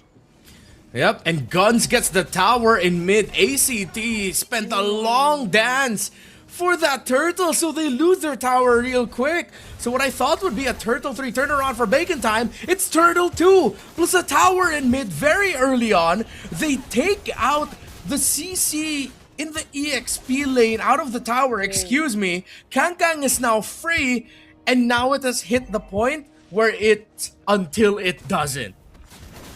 Oh, it's a different, we're seeing different groupings now. I don't know if this is common this early on, because I'm used to seeing this a bit more later, but B-Boss being the guy away from the rest of the team, and Guns together with Kangkang joining hands just to take that turret down bottom. So that Bacon Time have switched it up a lot so far, but Sylvie still has the Way of the Dragon. Not gonna use it this time on B-Boss, though he learned his lesson. Ooh, I wonder if ACT are ready to handle multiple team fights against a lineup centered around an Estes and an Eve together. You have 2 points of offense. It's not just purely a Clint carry. It's a lot of the river control definitely is going to be towards ACT, but it's the team fights that could be different. So I'd like to see ACT play the map a little bit more. But Bacon Time are doing what they can to take care of that as well. They go top side. They want to force the push there. B-Boss also cutting, proxying the wave. And he'll be able to be the front line, seeing the rotation of the Juiced and Cho. This is just a great rotation by Bacon Time. ACT tries to respond. The kick coming out of Sylvie, but it gets punished! And he becomes a Sky Piercer stack for Guns. But Cairo is here. The curtain call of the Blazing Duet by Flukeo. But the heal and the damage has turned it around in favor of Bacon Time. And it's a harsh reminder to ACT as to why the Estes was the pick commonly attributed to the Filipinos for the longest time. That extended or somewhat extended team fight clearly worked in their favor. Even with Spider Miles going down early on, Sylvie and Carnes went down too. So the moment they lost both that Dominance Ice and even the Glowing Wand, I feel like Kang was just a lot more unstoppable. He was so quick to jump back into the fight, and that rage you got plus the damage from Guns. He's in currently a good spot with a 2-0-1, another Valkyrie Descent from Kang. Well, at least Cairo now, too, has a response through the Sea Hubbard. Yeah. Oh, ACT have to get really crafty with side lane pushes, but Bacon Time are reading them. They know Flakeo's there. Sylvie needs to get crafty with his angles as well. It's how they layered the crowd control to force out Purifies. And easily, Flukeo gets taken away from the tower. Sylvie trying to find a kick, but this is not gonna end well for you, Sylvie. It felt like he forced that. That was 3 members of Bacon Time who all still had Purifies intact. No, actually that was 4, I believe. So even if he did get to find one, the fact that the other members were too far away also didn't look too good. That's a Crimson Beacon forced out of Carms, and they weren't even looking to commit that fight probably. That was just such a aggressive play again and again that we're seeing from Kang. This is just a reminder of why people hated us, Brigid. People hated us for the longest time. Because Estes is so anti-fight, and if you aren't ready to go up against a lineup with an Estes, then you're not gonna be able to beat it. Yeah. Oh, they don't even really have the sure burst because they packed the juice in. The juice in would have been great if they used it to help temper, but wait, a fight might break out. A kick by Sylvie, but they can't engage into it. Oh no. Oh, ACT, I feel for you. I feel for you, ACT. Yeah, you know what? Even I personally kind of like missed the feeling of being a bit more careful of whether or not I think this is going to break into a team fight or not when doing my play-by-play. Because earlier, that was exactly what happened. It was just Kang looking like he was about to start the fight, but he was not. And it's just an Estes lineup all over again. So have we set aside whatever happened in the first rotation for B-Boss now? Yes. I would say yes. 100%. And at least we set a precedence for it. Again, it will work out for ACT until it doesn't. It's the inevitable result of going up against an Estes lineup. Ooh. Okay, Holy Shields are about to... Oh, what? Oh my... What? No, I was not prepared for that, Redma. I swear I was not prepared for that. Guns is unstoppable right now. That's the real world manipulation, the blessing of the Moon Goddess, everything being laid out for Bacon Time and this potential one-way push. Sylvie couldn't even find the right angle. Not even the Blazing Duet could deal with everything all at once. Bacon Time, they're just forcing their way through ACT and their base with another minion wave approaching, and this is the way they end the game. I have no words. They just forced their way through. It's been way too long. Oh my goodness, bacon time. That was rough. ACT meet Filipino Ube. It's back. It's a Wow. throwback. What? Cause you know what? I don't think they even used their purify during that entire push. Just look at Yeah, them. no, doesn't look like it. What do you do? What do you do with that marching against you? Like, you go next? Oh, wow. First the floor and now the Estes. You know, it's warranted now as to why every time I'm playing ranked games with Team League Pit, Okay. with Wolf, with Burrito and everyone, that we always just want to ban out Estes and Florin. I get it. I get it. How devastating would it be for you to be greeted that way in your first game of this best of 5? Like ACT, they got it together, but now they have to go through this. And they took now you out have the to Florin think- and Chip. Yeah. You now have to consider an Estes showing up. How do you take it? You are gonna have to. If I'm the coach, once that Estes comes up, or if I'm like the analyst, I'm hopping onto my laptop and going back to like M3, MPLPH season 11, MPLPH season 10. How did they ban against this? Imagine. That's They probably prepared for like everything else except the Estes. Because I think it's the debut pick for Spider Miles here in MSL Thailand as well. As we Yep. hand over the MVP award for this game to Guns, who, did you see that burst? Did you see the Yep. way he took out Seros? I don't think it happened so quickly. I don't think even Sarah saw it. He was just using his thumbstick, then he realized maybe 3 seconds into the respawn timer, it's like, oh wait, I'm dead. I thought I was gonna escape that. I thought I was able to run to the fountain. Nope. Guns ended up dishing you an assist because you ended up getting brought to the respawn faster. You know, that was a very thoughtful opponent. Bro, Wait. Yeah. I forget just how disheartening it is to watch a really dominant Estes lineup game. That despite the early mistakes, again, it works until it doesn't. Sylvie just was frustrated. It's like, bro, there's 4 purifies. I kick the backsha, he gets healed. And if we don't get to take him down, Guns is free hitting. What do we do? And just saying, that was the fastest we've seen today. That was less than 12 minutes too. All because of an Estes. Oh. And the fact that B-Boss already made a mistake in the early game, yet they still ended it under 12 minutes. That's literally, like, I'm pretty sure the shot call there was just like, wait, level 4. Once we have all ulti, we never die. It's like yeah. That's exactly what happens. Exactly. Oh, wow. ACT were not ready for this.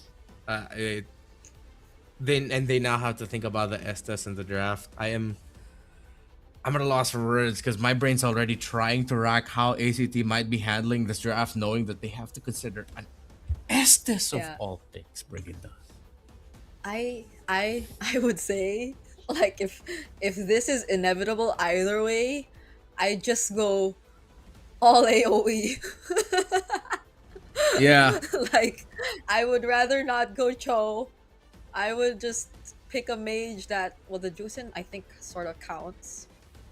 But this is so tough. Like, Sylvie, I feel like had the hardest job out of everyone in this game. Yeah, I mean, he was handling the river really well, especially leading up to Turtle 2. I think that's also one of the things that I didn't like that I saw from Sylvie was that he committed the kick before Turtle 2, right? And then that's when, Yeah. with the lack of a kick, what did he do for it? I don't know if he meant to kick, what it was trying to achieve, but it achieved nothing. It just ended up giving Bacon Time one thing less thing to worry about, one big thing one less big thing to worry about, and getting kicked by Mhm. the Cho. That little moment of interrupt that you for getting forced out of your purify, it would have really helped out ACT, which is why those things like that, it's again automatically you can't help but think that ACT aren't ready to go up against a lineup like this. They banned out the floor, and also they still showed up with the Nestus. I just hope Bacon Time run it back. Take out the floor and take out the Estes. Still show up with something like a Matilda or a Rafaela. Just do it. Just keep running back against the greatest hits of healers until you get full 5-man Rome band. Yeah, because I am pretty sure Spider Miles can do that. He can pull it Yep. off, and more so now that B-Boss is taking I think he's really sticking with that utility role in the jungle. Mhm. Like, if we get to see, I swear, if we get to see like the Estes Fredrin all over again or something Yep. like that, then that's the legit throwback for me. Yeah. That's a moment where I would really feel like I'm time traveling. But so far, Yep. yep. ACT. I wonder how they are going to adjust everything, because I feel like they've already prepared their game plan accordingly because they're going up against Bacon Time, but now they have to readjust. It's Yeah. whew. Honestly, let's just run it back to the M4 meta. It's like, okay, let's trade between two junglers only, Fredden and Akai. What's a Suyo? I don't know what that is. Just let's just play around that idea. Even if at one point, okay, let's do it now. I think at one point it might even get crazy where we might see Spider Miles on a Diggy. Let's just go for it. Why the heck not? There's pick off crowd control, like that's what it's all about. Just give Spider Miles a Digger or something. Pair it up with a Bruno or Rafael and a Bruno. But I want a Diggy. Just get B-Boss to keep playing the really solid tanks. Either he's gonna go Fredrin, if it's another tanky, if there's a tankier front on the other side, hell, I wouldn't mind even seeing an X-Morgan there. Let's just get that crazy. I don't mind. I don't wanna see no more Chos, no more Khalid's, Hildas. Just bring it back to heal. It's either we go. No, because M6 barely had like. Did we have a lot of Diggy Brunos in M6? No, Or was it just I like? don't think. No, it was. Or was it was just Bruno, right? It was just Bruno, right? Yeah, it was just So- Bruno. Yeah, so it's either we go all the way back to the healer eras, and what a statement would that be? It's like we were already pretty much having a much clearer picture of what the Thailand meta looked like, but Bacon Mhm. Time suddenly arrives and says they have a meta of their own, and like decides to reintroduce everything and say that they're the only team who's capable of flexing it this much. And it's Yeah. it's something that always catches the Thai teams by surprise. Hmm. And I hope Bacon Time completely like try leaning into that, because the more you lean towards that idea, the more you have to pick up heroes that want to pick off. If they don't want to do it through purifies, you're gonna have to do it through suppress. You're gonna have to get Sylvia on something like a Kaja. Bacon Time look like they're gonna be hellbent on taking out the Khalid and the Marcel. That's a good start. I think a lot of the drafts moving forward for Bacon Time need to revolve around getting those heroes removed. If they can pick it up for themselves, sure. But if Freya's an option, then you get the Freya, because it allows you to think about those type of lineups that are revolving around the healing type roamers. Yeah, it's the Freya, it's a tanky mid, and as long as you end up getting the Eve, because to be fair, if this was Bacon Time crazy enough to play this into an Eve, then it might have been a completely different story. But since it was paired up with an Eve, it was very good. Yeah. I think it was a looking back at the sorry, let me pull up the draft earlier. Yeah, it was something they prioritized because the the the Juicin already showed up, but nonetheless, they still really wanted to stick with the Eve, even despite like the many suggestions in terms of mid laners that we were actually bringing up earlier too. So let's see how this changes. It's bacon time on the red side. But I think the bans are still gonna be pretty similar. If they go Fovius Marcel here, then it's almost the same. Yeah. I think they can just lean into that. Especially for the Fovius. There we go. Khalid, Fovius. Now, I don't know if they're crazy enough to run back the SS or like healer types again, but I think it would be safe to just commit a Marcel ban here. Yeah. Because it's the AoE that'll be a problem. Unless it's again the Florine, which you don't really, have to group up together that just to it to work. No Baksha now though for bacon time. That's gonna open. Oh, the Harley and Harith is open actually, just because of this change in draft. Yeah, now they have to think about that trade. I think with the type of team that you're up against in ACT, I'd rather just give the Suyo ban the Harley. Let's see with the Marcel also an option. Oh wow, whoa! What are they thinking? Are they cooking some? What are they cooking up this time? I don't know. I think bacon time even got into my head. What are they cooking? Why? You remember that Jennifer Lawrence meme? It's like, what do you mean? What do you mean? We are not sure anymore. Like if I only had a choice to just like watch this, but okay, at least for the Juicin, it's sort of still like okay, something we sort of expect still. But without the Baksha, it's not like you really get to show the Wait, the Freya still open? What? Yeah, they gave the Freya, right? It's like, whoa.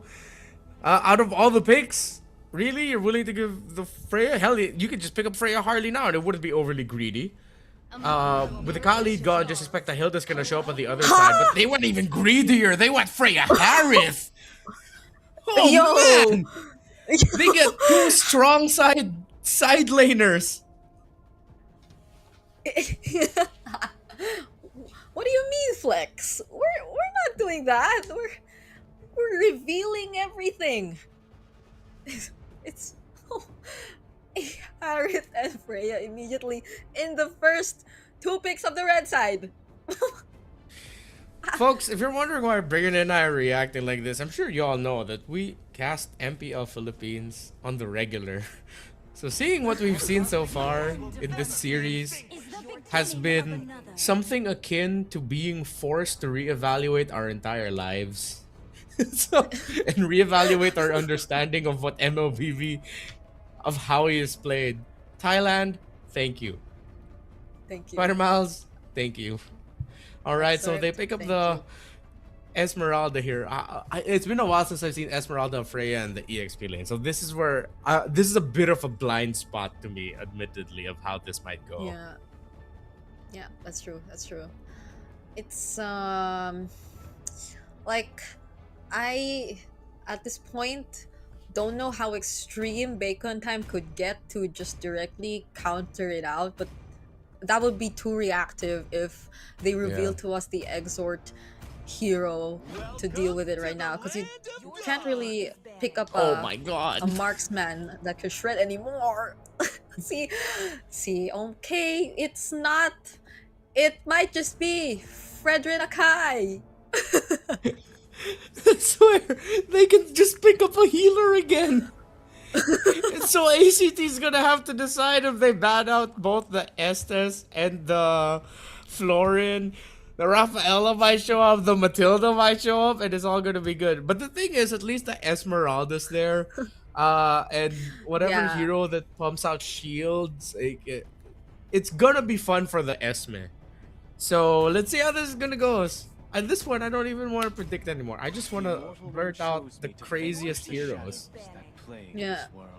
What do I wanna say? What do I want to see from Bacon Time? I would want I would want the Lunox. Lunox mid, alright. That makes entries for the Claude really tough, especially if you know that the Claude, if the Lunox, excuse me, hasn't used Darkening or Brilliance yet. Yeah, and you have a... Well, I think the Freya is capable of somehow dealing with it too. I mean, the Esmeralda, but it's like more reliable burst damage, I guess, and less Yeah. shields for the I, Lunox. I want to see Bacon Time just pick up their mid laner at 4 and then just Spider Miles. If ever it looks good, just pick up the Surprise us. Diggy, man. Just go Diggy. Oh! Wait, 'cause At at this this point, point, my there's predictions not are much just wish sneaky, though. lists. Yeah. Yeah, exactly. That's why you save the Diggy for last. Because if ever you get 2 really strong crowd control heroes, then you can just go ahead and pick up the Digbert. Whoa! Even taking out the Harley and the Suyo. How about we just fight it out with utility? Yeah. Let's all just go utility. But like, Yeah. huh. I mean, there's still the Leomord up. But then you never want to play a Leomord into an Akai. It's just gonna be so No. sad. So you're forced to go utility. Unless okay, I'm trying to think. If there's one jungle pick that might be able to make it through. An iframe for a Lancelot might be okay. Because at least you can be outside of the map. Hayabusa wouldn't be too bad, but again, you don't see the mid laner yet. Yeah, And the or the roam. Yuzun, I don't think we see that anymore. No, not in the jungle.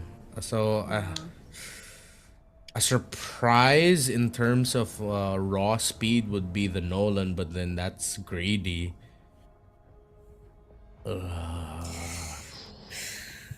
It's tough. Okay. Just please say Spider-Man for last. Yeah. Okay. Yeah, see, they have to pick the Lilia too. Oh, man. Oh, come on, Bacon Time. Just surprise us again. One more time. Please. Please. Imagine the early game of a Lilia Diggy. Right?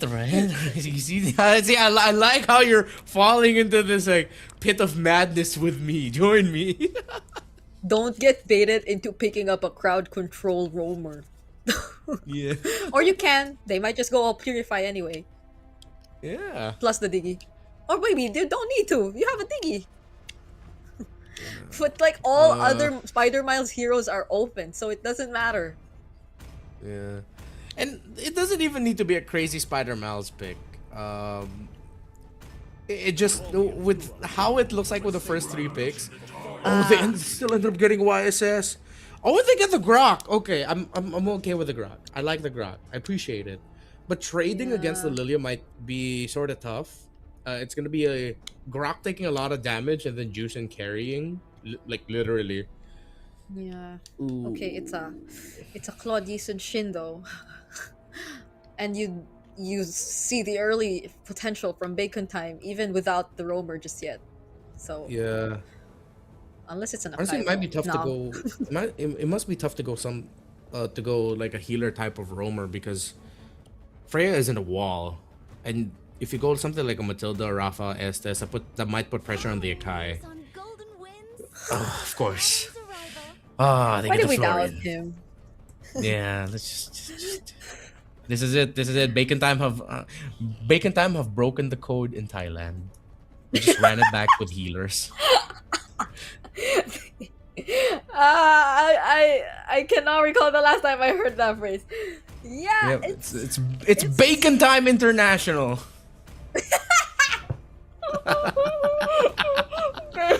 Time International.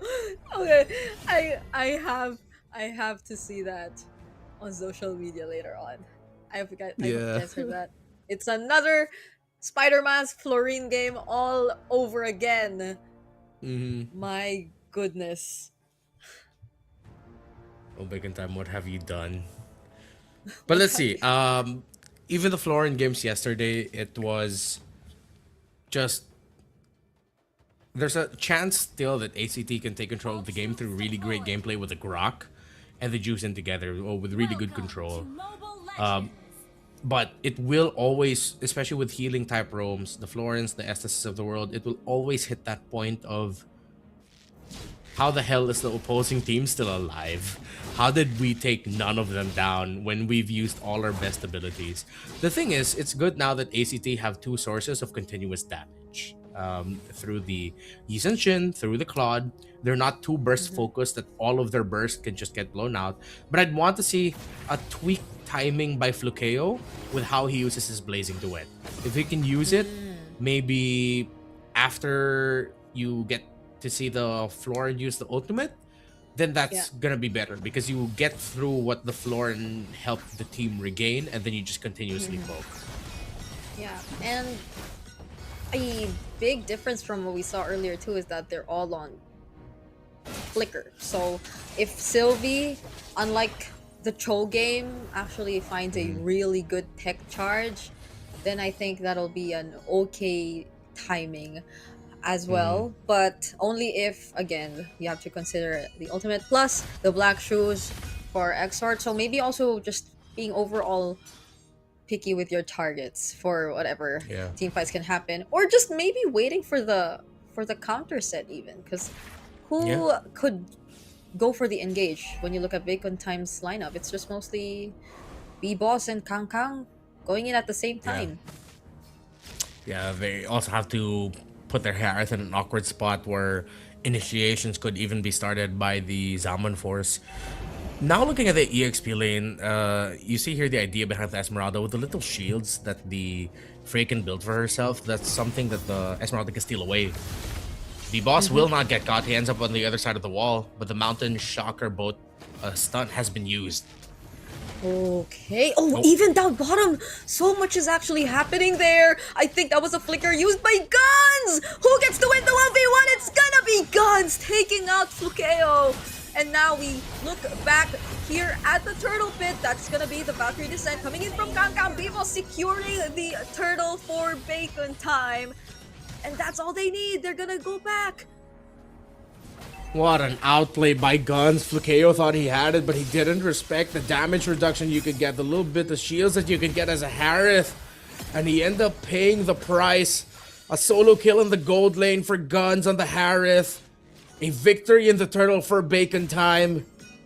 ACT, it is not that bad. At least Bacon Time couldn't invade. Is a lineup you really do not think of too much as a heavy invade lineup during the early portions of the game, so that they don't have to worry about Zeros not getting farm.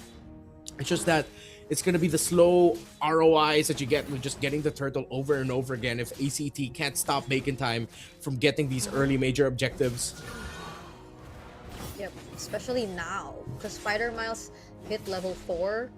Imagine that fight actually taking place without the ultimate, but they were just really able to spread out the members of ACT well enough.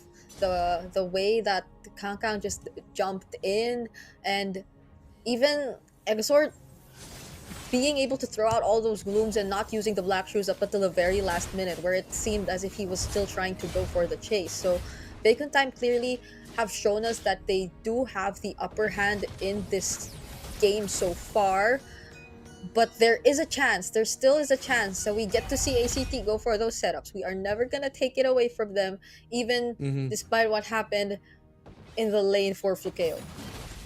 Yeah, which is why the heavy spin is going to be important for Bacon Time. After an initiation with a tech charge, a well-timed heavy spin by BB Boss could stop the rest of ACT from making the most out of that. And it's not like that they're packed with burst. If they get the initiation, they have to time it also with the stun from the Mountain Shocker, damage, or maybe even a follow-up set from the Esmeralda, damage and Blazing Duet from the Claude. So there's a lot of things to consider even after a good tech charge. How do you follow up with it? And taking note of this heavy spin that could ruin the follow-up. Oh, Guns! Guns is so brave, using the Salmon Force! But could Flukeo actually outplay him this time? It's not gonna happen. Spider Miles actually popped the bloom to save and help him there, because they didn't really need to be careful about using it. They got the turtle either way. Yeah. And now topside, Bacon Time look to proxy a wave as Cairo now under pressure. Oh, they're actually going to focus down on Cairo. before even or not even taking the turret. They just really wanted that kill. Okay, I wanted the turret, but Bacon time is different. Yeah. No, I mean, Cairo was able to clear out the minion wave. Now they'll be able to get the turret because now they have a minion wave to work with. Oh no, Kang plays it safe. Yeah, okay. So they have the information that it could be risky and there could be members of ACT rotating top side, so they take the safer route. I think for ACT they have to really. I'm already thinking about the draft for game number 3. They just have to take this Freya away from Kang. Yeah. But the thing is, even if you take away the Freya, you can still slot in a Benedetta in this lineup, and weirdly enough, it still works. Yeah. It's not like they're forced to go for a really tanky XP lane, even despite the presence of a utility roamer in the hands of Spider Miles. It's like B-Boss has all the responsibility to himself, and they're able to still pull it off. So that's a really interesting point. They can afford to go damage EXP, and it doesn't matter. Oh, Black Shoe's already forced out of Exort there. Not gonna risk it. There's still a tech charge for Sylvie. Yeah. Oh, now they rotate gold side to see if they can stop guns, and he's close to a 1,000 gold lead. Oh, it even extended even more now. Earlier, which is around 700 or 800 a minute ago, but now it's almost double to that. 1.2k lead for this Harith. Not a good news, and ACT still cannot contest any of the major objectives. I mean, okay, so clearly there will be a plan to somewhat rotate, but it's just that they're really not able to find any trades across the map just yet. The type of jungler that ACT currently has is not the type to also just go for the solo invades. Not at this point where Bacon Time is much ahead and is capable of just spreading themselves out, because they have like global ults to manage certain scenarios either way too. So Seros is, even despite that slight EXP advantage, not able to convert much of this Season Shin potential. Yeah. Look, wow, as early as 8 minutes in, they're already giving the Harith a purple buff. Very old school stuff here. B-Boss knows that he doesn't need it. If I'm not mistaken, he might have got it. No, Seros has his own purple buff. So they're literally just, they don't care about the purple buff not going to that guy. They just give it straight up to the Harith. Yeah, it's B-Boss really taking just that utility jungler roamer frontline robot Kangkang 1v2 under the turret, might just find the outplay, and he does.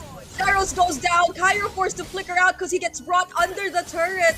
Still gonna survive. B-Boss here doesn't have the heavy spin anymore, but they still got the kill on Saros. ACT need to take the Freya, man. Why did they pick up the Juicing instead of that?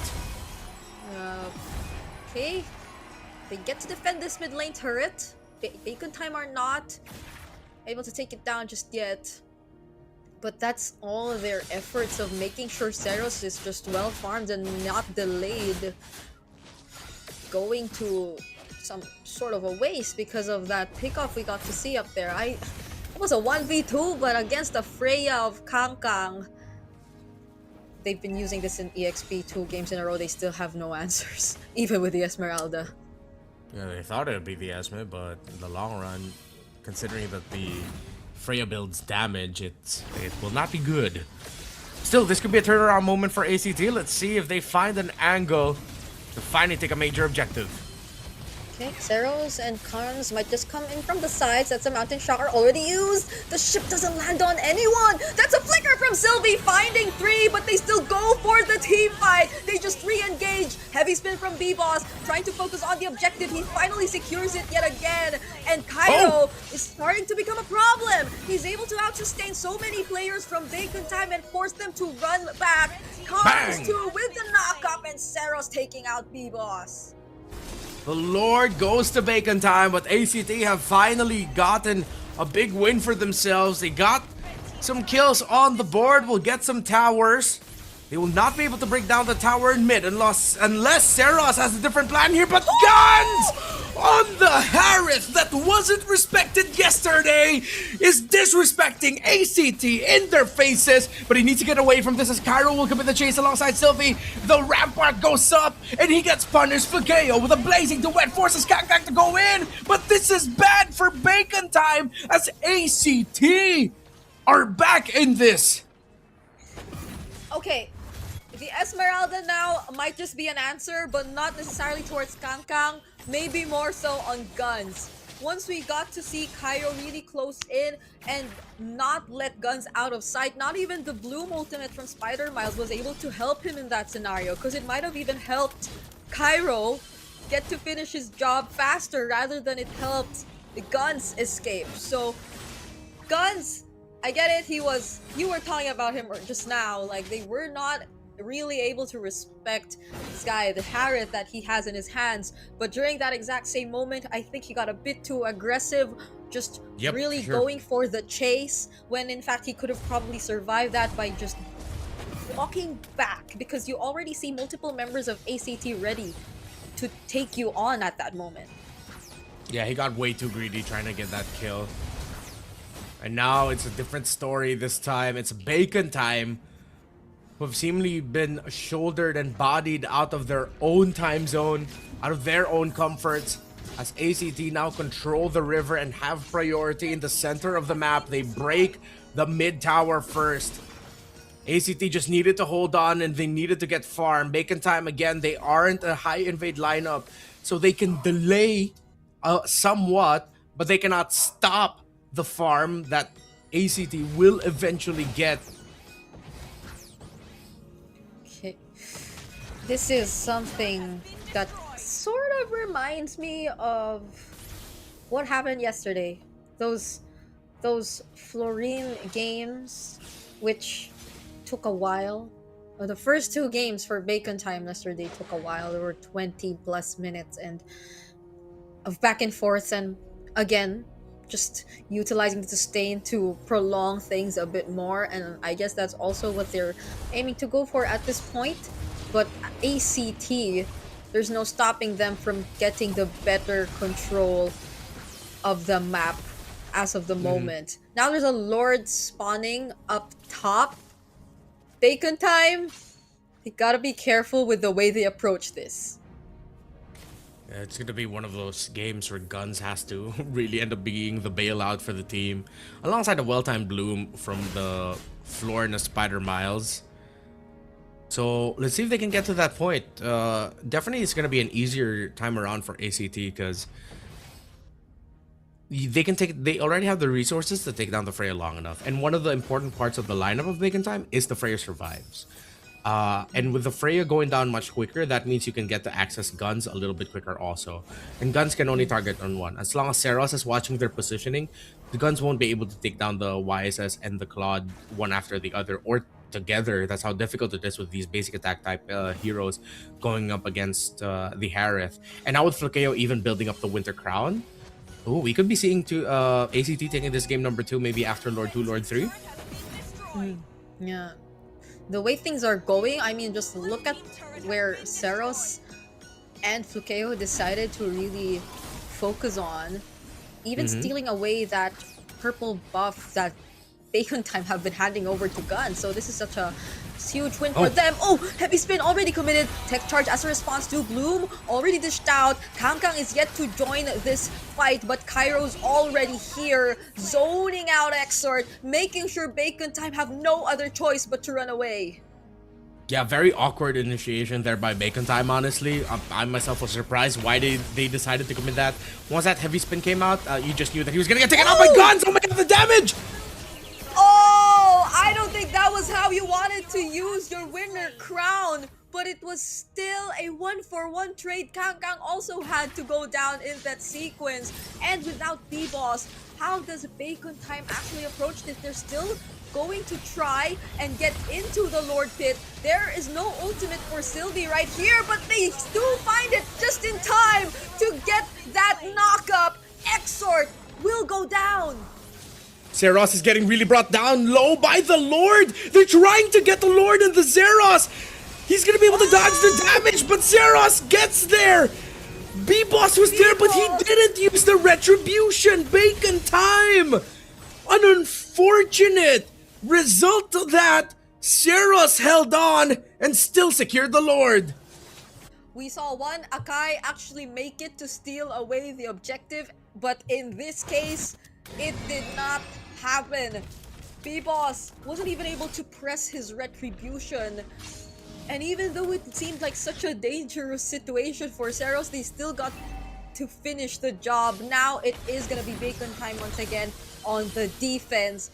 It's starting to feel a bit more trickier for them this time around. Even though there hasn't been any massive wins in terms of team fights for ACT, the fact that they're just able to constantly answer back and not allow Bacon time to really make full use of that heavy spin, it's starting to be a huge problem because it's the only way they're able to set things up for their team. Yeah, I went back to the replay and I think it was a decision. B-Boss decided whether it's heavy spin or retribution, and he pressed heavy spin instead of the retribution when he was definitely in the range already of being able to secure that Lord for Bacon time. Unfortunate, but ACT, despite everything that they face in game number 1, have taken recontrol of themselves, of Bacon time, and now have built up to a 5,000 gold lead that will continue to climb here. This Freya early on was a problem, but now it's been dealt with as Flukeo and Seros have been able to farm. Even cards on this Juicin is making a lot of team fights difficult for Bacon time. Yeah, and we're at the point where ACT's lineup seems more terrifying. It's they're both online. Flukeo and Seros are both online at this point, and you get to see B-Boss being forced to use his heavy spin even without any plans to start a team fight for ACT. It was just the purple buff that they stole away. Yeah.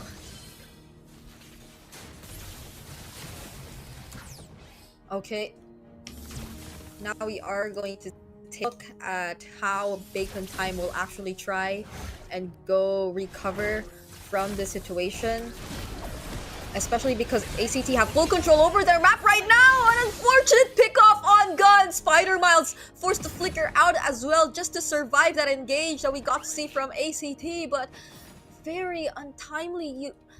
You lost guns yet again at this point of the game, 18 minutes in. Definitely not where you want to be. Kang goes in, but ACT will just take these turrets for themselves.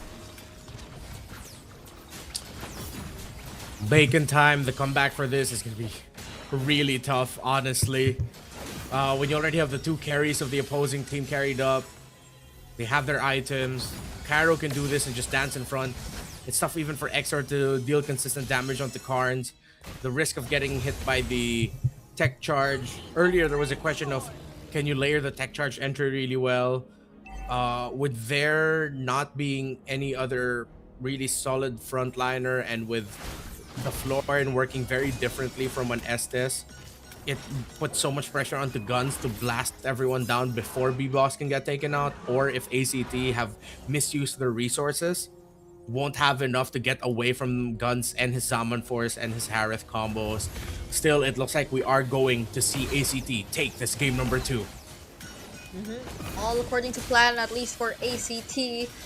As Bacon time, just even the single wave down bottom, it seems like they're taking too much time and they have to use up so much resources just to get that job done.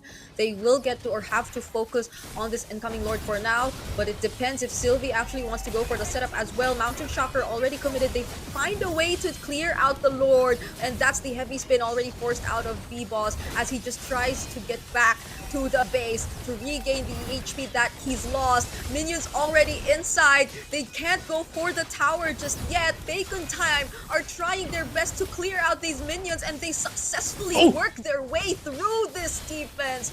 Exor2 barely surviving, but they still keep themselves in the game. I think ACT were a little bit too overcautious there. I know they're respecting the Harith, but none of the members of Bacon Time have Purify, mind you. And they already got the heavy spin out. I was just waiting for Sylvie to get really crafty with getting a good tech charge, at least push Bacon Time back and just allow Seros and Flakeo to lock into the tower. I think they over-hesitated there. Still, they have the lead, but remember, it's 20 minutes in, this 9k gold lead, it's just you getting potions or having gold to be able to buy and sell. Bacon Time have majority, if not all of the items that they need. Imagine if because of that one play wherein they hesitated. Imagine if they actually, or Bacon Time actually turns this around. Well, the way that it's looking so far is not really suggesting that that will be the case. Yeah. But now they're slowly able to get themselves out of the map a bit more. And I guess the really tricky part is just really how B-Boss will decide to time and use that heavy spin, because it's as if there's just so many layers to the way that they use it. So far, it's been either for securing objectives, for pushing away opponents, setting up those kills. But now that it's ACT being all aggressive, I feel like the option's been mostly limited to using it defensively. But Bacon Time, could they be switching it up this time? Could the plan be different as they try and decide to burst on this Lord? That's the knock-up on B-Boss.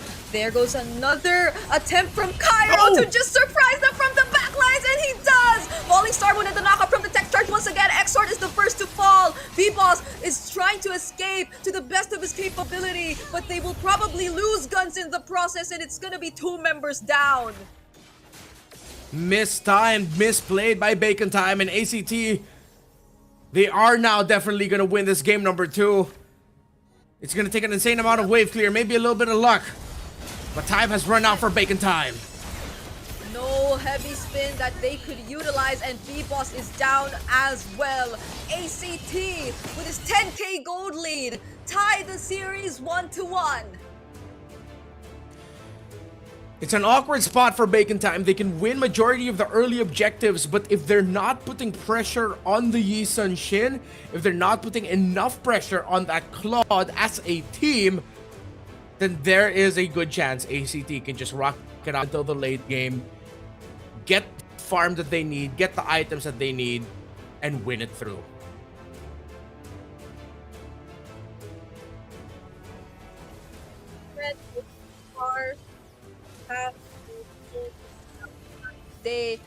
We get to equalize the series, but the difference is right now a majority of today's talents have predicted this to go all the way, and the way it's looking right now, we get to see some, I guess, weaknesses or opportunities that can be really maximized by opposing teams when going up against Bacon Time. It's how they just really, I think, doubled down on Bacon Time's main condition whenever there is going to be a team fight. B-Boss did not have that much of a... I feel like his attention got split so much in terms of what he had to do for the team as the Akai, as the utility jungler. And that's apart from how they were just able to address the entire Kang Freya issue on its own. Yeah, it's a really tough situation for Bacon Time. Clearly, if this was an Estes, maybe it could have gone a little bit better because that heal extends the team fights a little bit longer. But still, I don't think it would have changed the result that greatly. It's just, again, a very awkward spot. So now we have to take into consideration the power of the lineup of Bacon Time in terms of if it can invade and stop the opposing jungler from getting farmed. Carnes, despite our question, at least able to get to the point where he ended up becoming the MVP here. It was really tough for Bacon Time to operate around the Juicin. At one point, it felt like he was just doing an insane amount of damage, and that is with more utility-focused items more than anything. So if they're gonna prioritize the Juicin, you know what? I'm gonna look at it a little bit more closer and see the bigger picture. I think we got lost in the sauce a little bit, and same goes for Bacon Time. They got lost in their own sauce, not realizing that this is good as a solid unit, but if they cannot do much to delay ACT from getting to the point where that they need to get to the point in terms of their items, in terms of their farm, then it's just gonna end up falling on their heads eventually, which is what happened in that game. Yeah. You know what? You're actually I I actually agree with how cuz I think like Bacon Time and the way we describe them to be very unpredictable, it was a bit contradicting to see them play a lineup that yes kind of worked for them, but it was a bit too obvious, like in terms of what you were going to expect for them and how they would start out the team fights that would happen in the game. It was a bit more predictable for um ACT in a sense, and it's not to say that we demand them to go for like a high invade type of composition or a roamer that will just constantly go for the invades, because that'll change so much of their identity as a team, and it's not like we're asking them to do that. But I guess similar to what we saw in game number 1, even though it was an Estes, you know what they really were trying to go for the most part. It's not always like a singular template whenever they go for the place in game. This time around, it wasn't the type of Bacon Time that keeps you on your toes and makes you feel hesitant to just constantly go in for the plays, because you more or less know what is going to happen. And once they shut down B-Boss, then things were a lot more easier for them. Yeah, it was a little bit too singular in being or putting the pressure on B-Boss to be the main frontline hold. Again, they are still packing with a Freya. But the thing is, it's just a different dynamic. Again, with a different roamer, a different jungler, changes things a little bit. Going back in the draft from game number 1, it was an Eve also. As good as the Lily is, the real world manipulation was missed here, but then with all of the dive, it would have struggled. The Bakshi just has a lot more tankiness compared to the Akai. With at the same time, you're reducing the healing that the opposing team can get. So I think Bacon Time also just drafted a lineup and didn't really evolve or change their playstyle that much from game number 1, while ACT were answering what they went up against in game number 1, which ironically enough just does better against the lineup that Bacon Time used now for game number 2. Yeah, just look at B-Boss and the amount of damage that he had to take as the sandbag of this game. Pretty much expected, but like there are just moments where you just really spread it out a bit more, and so you make room for more plays across the game. But we still have, I think, a best of 3, because we've just basically reset the entire series since we went to a 1-1. So we will be witnessing the 3rd game in this series after we jump into a short break. So we hope you guys don't go away, because we will be right back. We'll see you in a bit.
นิดนึง แต่เดี๋ยว เมื่อกี้เหลืองเหรอ เมื่อกี้เหลือง อาการออก อาการออก แต่ผมมั่นใจว่าวันนี้ 3-1 ครับ 3-1 3-1 ชัวร์ เข้าแกนไฟนอลเลย เขาแกนไฟนอลชัวร์ค เอ รับ อ คิดว่าเกมนี้จะจบยังไง 3-1 เลยไม่มีแบบ ไม่มีไปเล่นสายล่างนะ โอ้ไม่มี ไม่มี จะลงไปทำไมครับ คือ เราสายบนยาวๆครับ บรรยากาศในงานตอนนี้เป็นยังไงคะ อุ๊ยจริงๆ คนก็เยอะนะใคร เยอะเพราะว่าหมูหวานมาหรือเปล่า ก็ผมว่าไม่เกี่ยวหรอก แต่วันนี้คนเยอะจริงๆครับ แล้วก็ ใช่ บรรยากาศ คนเยอะ ดี มากเลย มากๆครับ บรรยากาศดีมาก ใช่ ๆ ใช่ เอ ครับ อ มีอะไรอยากบอกทีมเบคอนไหมคะ ทั้งทีมเลย ก็สู้ๆนะครับผมก็รอไปเชียร์ที่ M8 อยู่นะครับ โอ้ย เขาไม่เอาแค่แชมป์ซีซั่น1นะ เขาจะไปถึง M8 เลย มันเล็กไปสำหรับเบคอนอย่างเราครับ โอ้ย ได้ยินพี่พูดแล้วน้องๆ แบบเริ่มฮึกเหิมแล้ว เริ่มมีเสียงแล้วตอนนี้ในห้อง พอพูด M8 ปุ๊บเฮ้ยมาเลย มันมีกำลังใจแล้ว มันเริ่มมีแรงฮึดแล้ว เอ้ย พร้อมแล้ว เอ้ย ก่อนจะไปนะคะ ขอเสียงแฟนคลับเบคอนไทม์หน่อยได้ไหมคะโอ้ยโอ้ยโอ้โหเอ้ย มาแล้ว พร้อมแล้ว ไม่ธรรมดาเลย ถ้ายังไงนะคะ เดี๋ยวให้พี่หมูหวานนะคะ ไปเชียร์น้องๆเบคอนไทม์ต่อก่อนนะคะ ตอนนี้ก็ส่งให้พี่แคสเตอร์ทั้ง 3 คนได้เลยค่ะ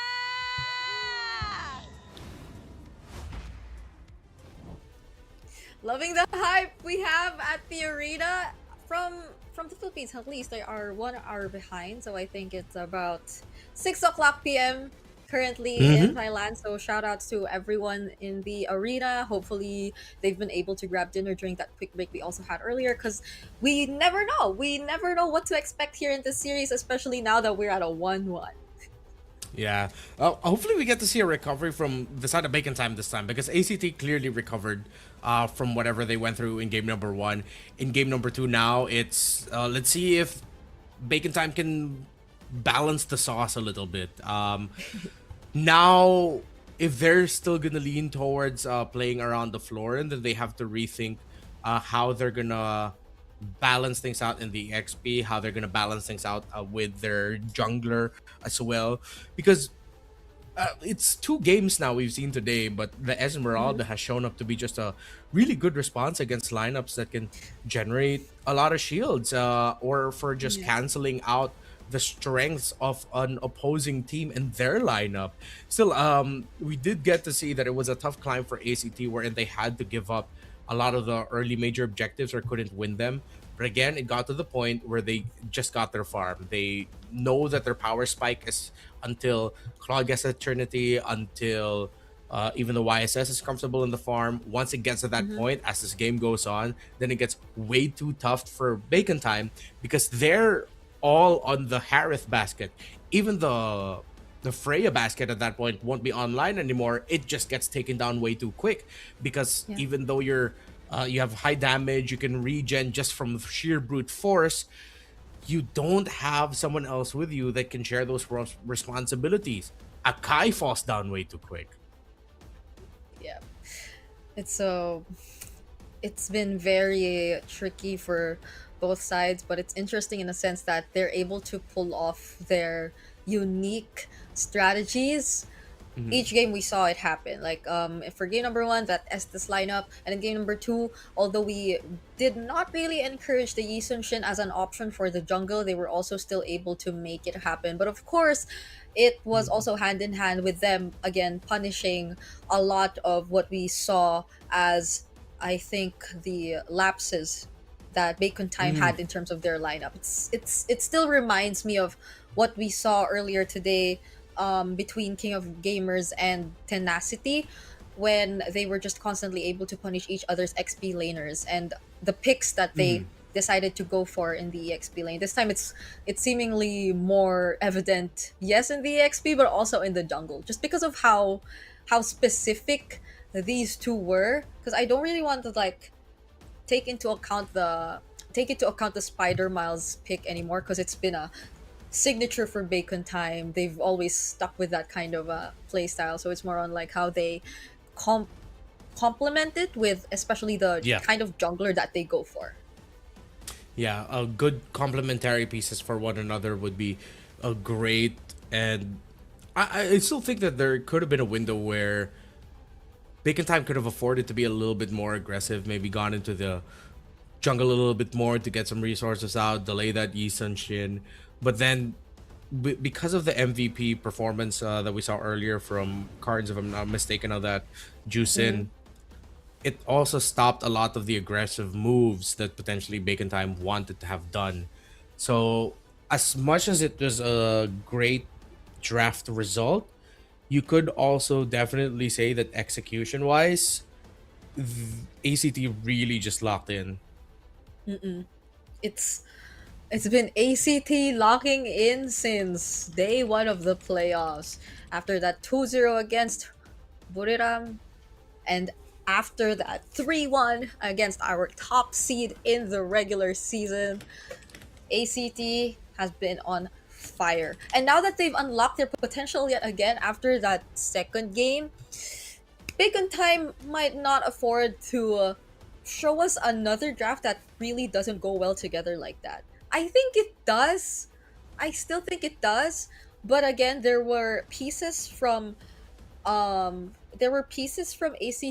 lineup, mainly the Esmeralda, that just made it highly unlikely for them to do it a second time around. Yeah. Well, even I'm more excited now to see the draft. I think we can temper down a little bit our excitement towards the crazy picks of Bacon Time, or they're just gonna lean in and go even crazier. Ooh, how crazy is Which I highly crazy? doubt it. I highly doubt it. They can slow it down a little bit. They can reel Yeah. it back. Nothing wrong with that. We wouldn't mind. I think had enough of a moment in game number one. I would love to see another one, but maybe again, keyword of the day, I guess, balance.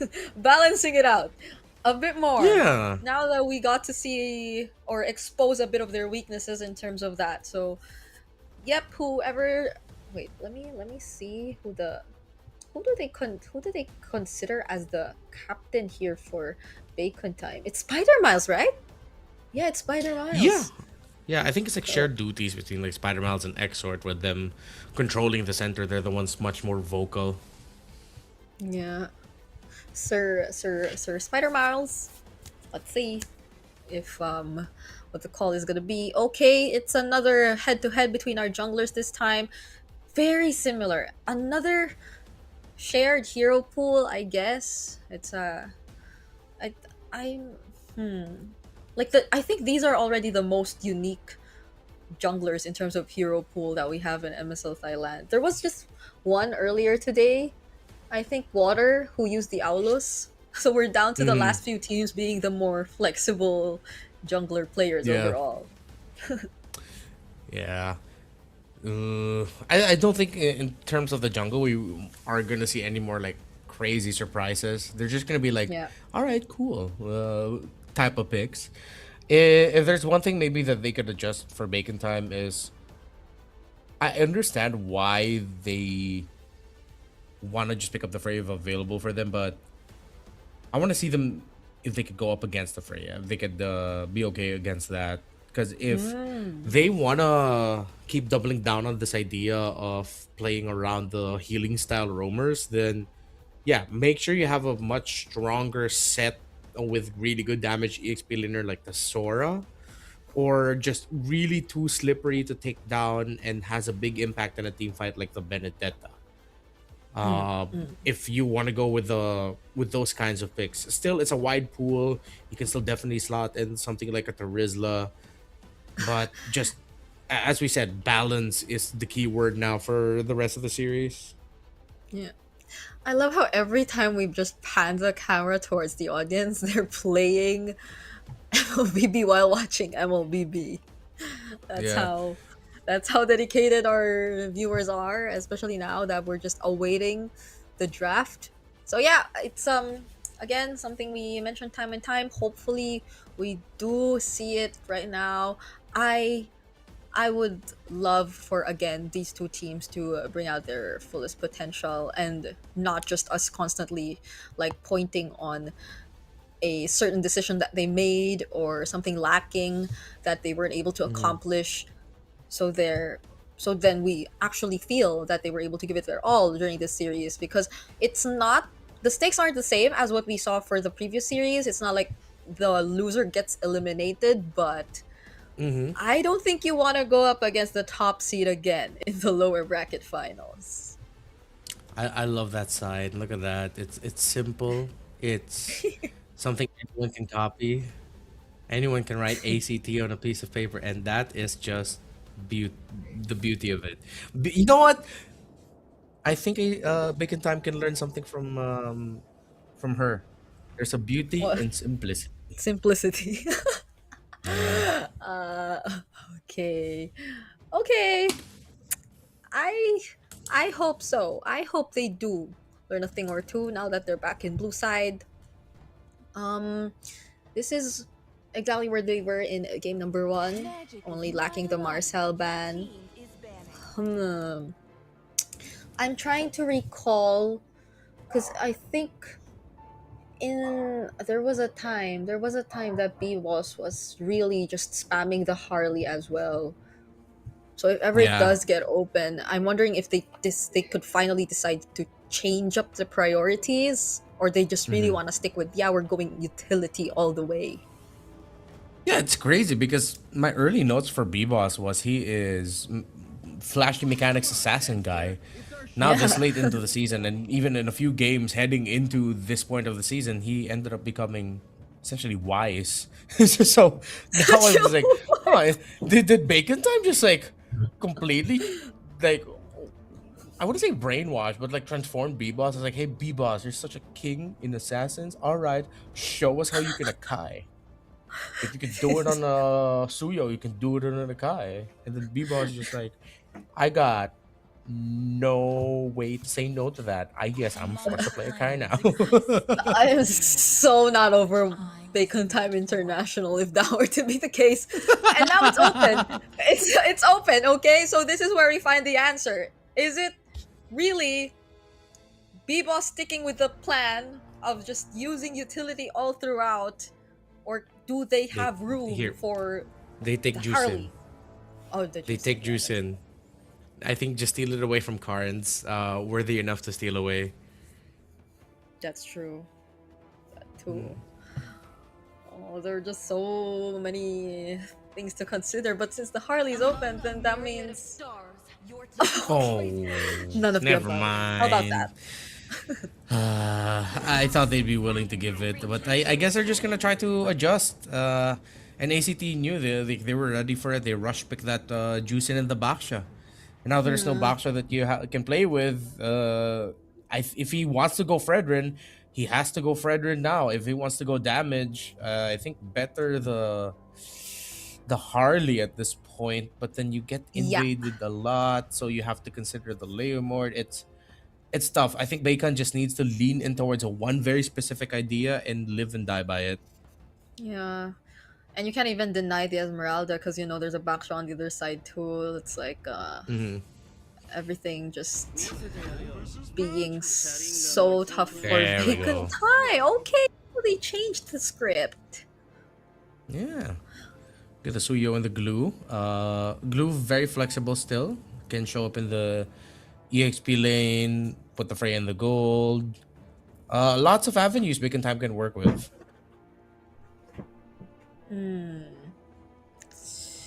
So is it about time that we see the gold? Okay, it's not gonna be the gold lane pick just yet revealed to us. Kalea Jusin.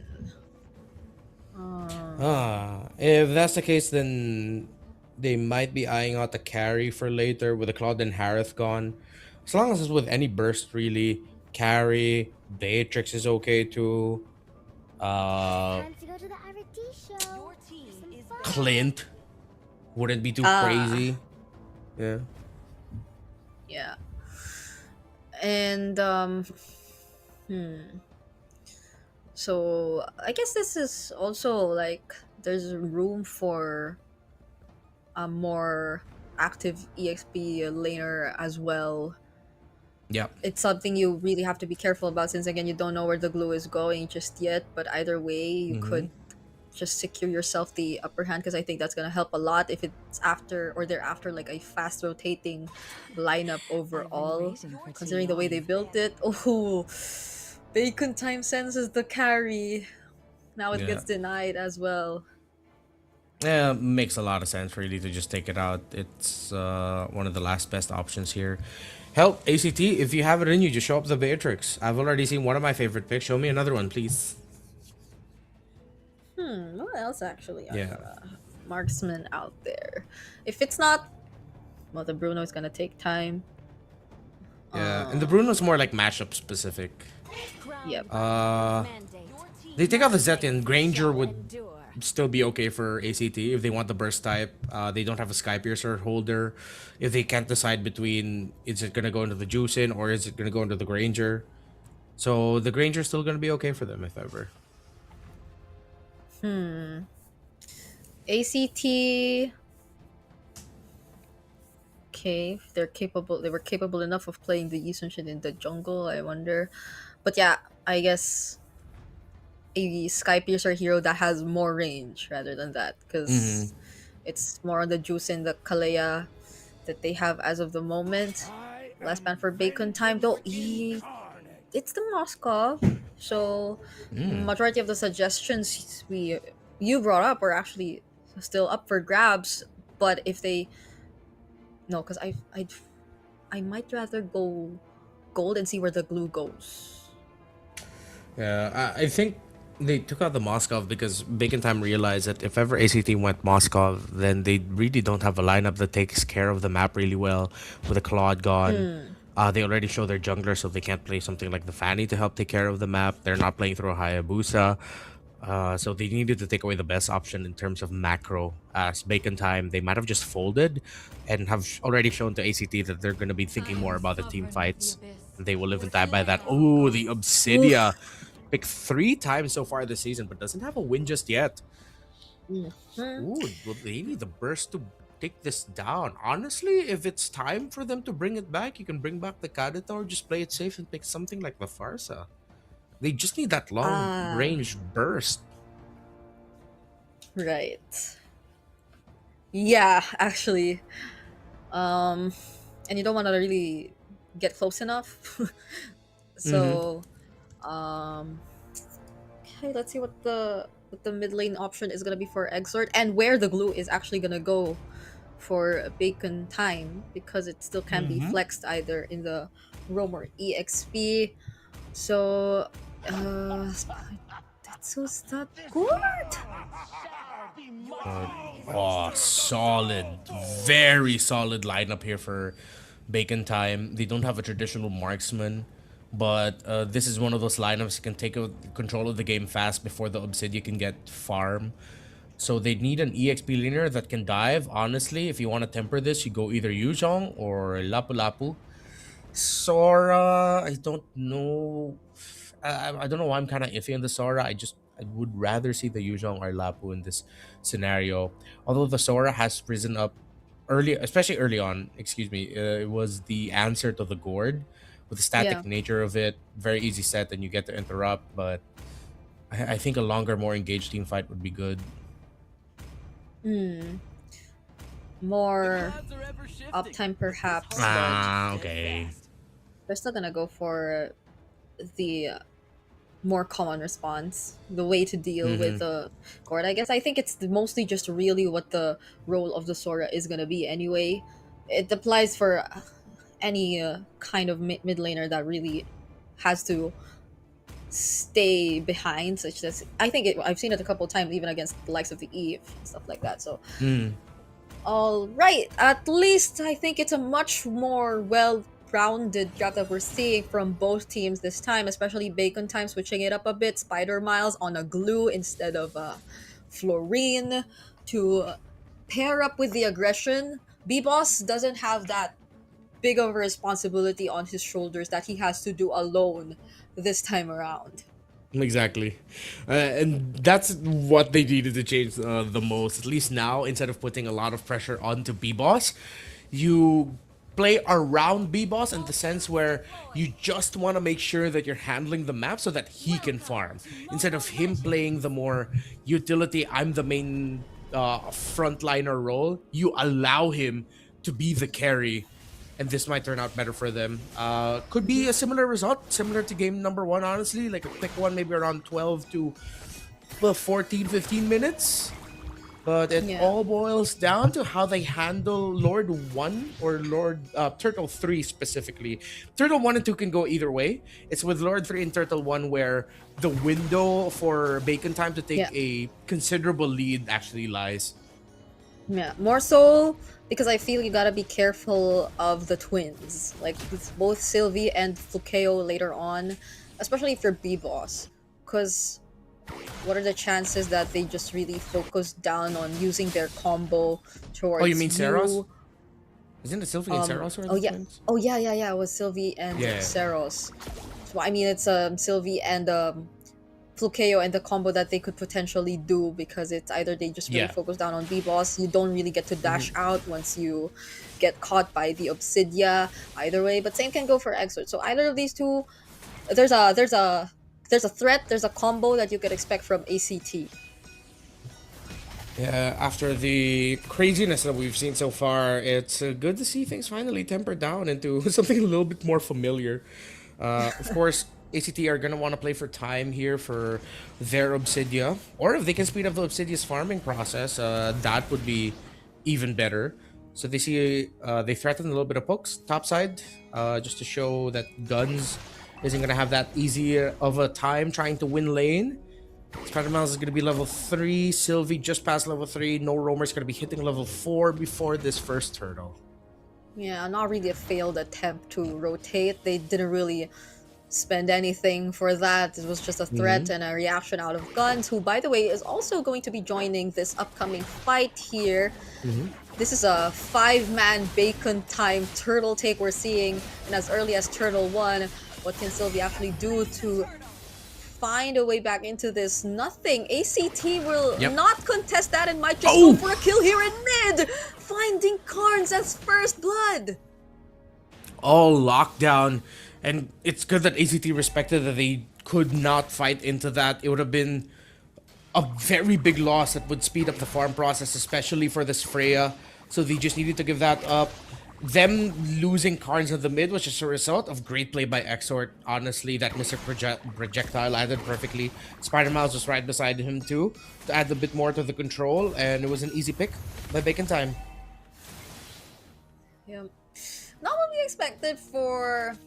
Well, ACT were able to already get themselves out of that. No trades whatsoever, but still they were near the turret, so it looked very safe. But now it's about time they look for something elsewhere. They're yet to actually show us any pickup or any trade across the map just yet. Bacon Time have been very particular with their positionings. Even this mid duo just constantly scouting out where Sylvie is like that, but not putting themselves in dangerous positions whatsoever. Yeah, which is the right call. Play a slower game. You force ACT to get impatient and make moves outside of their own timing, not respecting your own. You just make sure B-Boss gets his farm, and that's exactly what we were pointing out. This shift in philosophy in the draft is to allow B-Boss to be the carry instead of being a substitute roamer that he's been for the past 2 games.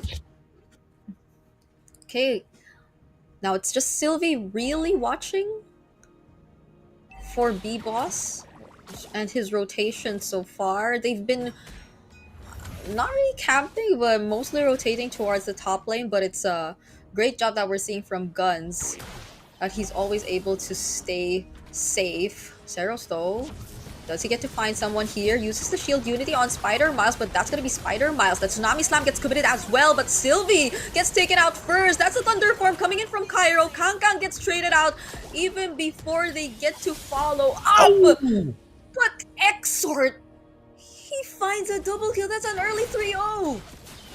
Yeah, 2 flickers. Bacon Time know that they are in control here. Again, the strength of their lineup with the glue, with the gourd together. The fact that they're playing a fast-scaling fighter gold. It is expected that the early game is going to be tough here for ACT. It's just, how do they temper that so that Flukeo gets farmed? That's it. They're going to be playing for 15-plus minute game here. The first 15 minutes should be, realistically, all Bacon Time. If at any point they slip up, that window of ACT to be competitive gets smaller here. Pick off, get started. Xord is still there with the ultimate though. B-Boss finally getting taken out. Well, that's a trade. A jungler for a roamer. Bacon Time just trying to see what window they could get. But with the mount onto Seros, they could be able to get the jungler too. And they do. Seros falls. Baksha down. 2-for-1 trade in favor of Bacon Time. While Flukeo will get progress on the tower up top. Not just progress, he breaks it down too. I would have worried if that could be considered as a slip-up, but Bacon Time still got more in terms of kills. So maybe the deal breaker really would be Flukeo taking this turret up top, but Bacon Time just the same will respond with an immediate turret takedown as well. So they've literally evened out what just happened in the mid part of the map. Despite losing B-Boss in that sequence, they took 2 kills and the turret for themselves as well. So the lead hasn't really changed that much. Still, Bacon Time have found themselves in control, and this is what we again are expecting to see from them, at least for the first 15 minutes of this game. Oh, and I think they could push the envelope even more with this next objective. Flukeo has kept it close, really close, to the fray and farm. And that's considering that the Obsidian has been staying in lane much more as Guns has been joining the fights, getting out of lane. Resources, very close. 700 gold lead for the Suyo, but you're not really chasing items. You just want to keep the level close if you're a Baksha jungle. Spread from Spider Miles. Trying to zone. Bacon Time need not do much. They just had Spider Miles guard them in that turtle pit, and that's all that mattered. ACT yet again find themselves behind. But let's see what the plan is gonna be. That's gonna be multiple members of Bacon Time rotating towards mid, but ACT are just gonna defend. Yeah. It's also really tough considering that you're up against the Gourd with the damage profile of that mid laner. Even if Sylvie gets a really good pick off, if it's not the Gourd, then the rest of the team is honestly gonna suffer. And if ever Xord gets picked off and he's not taken down fast enough, he just needs to pop his ultimate and then flicker back, and you won't have the right crowd control anymore other than the Sora crowd control that could interrupt the Mystic Gush. Bacon Time can keep this up, honestly. Again, just another 6 to 7 minutes of this. Ooh. Okay, now they're after Cairo. Oh, all those stuns and attempts did not land. Cairo was able to escape death during that moment. So Bacon Time aren't really able to convert into anything just yet, but they get to steal away a camp from ACT side of the jungle. So it's probably gonna be, again, the more patient approach from Bacon Time that we're seeing. They're not really forcing anything as much.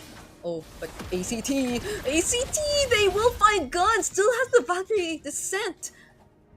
Didn't really use anything apart from the Purify to escape that. Yeah, just the moment I think Flukeo was able to latch onto him with a Hunt of Bone, he just... Oh!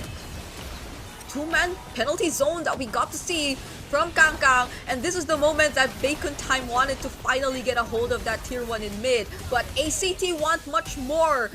In exchange of that turret that they lost, they find the mid duo. They find Xord and Spider Miles. They still have to play for this. Bacon Time cannot easily give up this Lord. That is the slip up that we were considering. And they give it up. They want to play the map instead. Try to get the purple buff away. Bacon Time have completely slipped up. They didn't respect the counter engage from the shifting skies of the Sora. And now ACT get Lord 1 when this is supposed to be Bacon Time's Lord. Clearly was supposed to be theirs.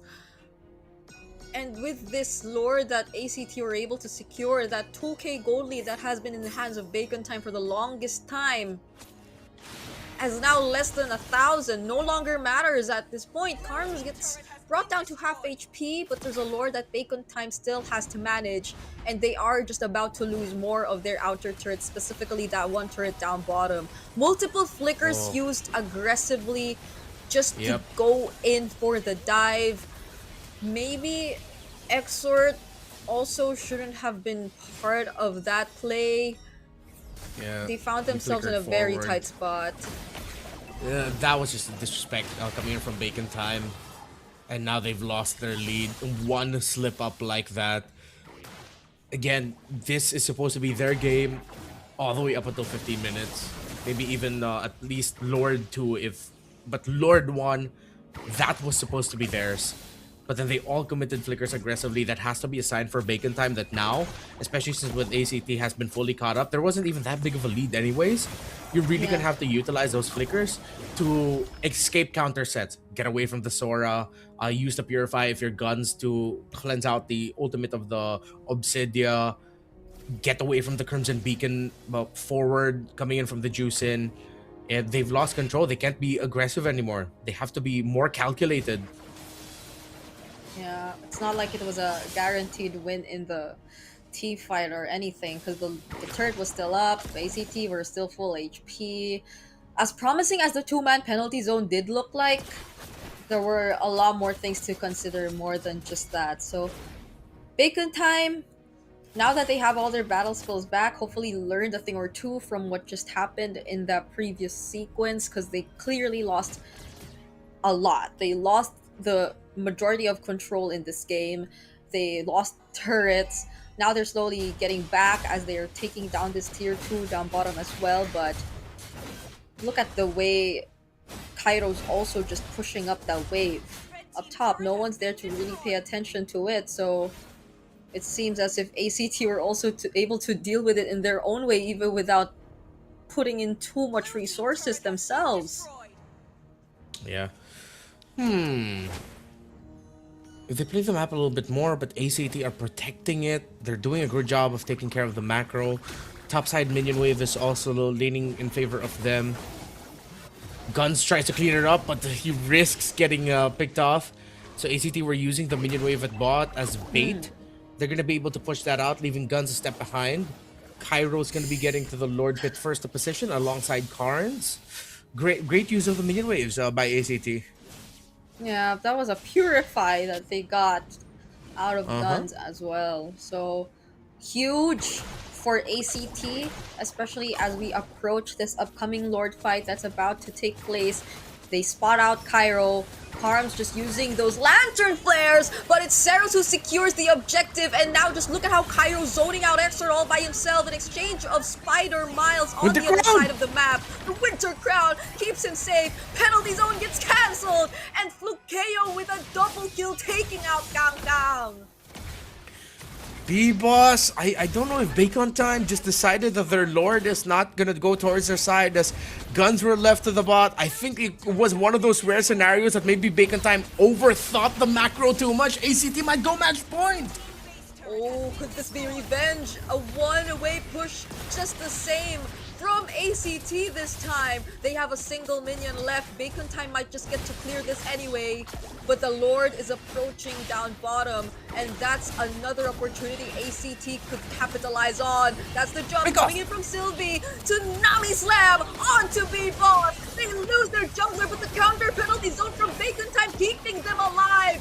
Kanka might just find Pyro here. Gets to regen some of his HP back, but Smiter's Miles is still going for it. Flicker forced out, but he is all alone up against 4.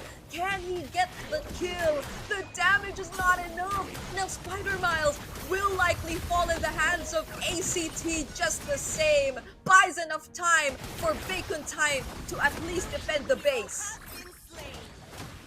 But how much time has it bought? ACT still has 4 members. They don't have Flukeo. The minion waves are only in the top side and in the bot. So yes, it buys a lot of time, as we're probably going to be waiting for Lord 3 to see the final result of this game. And this is just devastating for Bacon Time with the lead that they had, the game that they were playing, that it was their own, their own greed, their own. I would like to think it was a little bit of pride committing flickers that aggressively, not man-marking the Sora first, ACT making it look easy, honestly, with that counter set, and then from then on to control the map really well. They made Bacon Time overthink about taking care of the minion wave push down bot, when them, ACT, seeing the Freya down bottom was their sign to just go ahead and full send the Lord. B-Boss looked lost and didn't know if he wanted to go and try and contest, or if they wanted to somehow manage the middle minion wave, because it would have risked them losing their tower. But at that point, the Lord was more important. ACT got into Bacon Time's heads, and maybe, just maybe, Bacon Time got in their own heads. Yeah, it was a huge win for them though that they really found Flukeo, because if Flukeo just stayed alive in that moment, then things could have also been a bit more different, considering that he's the highest gold player here in this entire game. He's just so reliable in terms of damage. Once he latches onto you with a Hunt of Bone, whoever he finds might just not be safe. This is going to be a concealed play from Bacon Time. They'll get immediately revealed by Carms, but that's enough time! Seros already takes the Lord for themselves. The penalty zone already committed from Bacon Time as well, but that's gonna be 2 members taken down. B-Boss nowhere to be found. Immortality popped and Guns find Seros. They're somehow still holding on, but Flukeo decides to jump back in. He is looking for a target, but by the time he does, Guns already accomplished so much to keep his team in this game. Okay, there's still a Lord push to deal with. Flukeo and Sylvie have checked the wrong bushes. Guns is going to be able to get back in base. Still, the Obsidian is going to be a problem. Has the ultimate back, but Exort and B-Boss will be back in 10. Enough time. Spider Miles and Kang just need to hold on for dear life. They might not be able to force this. Seros and Carns are not back. This is enough time for Bacon Time to extend the series yet again, even though we are already past the 15-minute mark and it's already Flukeo's time to shine. They somehow still found a way into this game. Guns! ACT probably did not expect that kind of play coming in from Guns. Guns was just so independent. He locked onto the right targets and there was no one there to deal with him. Yeah. Well, Bacon Time still don't have enough control of the map to make for a really good play and contention at the Lord. This could just be them delaying the inevitable. Still, maybe signs of life from the last fight, as Guns was able to get a big result, but they still couldn't get the Obsidian down. So it has to start with the minion waves first, ironically enough, but there's barely any room to work with. That's a Tsunami Slam used onto Spider Miles. They feel confident enough to actually take down the Roamer, but Spider Miles is still gonna get away with this. Has the Immortality, has the Flicker, didn't really have to use anything. So he's gonna be okay. Bacon Time is gonna be okay. I wonder if they will be confident enough to find another play or conceal attempt this time around as we're approaching the next and evolved Lord of this game. Yeah, I don't see any other chance here from ACT for a Bacon Time other than them miraculously winning a fight. ACT getting wiped out and at least one minion wave looking good for them. But look at the spread of where ACT are positioning themselves. They know they don't have to worry about the Obsidia getting found out, so it's a free orange buff for them. I think they're gonna go for a full buff on the Obsidia. Let's see. Nope, they're still gonna give the purple buff to the Baxia. They're also still threatening the orange buff. This next Lord, wouldn't be surprised if it ends up becoming another really quick rush and easy take for ACT. Oh, hold on, that's the concealed play though. Valkyrie Descent coming in from Sylvie. No way. And the Tsunami Slam finally committed. Flukeo popping his immortality. It's actually Bacon Time going all in. They're going for the full commit and they have enough resources to actually get the job done. Cairo has to dash away. B-Boss going for the chase. That's the knockout from Guns and the shutdown from Bacon Time and a 1-4-2 trade. They found the miracle! They found the members of ACT all clumped up together. They get a concealed play in, they get Flukeo down, they force cards out early. Bacon time, what a play! You can't help but appreciate it, but Seros is back to contest this. Sylvie's conceal of his own, but Bacon time have the numbers advantage, but the fray isn't here. Okay. There are waves in mid as well. Bacon time have to take care of that. Sylvie and Carms have enough information. Can they delay this a bit more? Seros finally able to make it! They're gonna focus on the heroes! B-Boss had to escape from that. The Lord is still up. They haven't been able to reset it just yet. But can Seros contest? There's the stun coming in from Spider Miles. Seros still gets the Lord! A Winter Crown pickup from Pyro, but how is this gonna help? Because Flukeo is just going in for the free hits. Guns has his eyes on cards, but there goes Flukeo with the shutdown and the double. A triple for Flukeo at that, making it a maniac. It's just Exort all alone for this upcoming defense. That is it!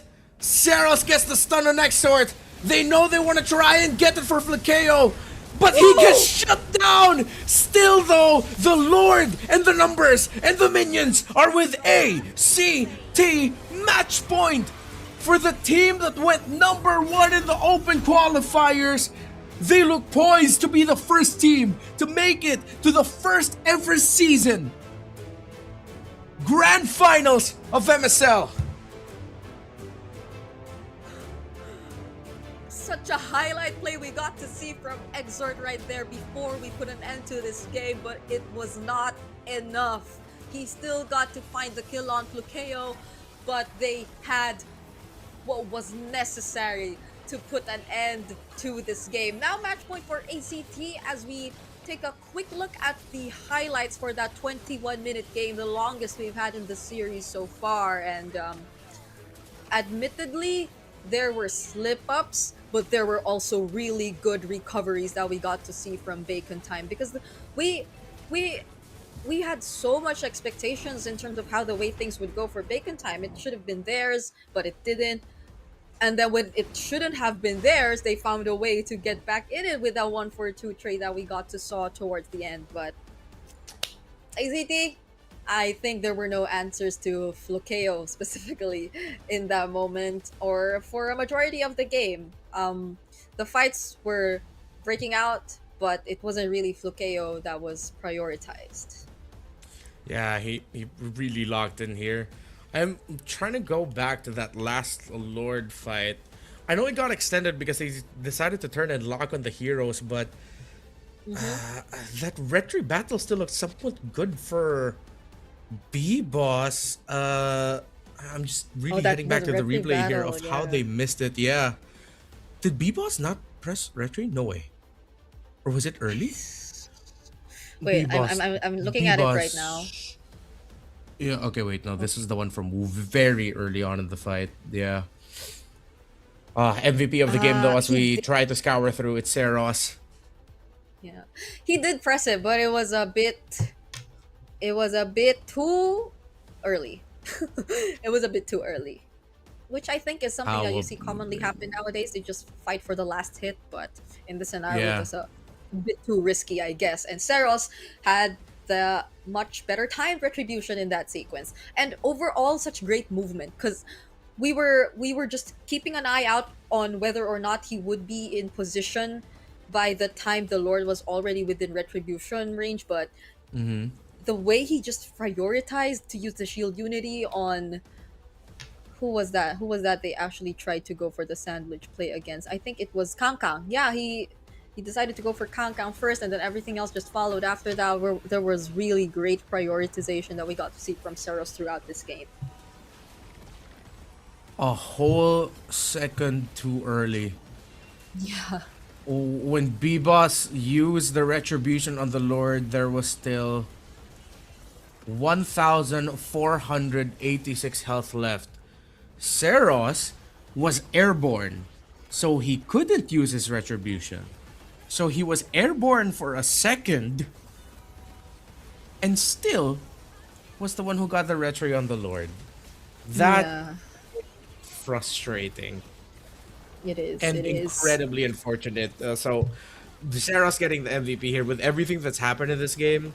Yeah, he deserves to get the MVP. 94% team fight participation, a lot of the rotations and sequences pulled by ACT revolved around the presence of this Baksha.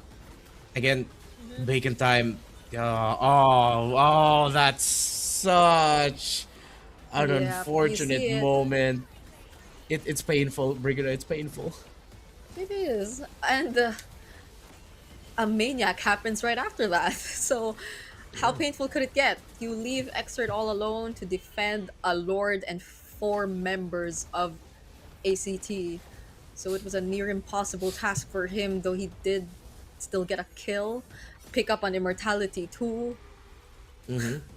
But that wasn't enough. That wasn't enough time to delay that Lord just pushing in and ACT finally sealing this game and securing match point. So yeah, it was. There were slip-ups, but I guess the most regrettable thing we actually saw there was just the retribution. Like, apart from all the slip-ups, it was really mainly just that. And so I think it's something you don't really get to easily recover from. Hopefully there will be enough reset for Bacon Time after what happened, because it's been a roller coaster. It's been a game wherein they had control of it even when they weren't supposed to. They lost control of it even when they were supposed to not lose control over it and stuff like that. And then that retribution happened. Yeah, I think ACT are gonna look to just end it already in game number 4. Whatever their draft is gonna be, it's one of those. Obviously, they're looking to win this before like 15 minutes. They're not gonna allow Bacon Time to get to the late game, get any farm, to get comfortable. They're really just gonna eye out ending this series right away, be the first team to make to the grand finals, at least secure their slot for MCCM Season 7, the Mekong Championship, have a shot of being one of the first Thai team to make it to Paris for the wildcards of MSC. They're gonna be relentless here, and they're gonna try to end it here. Yeah. We were predicting, like a majority of us were predicting game 5, but that I think is ultimately going to depend on Bacon Time, because the previous games,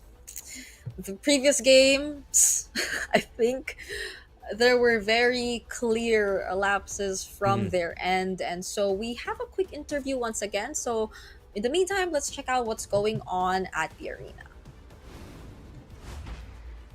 เข้าสู่ในช่วงของการพักเบรกนั่นเองนะคะเกมที่ชมเมื่อสักครู่นี้สุดยอดมากลุ้นแล้วลุ้นอีกพลิกแล้วพลิกอีกลุ้นแบบขั้นสุดแล้วก็ตอนนี้ค่ะพักเบรกกันแล้วนะคะตอนนี้เป็นแมตช์พอยต์ของทางแต่ก่อนอื่นเลยนะคะมาบ้างอยากจะแนะนำให้ทุกท่านนะคะได้รู้จักกับบูธกิจกรรมนะคะของทาง Infinix นั่นเองซึ่งของเรานะคะเป็นผู้ใหญ่ใจดีนะคะผู้น่ารักมากๆเลยนอกจากที่จะมีอุปกรณ์นะคะเกมมิ่งโฟนดีๆตรงนี้มาให้ทุกท่านแล้วก็นักแข่งแล้วนะคะเรายังมีโปรโมชั่นสุดพิเศษด้วยแต่ก่อนอื่นเดี๋ยวมาปางพาทุกท่านนะคะเดินขึ้นมาทางด้านนี้กันก่อนเลยค่ะนี่อันนี้นะคะอันนี้มาปางลองเล่นแล้วสวยงามมากแล้วก็ตัวเทสของเขานะคะก็มีมากมายหลากหลายสีเลยแต่ที่เด็ดที่สุดนะคะที่มาปางชอบมากที่สุดอยากจะให้ทุกคนมาดูนี่อันนี้ไม่ใช่สีชมพูแล้วตอนแรกแอบเห็นว่ามีสีชมพูด้วยแต่ว่าตอนนี้เขาเปลี่ยนสีแล้วนะคะทุกท่านก็สามารถที่จะมาทดลองประสิทธิภาพกันได้นะคะเพราะว่าจอเนี่ยจะเป็นแบบ144 เฮิร์ตซ์ด้วยนะคะใครที่ชอบความลื่นไหลนะคะความสมูทก็สามารถที่จะซื้อเจ้าตัว Infinix ตัวนี้นะคะ GT 50 Pro นั่นเองนะคะเร็วแรงแล้วเขาก็บอกว่าด้านหลังเนี่ยจะเป็นเหมือนคูลิ่งด้วยเป็นเจ้าตัวระบายความร้อนนะคะเพราะว่าบางทีเวลาเล่นไปมันก็จะเกิดความร้อนนะคะนี่ก็จะมีความแบบว่ามีความร้อนเกิดขึ้นนะคะตัวนี้ก็จะเป็นนี่ค่ะคูลิ่งนะคะสวยงามแล้วก็ถูกใจเกมมิ่งทุกท่านอย่างแน่นอนนะคะ โอเค แล้วก็ตอนนี้เขายังมีโปรโมชั่นนะคะสำหรับโปรโมชั่นเนี่ยก็นี่เลยจะแถมเป็นตัว Max Charge นะคะแล้วก็มีเคสให้ด้วยนะคะมูลค่ากว่า 1,599 บาทเลยนะคะเป็นโปรโมชั่นพิเศษนะคะเฉพาะภายในงานนี้เท่านั้นด้วยนะคะเดี๋ยวพาไปดูนี่เป็นตัว Max Charge นะคะแบบนี้เลยอันนี้นะคะสุดพิเศษสำหรับ GT 50 Pro นะคะเป็นแบบนี้ถ้าหนันที่สนใจนะคะยังไม่เคยได้สัมผัสเครื่องจริงๆเลยของทาง Infinix นะคะก็สามารถที่จะแวะเข้ามานะคะที่บูธกิจกรรมของ Infinix ได้นะคะแล้วก็สนใจก็โปรโมชั่นเด็ดๆแบบนี้สามารถสอบถามนะคะกับทางเจ้าหน้าที่ได้เลยค่ะเอาเป็นว่าตอนนี้เกมต่อไปพร้อมแล้วนะคะเพื่อไม่ให้เป็นการเสียเวลาค่ะเดี๋ยวมาปางขอส่งต่อเวทีนี้นะคะให้กับ3หนุ่มแคสเตอร์เลยค่ะ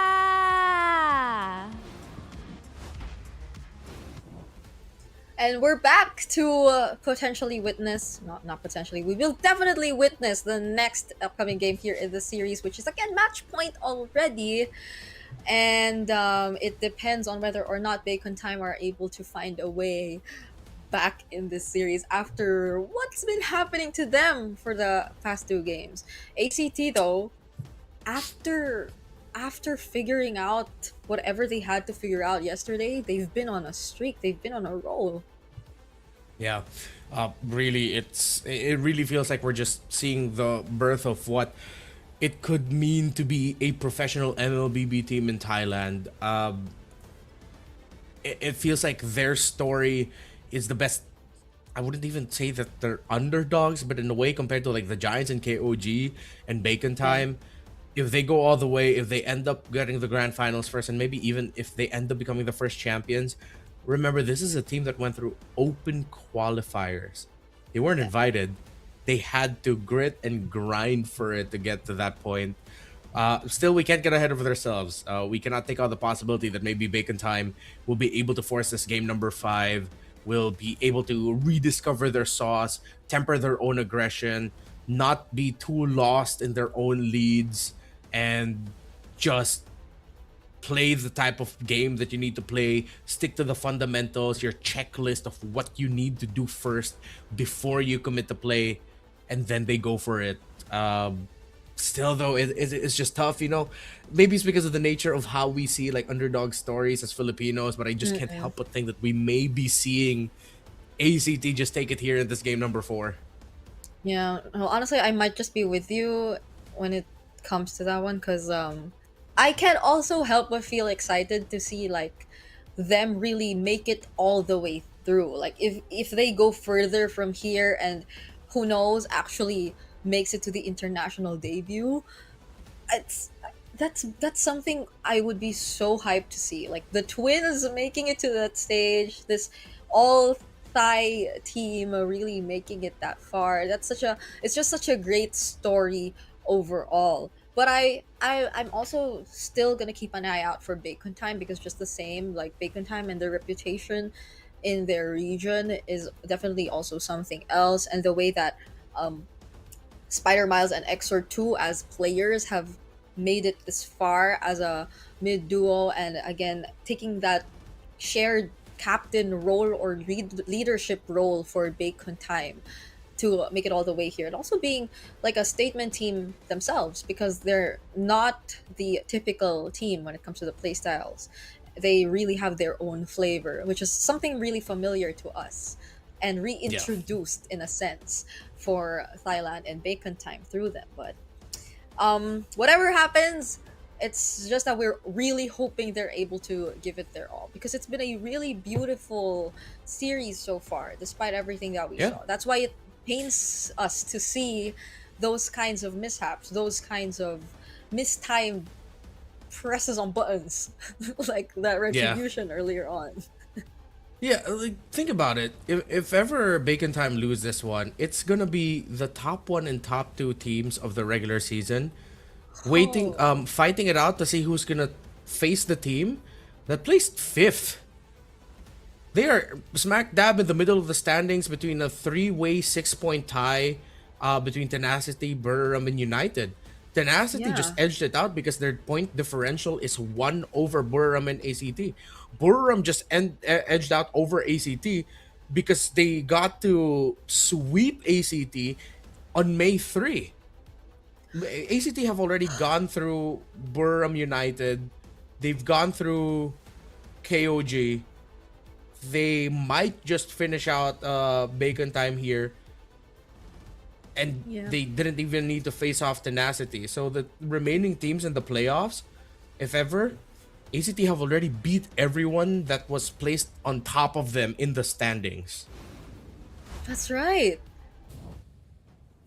Oh, that just makes the story a lot more meaningful Right? if ever ACT are actually able to make it through. So, okay, I I I am just really hoping we see the best from these two.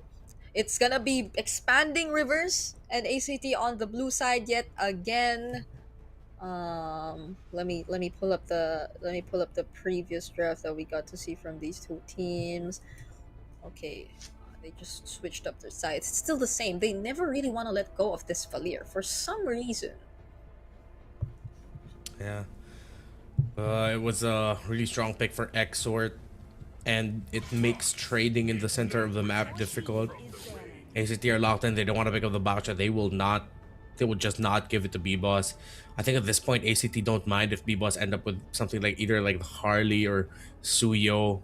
It seems like they've looked at B-Boss and said, you know what, okay, end up with those assassins. We don't mind. Sarah seems to have his number in the jungle. Yeah, Sarah seems to be on point today, honestly, in terms of his jungling. So, let's see what will be the main changes apart from the Baksha ban, because it feels like the gold lane is gonna be a lot more open now too, if ever they are going to stick with the more common bans. So it's the Harith Claude might just be open for the trades if ever none of them take it out, because I feel like that was also something that forced out the Obsidia pickup, which I don't think it was really you could consider it to be something forced out because it worked out really well for them. There was a Maniac even. Or the Freya. Yeah, the Freya was actually dealt with, so even then ACT take it out. I think they're gonna be locking in either a Marcel and Juicin as their priority here. With the Phoebus also gone. Honestly, it's whatever ACT decides here, it's for domination. They want to take control. They don't want this to be a long game. They want to come out of the gate fast, hard, and just shocking Bacon Time, not allowing them to get into position whatsoever. And if they really want to do that, only two heroes can help you do that at the center of the map. That's the Marcel, that's the Juicin. Okay, so with the Freya already out, the last man could be Kalea. Okay, a lot of the more common roam picks taken out. Oh, that was the other one I had in mind, but I didn't think that they'd actually be crazy enough to go for it. They respect the Harith from guns, and they just put it in the hands of Lukeo. Again, another hero that he shined with yesterday. This is the most ego of all ego picks in this scenario, where you are one game away from just making it to the grand finals. And you know what? I respect it. Yeah, I mean the matchup is gonna be there either way. The Claude option is still gonna be up for grabs for guns later on, but at this point, considering the amount of picks that are open, like the Juicin is actually still out there. Oh, they still prioritize it too. It's a Juicin Claude pickup for Bacon Time.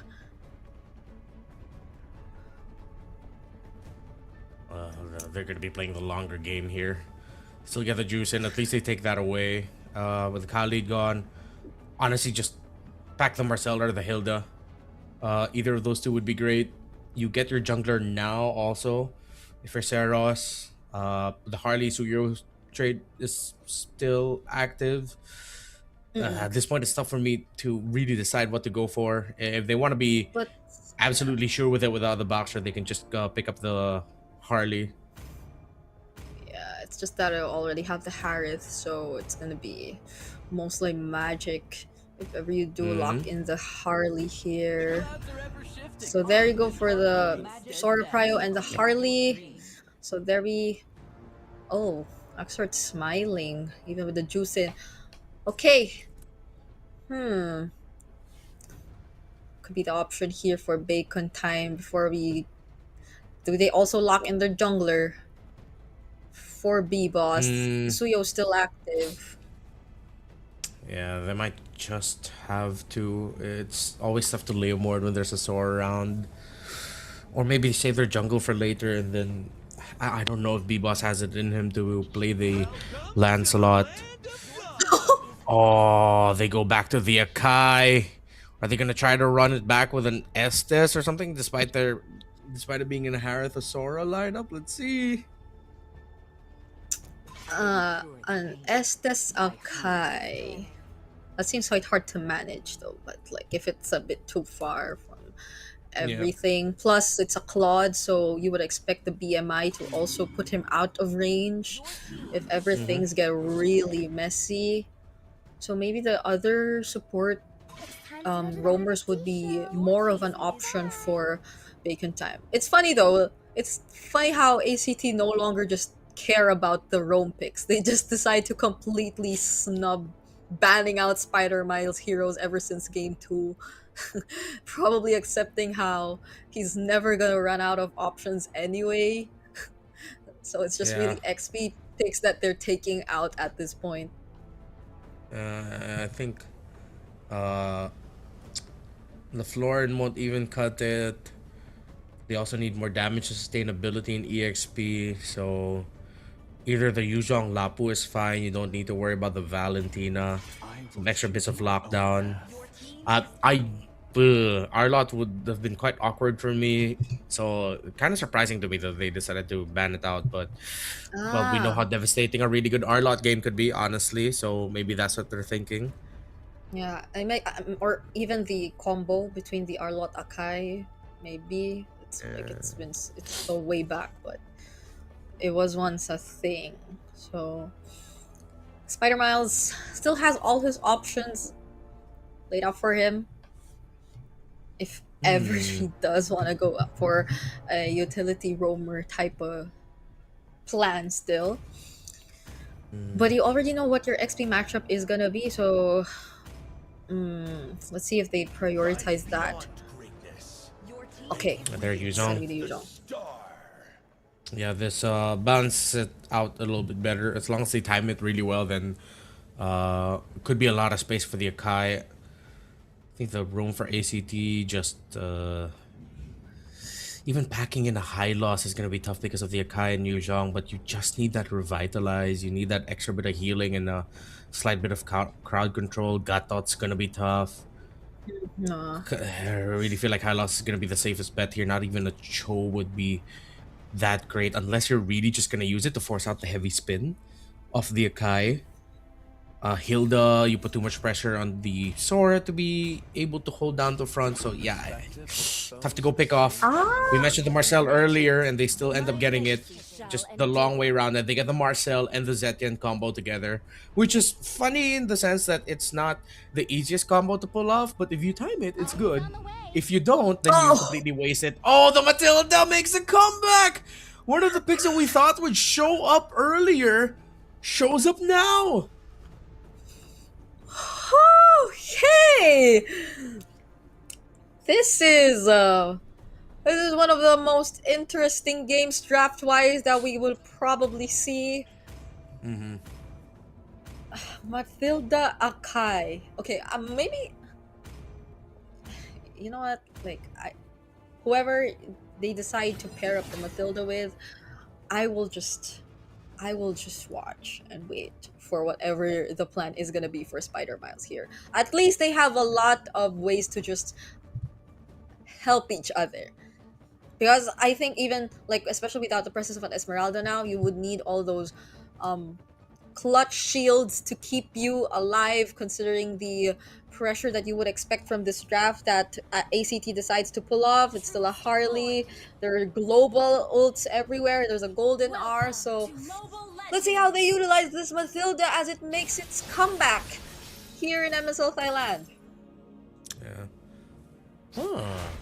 They force out the passive already from the Zetian. Interesting.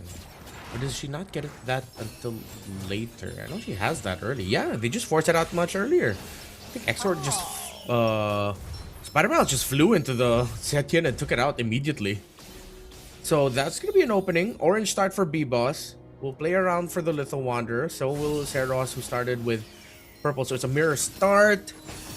And it will go to the side of B-Boss. Who'll be able to go back into this jungler rotation. I think he has to go Golem here, then go for purple into Lizard so that he'll hit level 4. Yeah. Never imagined I'd be seeing like two of the historically most annoying roamers go head to head, because it's a Marcel just constantly doing that. But the Mathilda before also used to be very similar to the Marcel in terms of what it gets to accomplish in the early stages of the game. But I guess it's also just really Bacon time taking the more careful route. Cannot afford to really find or get an early slip up considering the kind of lineup that they're pulling off. It's gonna be waiting for guns all over again for this lineup. Okay, Sylvie's been holding into the Spectral Brush for a long time, but I think they now both have the info where they are at. They get to check the Marcel. B-Boss will miss the dash. The headbutt onto Sylvie. Will be able to clear out the middle minion wave. Both junglers level 4. Karn's also level 4. They have to time it with the Yuzhong, who's still clearing wave. There he is, level 4 for the Yuzhong. Okay, that's the Black Dragon form already committed, but Cairo goes in first! He finds Spider Miles. How unfortunate for Bacon time, as ACT also secures the turtle. Seros will get traded out though, but then Cairo finding a double. Lucayo also joining in the fight, but won't have enough damage to take out B-Boss. 2 for 1. Yeah, first turtle goes to ACT. They got a kill here and there, but Seros ended up becoming a trade piece as he gets taken out. Early aggressive rotations from the two gold laners. So appreciate that Guns is matching the exit out of the gold lane that you know that Harith is going to do also. So they're both double laning. Guns was also able to provide some additional firepower to make sure that they get those kills, get some trades, and stop ACT from just taking control very quickly, very early on. Goes back to a more static position, but now I think, yeah, they have to see if they can help Spider Miles a little bit better with Cairo around, because that was just an easy jump and Thunder's Wrath on the Matilda. Spider Miles got melted down by the Sora. Yeah, it's terrifying if you think about it, because it kinda makes sense for Cairo to go for Spider Miles first whenever there's like a team fight or an objective take, because you see him use the Guiding Wind. The amount of ways for a Sora to just chase after you, it's just so dependable.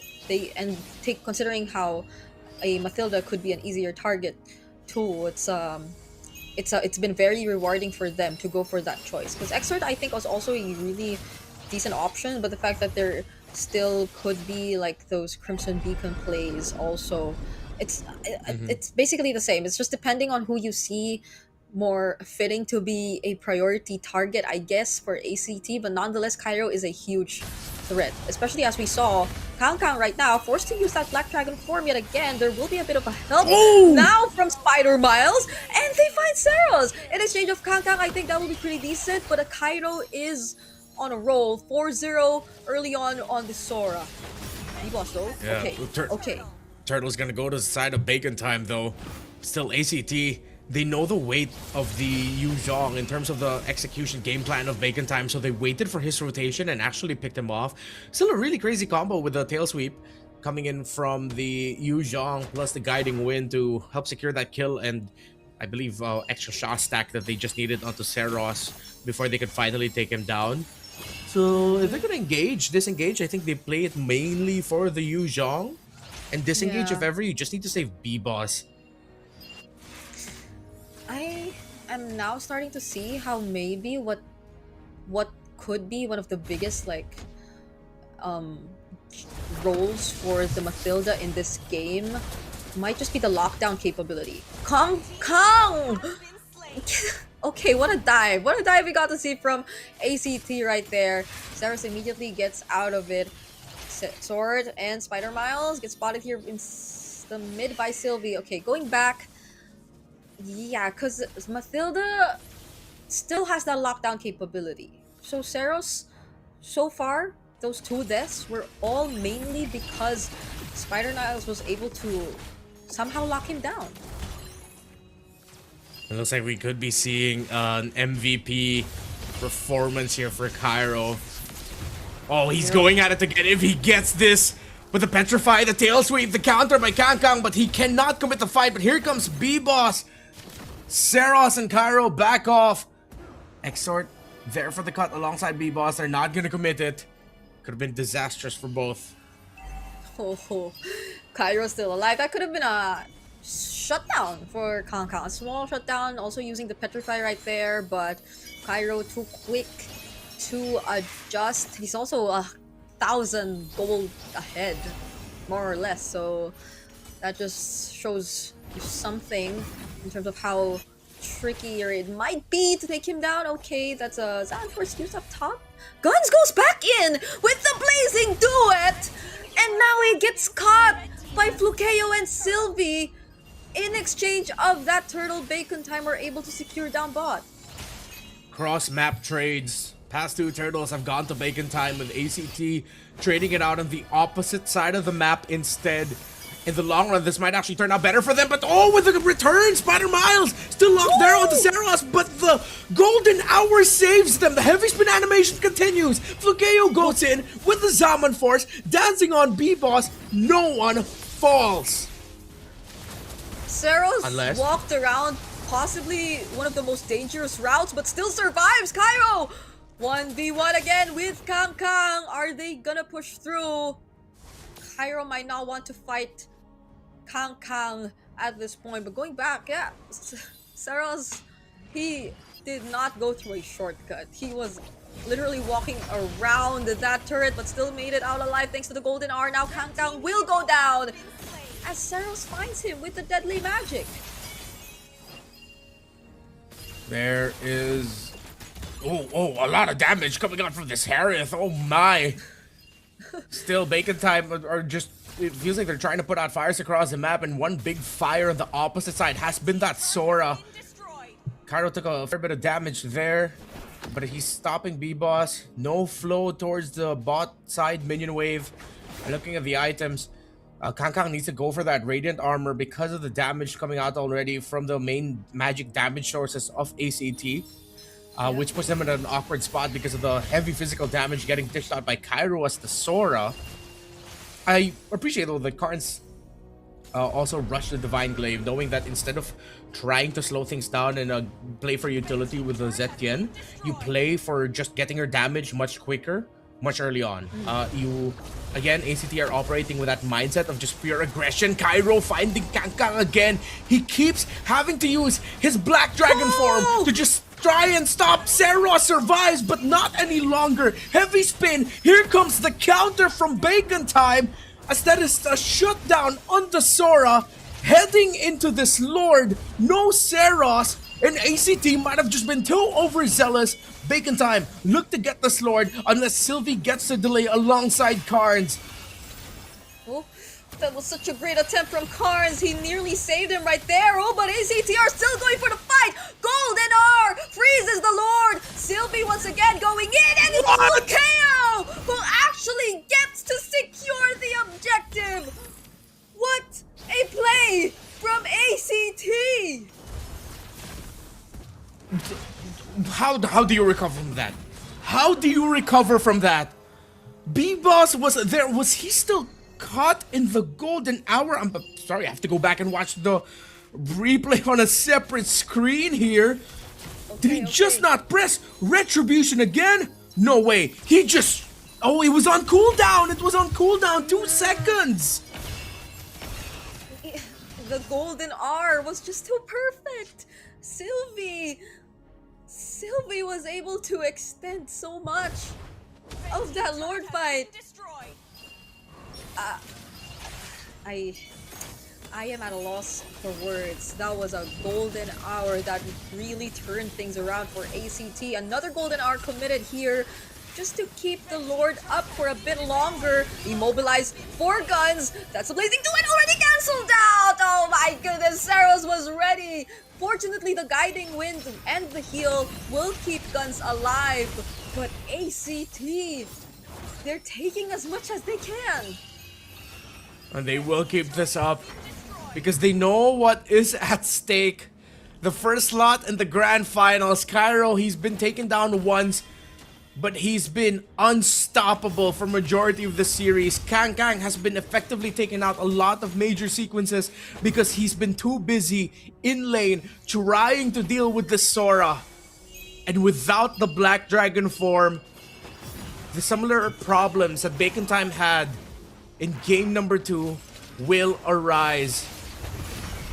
ACT are feeling it and it looks like it is inevitable, but here comes a fly-in!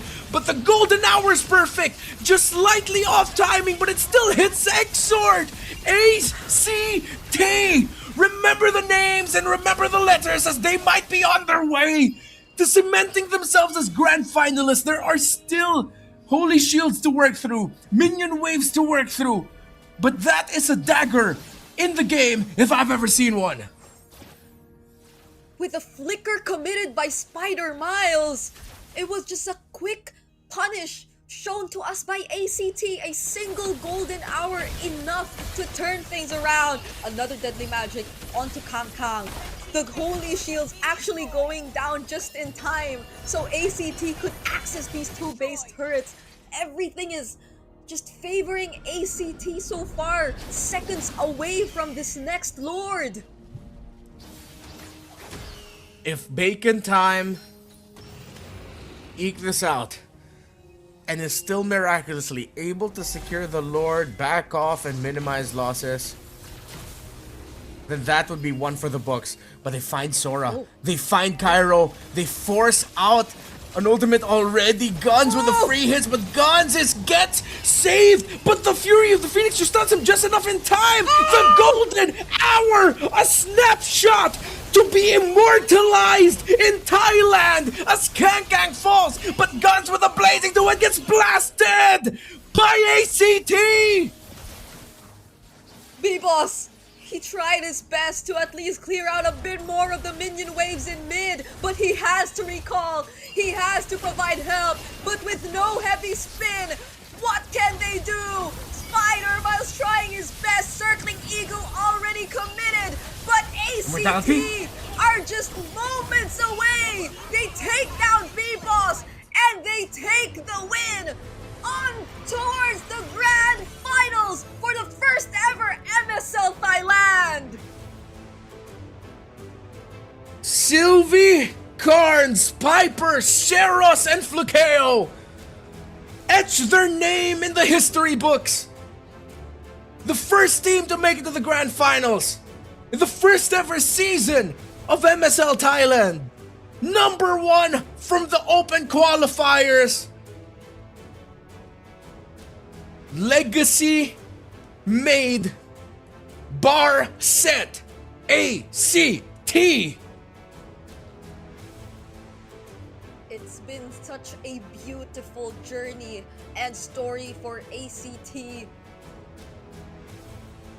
All the way towards the grand finals. And GG's to Bacon Time just the same. They stuck with an idea, but ACT had more ways around it. They were able to study their opponents so well. And this golden hour play, my goodness! We really thought, well, especially I really thought that this Marcel would be coming as the first pick. Because you know when you are in the lead like that, that's a pick that you want to go for if you just want to be dominant and end it quick. But then they surprised, and suddenly it still made it to the end after some great pickups along the way. The ego pick and rushing the Harith, while also it being respect. Oh, I don't know. They rushed the Harith. They still got the sword. They got the Harley. 3 power picks right off the bat. Bacon time then was with their Yu Zhong out of the picture again, single-handedly handled by the Sora, by Cairo. Intense. It wasn't just a great draft. It was also them really just playing it perfectly. Yep. I'm so excited to hear from our first grand finalist here in MSL Thailand, so let's quickly throw it over to the stage. เสียงแบบดัง กระ มา หึ่ ก มกระหึ่ม ฮอว่าใหญ่แล้วแต่เมื่อกี้เสียงคือแบบดังทั่วฮอเลย ใช่ ต้องบอก ใช่ เลยว่าจริงๆเมื่อกี้เป็นเกมที่แบบสูสีมากเลยเนาะทั้ง3เกมเราเล่นกันกี่เกม4 เราเล่นกัน4 เกม เราเล่นกัน4อาจจะเบอร์ลุ้นเกินวันนี้มันลุ้นคือแบบว่ายื้อยุดฉุดยื้อแบบฉุดกระชาก จ้ะพลิกไปพลิกมา ก็คือรู้สึกยังไงคะตอนนี้เราเป็นทีมที่เข้าไปรอแล้วในแกรนด์ไฟนอล ก็ปลดล็อกครับแล้วก็มีความสุขมากครับตอนนี้ ฟุกิโอล่ะ ก็ดีใจครับว่าไม่คิดว่าจะมาได้ไกลขนาดนี้ครับ โอ้ยเหนือความคาดหมายเนาะ แต่หลังๆ ACT ดับดีมากเลยเนาะพี่ปาง ใช่ใช่ใช่ อันนี้อยากหน้าใช่ใช่ ภูมิใจพลาวใน พี่ก็ชมตอนอยู่ที่โต๊ะข้างหลังก็ยังบอกเลยว่าโหใส่รองเท้ารอเลยอ่ะแล้วแบบว่าเห็นจังหวะสโนว์บอลสุดท้ายเมื่อกี้เอาและใส่รองเท้ารอแล้ว สุดยอดมากคิดว่าจุดไหนในเกมเมื่อกี้เนาะที่ทำให้ทีมเราเนี่ยชนะมาได้ ก็น่าจะเป็นเรื่องเล่นใจเย็นนะครับเพราะว่าตัวเราค่อนข้างใช้เงินนะครับต้องฟาร์มไปเรื่อยๆแล้วพอถึงกลางเกมก็โหดครับ แค่รอทามมิ่งที่ใช่นะกับตัวละครที่ดับมาการล่ะ สำหรับผมอย่างอื่นก็เลยก็ที่ดาบครับผมรู้สึกว่าดาบตาท้ายผมต้องทีมแบบเล่นง่ายมากครับต้องขอบคุณโค้ชที่ใช่โอ้โหขอบคุณโค้ช ชาโด โค้ชยิ้มเลยโค้ชยิ้มอยู่ข้างหลังเลย ตอนนี้พวกเราเชื่อใจกันมากครับก็เลยทำให้เล่นได้ดีอย่างที่เห็นเลยครับ แล้วตอนแรกไม่เชื่อใจเหรอ เชื่อใจอยู่ ก็เชื่อใจขึ้นไปอีก ใช่ เจอกันกับเบคอนครั้งเนี้ยต่างจากครั้งที่แล้วไหมเพราะครั้งที่แล้วเขาชนะเรา 2-1 ใช่ครับครั้งที่แล้วที่เจอเบคอนตอนรอบเก็บคะแนนแพ้ 2-1รอบนี้กลับมาชนะ 3-1 ก็รู้สึกแตกต่างครับ พอใจแล้ว ยังไม่พอใจ ยังไม่พอใจผมพอใจตอนที่ผมได้แชมป์ครับพวกเกียวอ่ะพูดบ้างก็เบคอนก็มีแผนเซอร์ไพรส์ครับก็แต่พวกเราก็รับมือได้ครับ นี่เตรียมดับแก้สติและความเชื่อใจมาเป็นอันดับ1นี่สุดท้ายคิดว่าทีมของเราเนี่ยจะได้ไปเจอใครในรอบแกรนด์ไฟนอลในวันพรุ่งนี้สำหรับผมคิดว่าตอนเบคอนเจอ KLG ผมคิดว่าเบคอนชนะครับเท่าไหร่ชนะเท่าไหร่เอาเป็น60-40ไปกันครับเพราะว่าเบคอนค่อนข้างมีแผนที่หลากหลายครับต้องดูว่า KLG เขาจะแก้มาได้หรือเปล่าฟุกิโอล่ะผมอยากให้เบคอนเข้าครับผมอยากเจอกันNCอีกครั้งหนึ่งครับNC เจอ NC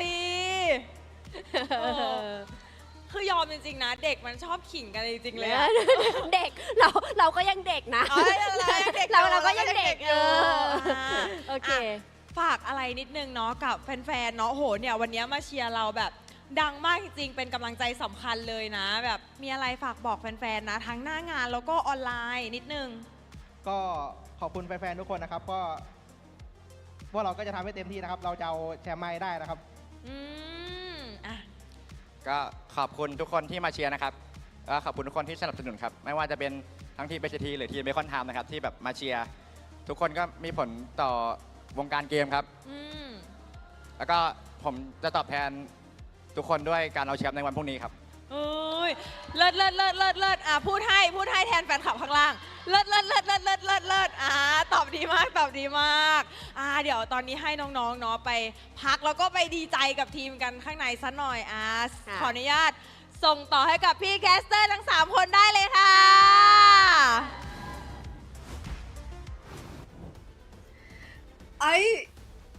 I know we've been saying so much about the stories of ACT and what they've been through, and now it's just so fulfilling to see them smile like that on stage during the winners interview.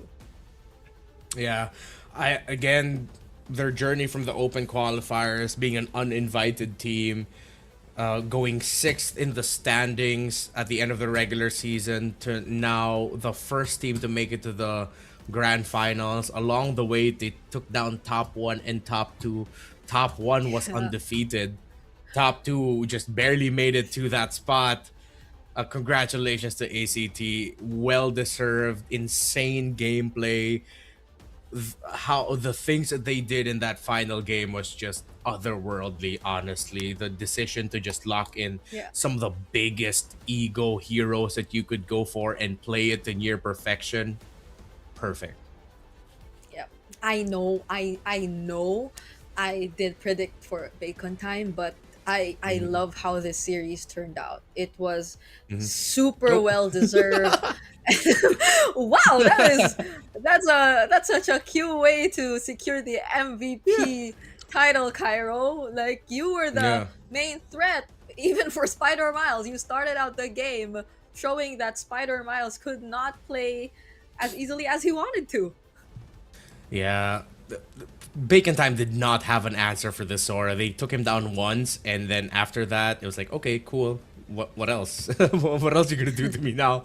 Single-handedly taking out Kangkang. There were a lot of signs, and I think Kangkang is actually a very popular player in Thailand. A lot of signs for Kangkang, saying he's the best EXP laner, showing support for him.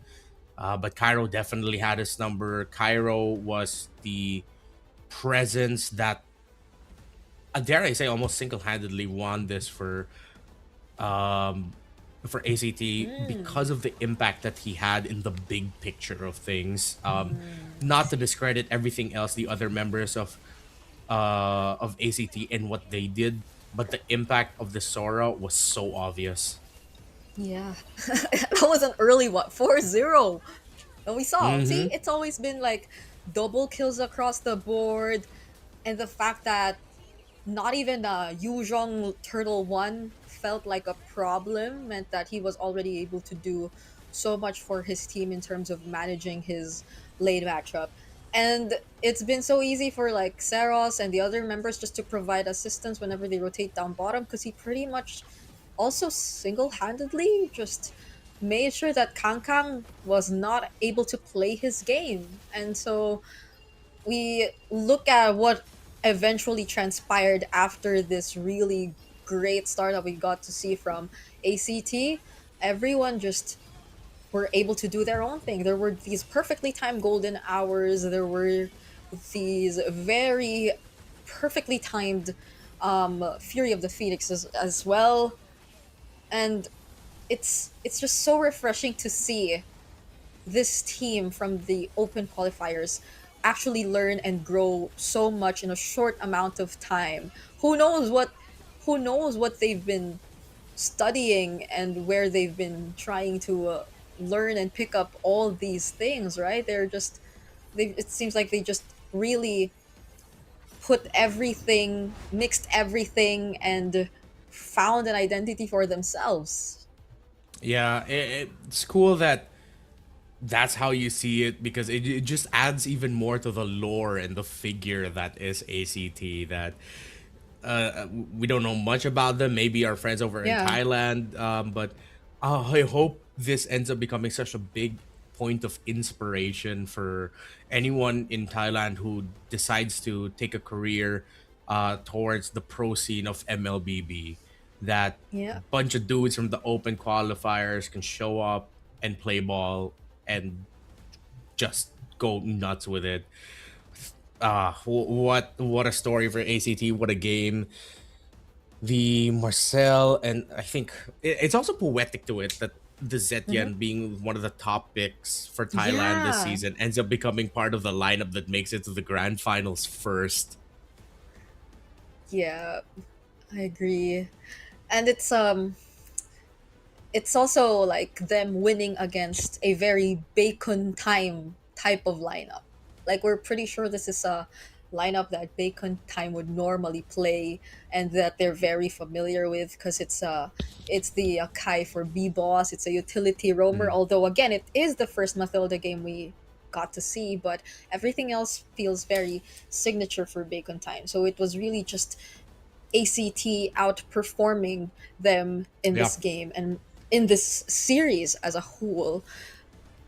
I guess it's really something you could say or consider as a as one of the pros when you just really play the longer route.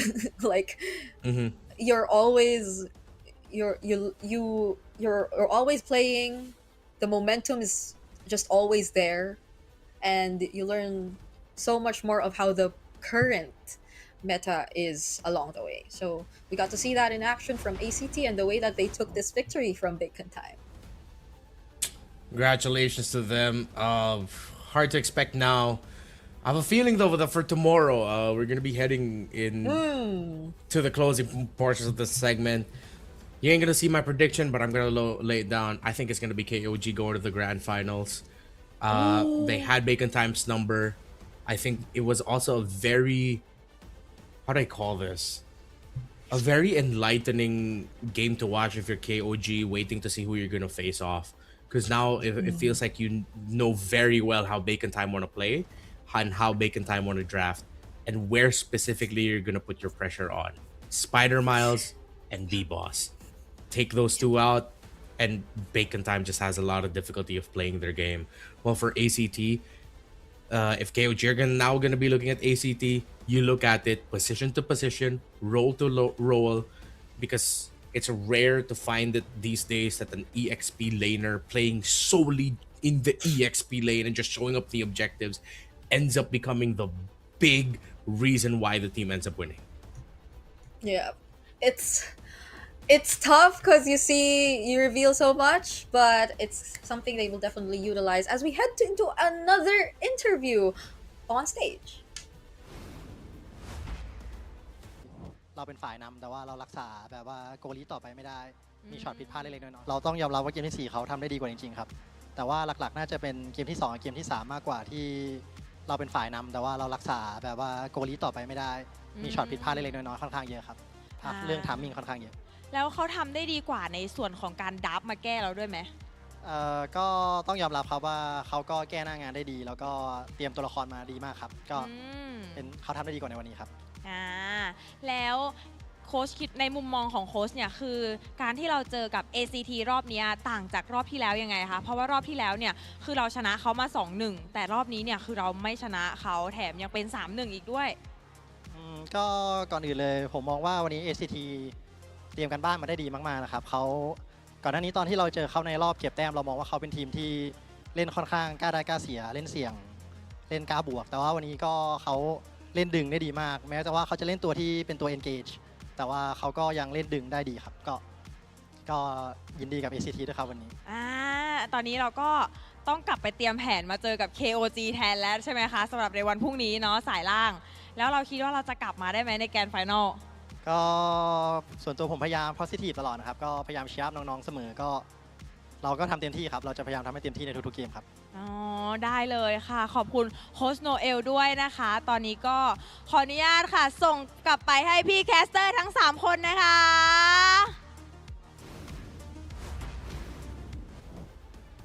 Thank you so much to Minimint. We still see how there are definitely a lot of active viewers who are eager to share their thoughts about what has recently happened and probably about what is about to happen for tomorrow, because we are all fast approaching the last day of the playoffs. As previously mentioned by Renmar, he already dropped down his own predictions that he thinks it's going to be KOG versus ACT.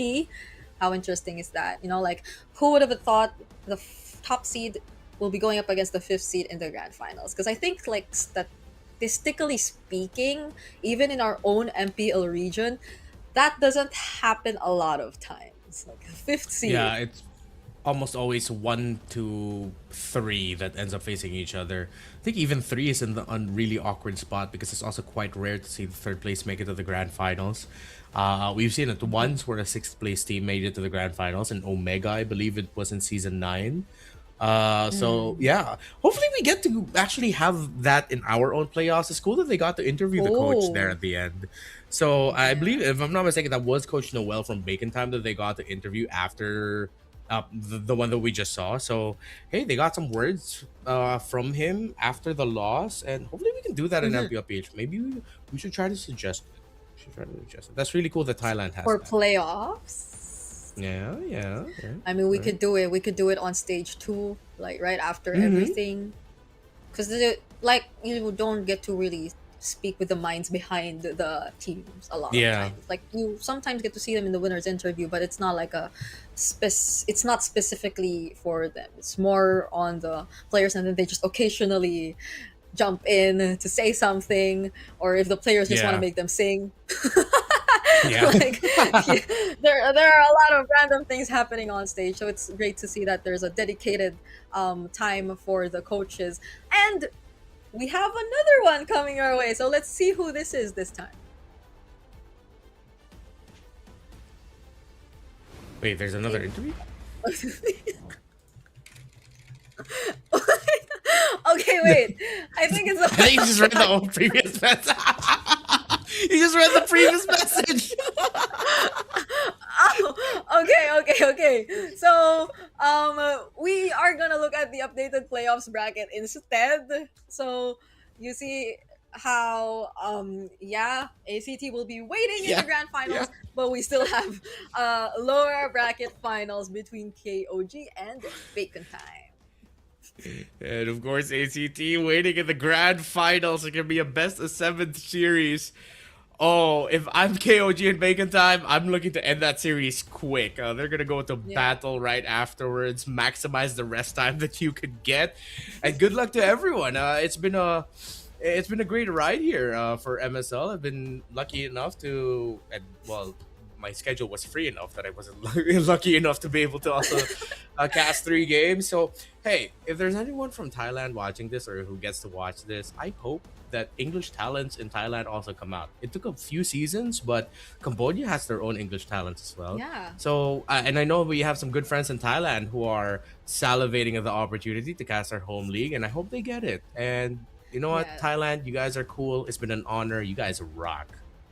That's true. It's also been a huge honor. I specifically got to witness the beginning of MSL Thailand Season 1 and now the second to the last day. So I feel like there's been such a huge time skip. Like if we were to put it in like the language of maybe watching an entire series or something, that I was occasionally able to see, but there's just so much more behind that of course you no longer get to witness in front of your screen. So I'm just really proud of everyone, all the players who really made it this far, and those who weren't and are still going to, of course, give it a shot next time. It has been a pleasure. It's Brigida and Renmar joining you for the English broadcast in the last day of the playoffs. Now I think it's about time we throw it over to the stage to officially close the show. Bye-bye. ว่าวันนี้ก็เดินทางมาจนถึงช่วงสุดท้ายของงานในวันนี้นะคะแล้วก็เราได้สำหรับ 3 ทีมที่แกร่งที่สุดในวันนี้ใช่แล้วเพื่อก้าวเข้าไปสู่การแข่งขันในวันพรุ่งนี้นะคะจะเจอเป็นสายล่างก่อนเนาะพรุ่งนี้ใช่ค่ะแล้วก็เป็นรอบแกรนด์ไฟนอลในแมตช์สุดท้ายใช่แล้วค่ะนะคะสำหรับ 3 ทีมที่ผ่านเข้าสู่การแข่งขันในวันพรุ่งนี้นะคะได้แก่ทีม King of Gamers นะคะหรือว่า KOG ใช่แล้วแล้วก็ตอนนี้ที่ไปรอในแกรนด์ไฟนอลแล้วนั่นก็คือ ACT Esport Club ค่ะและก็ต้องไปลุ้นกันนะคะกับ Bacon Time ว่าเขาจะได้ที่ 3 หรือว่าจะได้เข้าไปชิงแกรนด์ไฟนอลนั่นเองใช่แล้วก็อย่างที่โค้ชบอกเนาะว่าเดี๋ยวพรุ่งนี้มาดูกันอีกทีว่ามันจะยังไงนะคะระหว่าง KOG กับ Bacon Time นะคะในเวลาเที่ยงตรงเนาะค่ะ สำหรับใครนะคะที่อยากจะมาดูสดๆเนาะก็มาดูได้นะคะที่ BCC Hall เซ็นทรัลลาดพร้าวชั้น